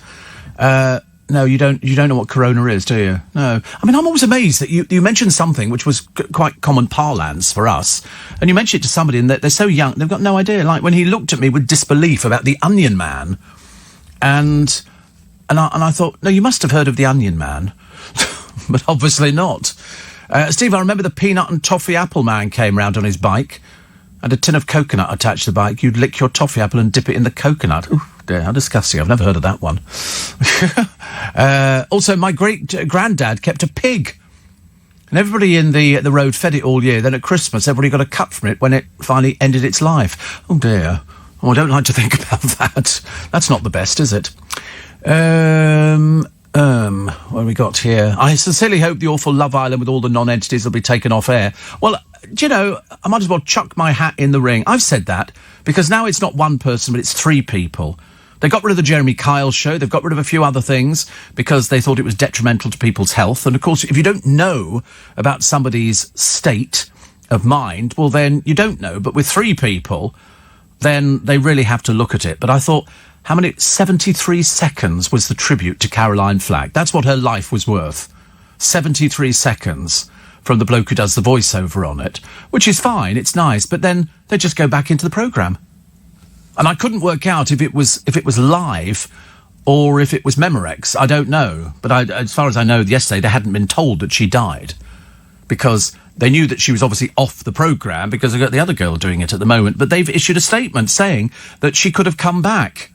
If this thing had blown over, they'd have taken Caroline back, which is what I said on the programme more than 2 weeks ago. I said that's what the idea... In fact, I actually recommended that when she came back from America or wherever it was, that they actually put her back onto the programme. Obviously the thing that kept her sort of going, but now she got the thing through from the court, and it wouldn't have been just that. There would have been other things that would have contributed to the state of her mind. Steve, I deliver new cars to celebrities for a major British performance car manufacturer, says Richard in Liverpool. He said, does that make me a celebrity? Because I've had my picture in the paper several times. He says, I'm just waiting for the inevitable call to appear on Celebrity Coach Trip. Don't appear on Celebrity Coach Trip. That could be quite funny, though, actually. Quite funny. In the 60s, we used to have the Paraffin Man. Yeah, the Paraffin Man would come round and you take your thing out and you fill it because people had paraffin fires. I always remember the smell of those. Always remember the smell of the paraffin. My parents had one in a flat. It was quite a big fire and you poured the paraffin in and there was like a blue haze over the top of it. And I think it was called SO Blue, wasn't it? The pink paraffin. You remember pink paraffin? That was very popular at the time. I'm not talking to you about it because you don't know anything. It's hopeless. Mark in Bromley told us about that. The French Onion Man would also sell strings of garlic and shallots too, says Regina. Another world. I know, another world. They've never heard of it. Did you find a picture, though, of the Onion Man astride his bicycle with strings of shallots and garlic as well? Oldest owner of an active taxi licence. 89, says Monica. Always happy to provide some useless trivia. We thrive on useless trivia. I'll remember it. I will remember. David in Broxbourne. What about the guy who used to come round and sell fizzy pop? Yeah, that was the Corona Man. They give you 5p back to the bottle the next week when you'd finished your Dandelion and Burdock. They never did Dandelion and Burdock. Oh, no, they didn't. There you go, the French Onion Men. That's how they made their money. That's how they made their money. They were known as Onion Johnnies. Stop it. I'll make us all go and sit on the naughty stair. But they had all these, and they would, I don't think they rode the bikes too often. They couldn't really get your legs around them, but they looked like French people because we didn't know what French people looked like. And they would sell these onions, and they might be, I don't know whether it's £1 a string or, £2 or something like that. But that's what they were. That's what they were. French onion sellers. Onion Johnnies. Stop it. Don't say, it's making it smile, you're making it worse. That was that line, wasn't it, in Fawlty Towers, where they bring in the builder, and he's blocked up the door to the kitchen. So Basil comes back, and there's the Mr. O'Reilly was the bloke, and he bricked up the door. A little bit of paint here, a little bit of paint here, and all the rest of it. And then Sybil arrives back, and so she looks at it, and she goes, "How do we get into the kitchen?" And Mr. O'Reilly goes, "Don't worry, He said, little liquor paint here, liquor paint there, it'll be fine. And then he smiles, and Basil goes, oh, God, don't smile, don't smile. And, of course, she went ballistic. It was one of the funniest episodes. The Esso... It was the Esso man, wasn't it? But pink paraffin, I definitely remember. Green Shield stamps at the bakery. And one here, it says, Steve, I was a pink paraffin boy. We hated blue paraffin vans. I didn't know there was such a thing as a van. But I remember they put a funnel into your thing and then you'd take it in there. That was the only heating in those days. Mind you, in some of these poor places have been flooded out. There's no heating at all. What's Lewis Hamilton done to his hair? Why does he wears the oddest outfits, Lewis Hamilton, doesn't he? We've seen him dressed up in some things, and I've often thought, who's advising him? I mean, some of the clothes are very strange. Wouldn't be finding them in my wardrobe, put it that way. Also, The Sun, tragedy of TB Caroline. Ozzy Osbourne, incidentally, has cancelled his US tour. He's recovering from a fall. I'm going now for these rubber pavements. I think that's good. One here says, I'm only listening as my 94-year-old dad is driving me mad and I can't sleep. However, your patter has made me smile for the first time in an aeon. Perhaps you could do your show at a more reasonable time of day. I like this time of day, actually. You wouldn't believe it. I really like this time of day. Anne in Blackburn says, the fish man used to come round on Sunday. There were so many, the ragman ringing his bell as well. Rang a bone! Well, there, yeah. Okey pokey, ripe, strawberries ripe. Fish. Not as exciting, is it? How can you make fish look exciting when you're doing all your street call? But there were loads of them. There were loads of these people going out on the streets and they all had their different cries. And so you'd know who was in... But when I was a child, last week it seems sometimes, you used to get the ice cream man coming round and you knew the ice cream man had come round in his van because he had a little tinkly tune that went out, blingy blong, blingy blong, and you go, the ice cream man's here. Mum, you've got some money. Oh, my purse is in there. Where's the purse? And she'd find the purse and give you sixpence. And you'd rush out and he'd move down the road. You'd have to rush down the road to try and chase after the ice cream man. Stop! Get your sixpence worth of heaven. That was the fun thing. I live in Medway, says Sandra. We have a man with a tannoy asking, any TV, computers, laptops? Nothing like bringing it up to date. Doesn't quite work the same as ripe, strawberries ripe, rag and bone. It doesn't work, does it? Not the same. TV computers? No. I mean, who wants them? I saw somebody the other day. It's on one of these pawn shops. PAWN. So you can wipe the smile off your face yet again. Goodness sake, honestly. We're going to build a set of stairs just for you, I think. So you can just go and permanently... So the moment you say something, you might as well just go and sit on the stair. It cuts out the middleman. And somebody took something in there. They're always arguing on this particular one on YouTube. And it was a computer. And this girl's standing there with a computer. So the girl behind the counter, who's, trying to buy it, or not really, she didn't want it because they've got loads of computers, said, how much do you want for it? She said, I'm looking for $400. She said, you won't get $400. She said, well, that's what I want. And they become very aggressive. And she said, well, you're not going to get $400. So she said, how much you give me for it? And so she went, $10? $10, and then the language starts, then the swearing and everything else. And she's going, listen, I've got 1,000,001 of these things. You can buy a brand new one for less than $400. Why would you want to buy a second-hand one that doesn't even work? Doesn't even work. But it's worth watching. Ulrika Johnson, good Lord, I lived my life in the public like Caroline, but I didn't have to face online trolls. Well, that's the thing now, isn't it? The online trolls. I think I shouldn't imagine there is a presenter in the entire world, be they on, whichever radio station it happens to be or TV station, who has not had trolling from these people who are sick. They're seriously sick, ill people, mentally ill, but they don't have anything else. And they always sort of try and justify something, but they're really so ill. They're the ones who need to get some sort of help. But because they're not aware of the fact they've got an illness, they don't know anything about it. The Queen's nephew has revealed he's to divorce as another royal marriage hits the rocks. This is David Armstrong-Jones. He's the one who's got... he's Linley, isn't he?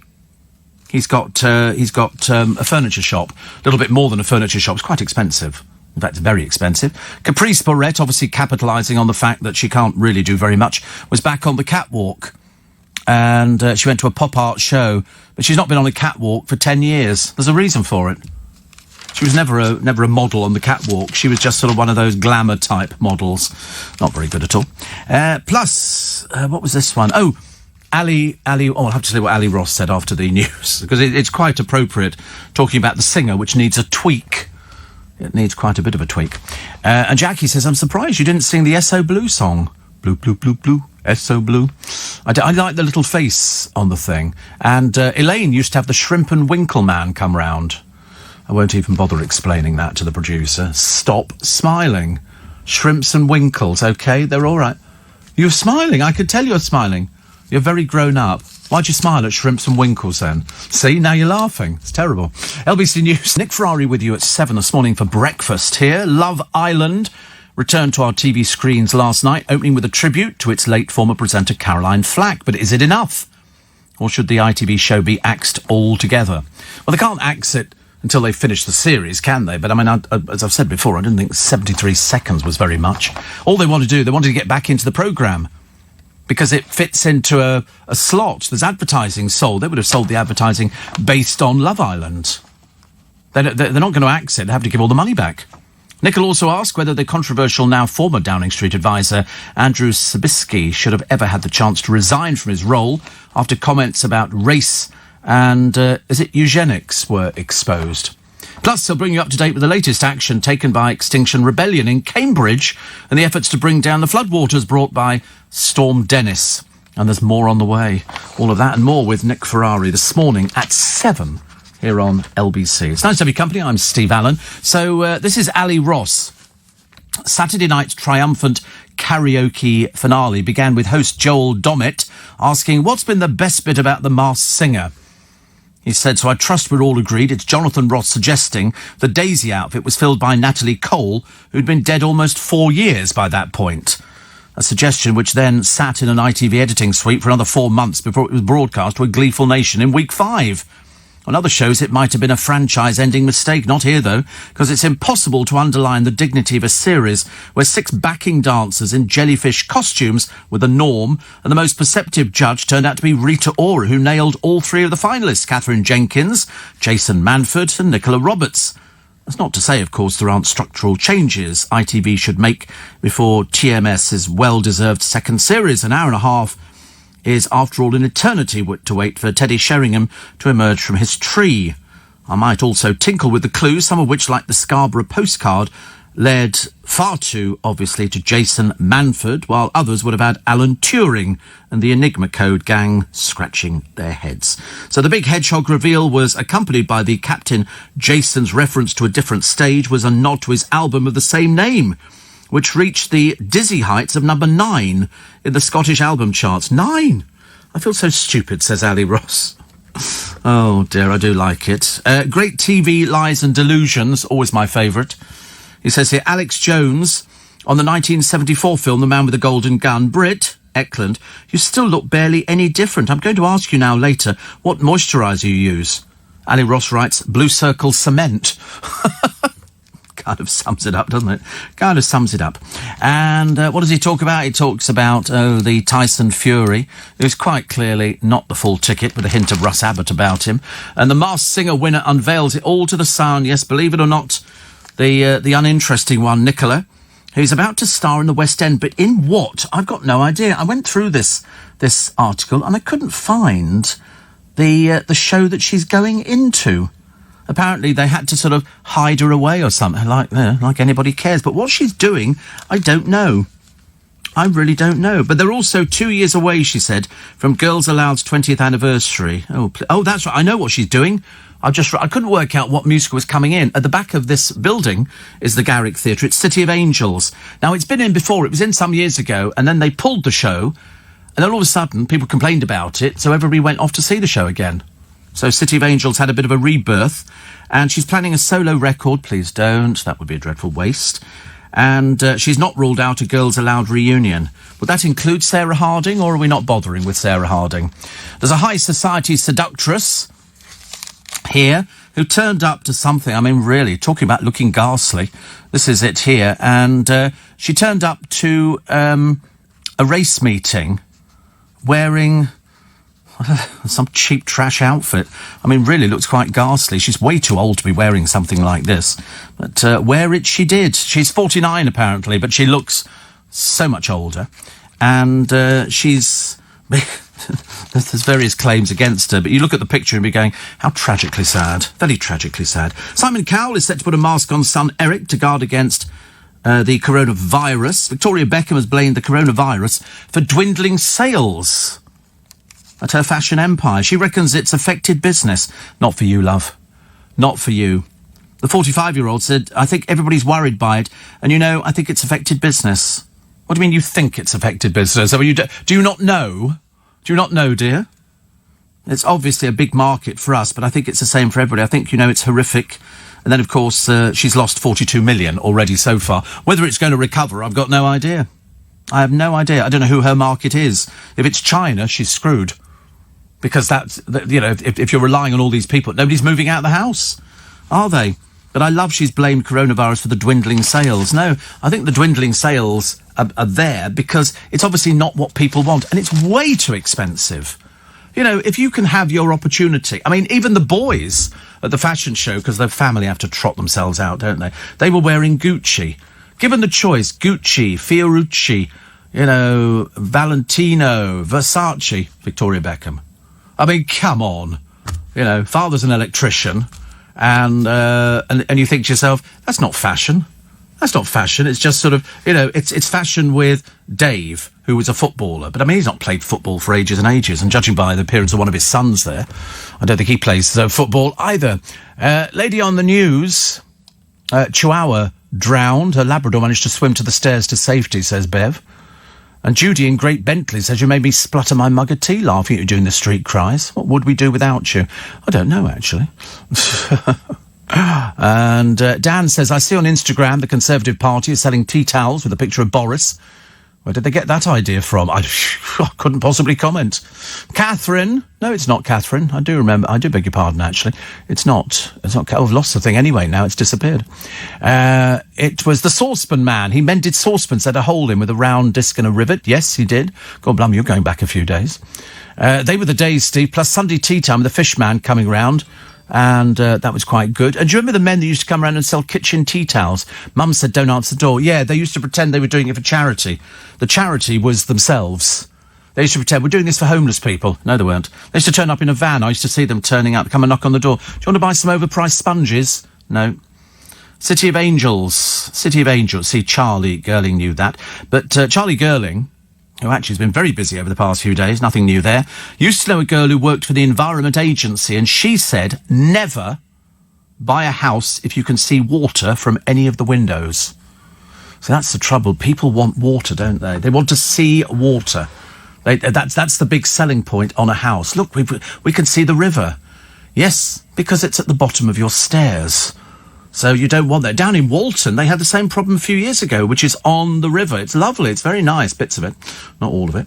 And they had all the flooding there, and just when they'd cleaned out the flooding, back it came again. And that's what they're going to get up north again. You're going to be reading more stories like this over the next few days, and you can't imagine. Freezing cold weather, freezing cold, filthy, dirty, disgusting water, carrying God knows what diseases. People having to move. I mean, it's great if you've got an upstairs you can move everything to, and you can stay there until it goes down.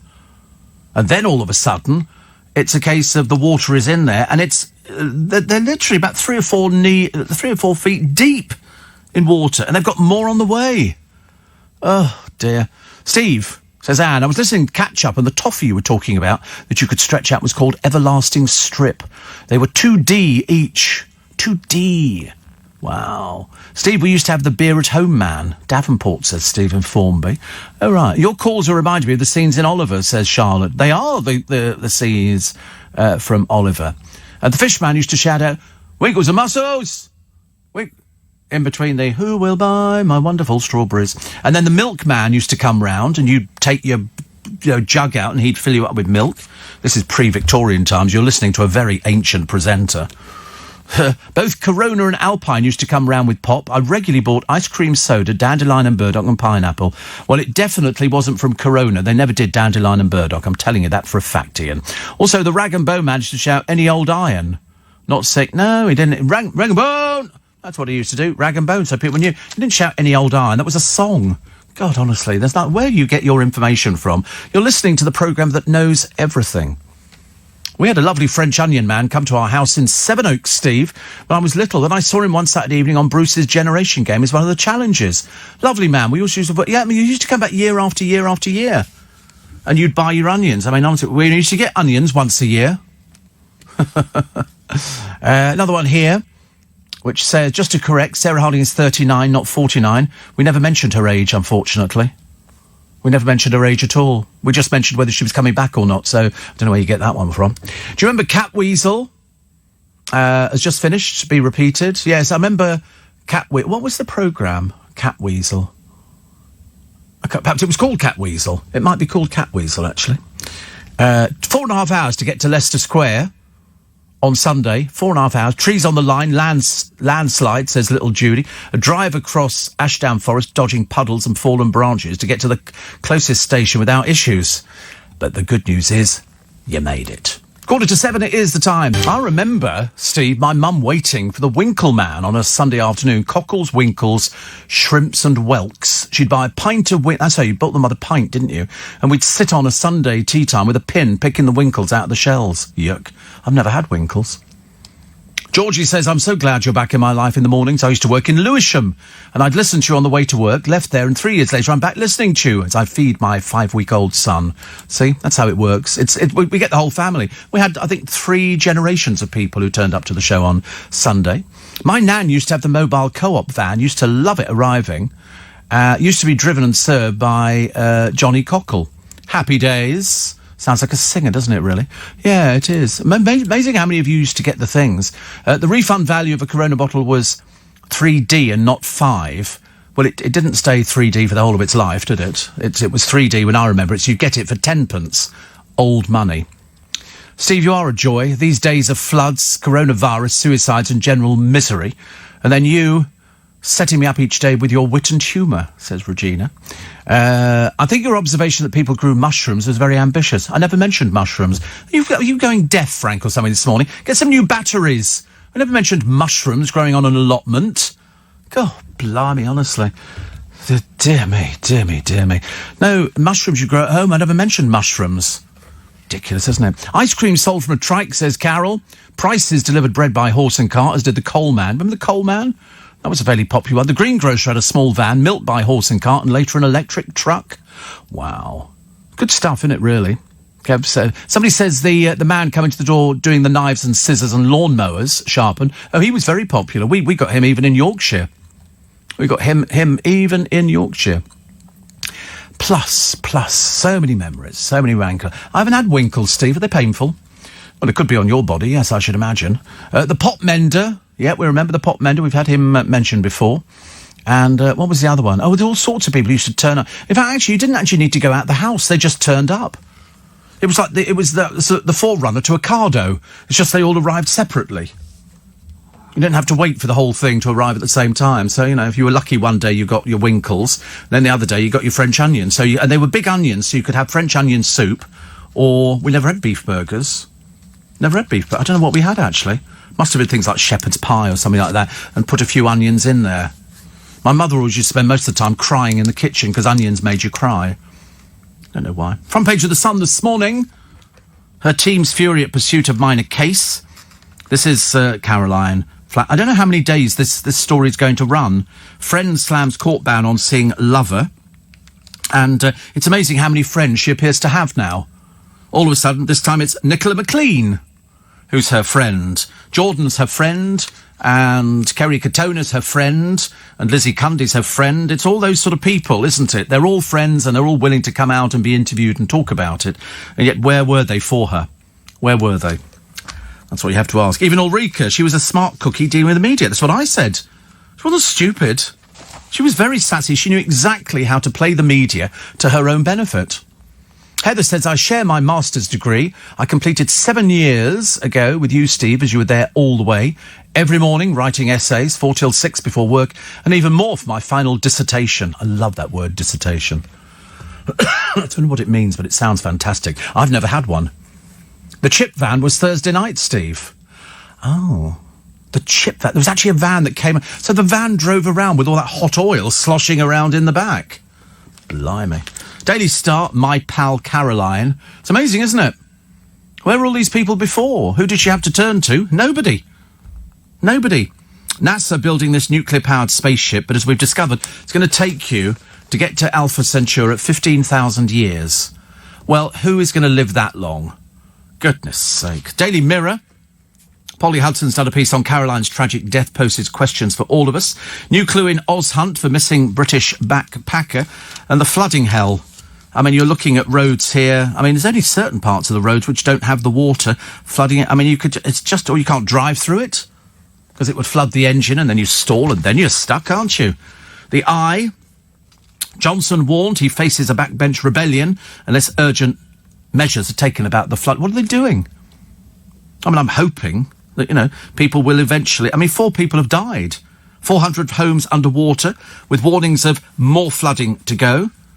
Worst affected communities have been flooded before and have been promised funding. Where is it? Where is it? Nothing.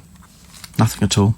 The cruise holiday from hell ending in sight for the Brits. God, they're still droning on about this one. They're stuck on a cruise ship. There's been about 300 people infected with the coronavirus, and all they want to do is, we want to come home, we want to come home. Well, just grow up and wait.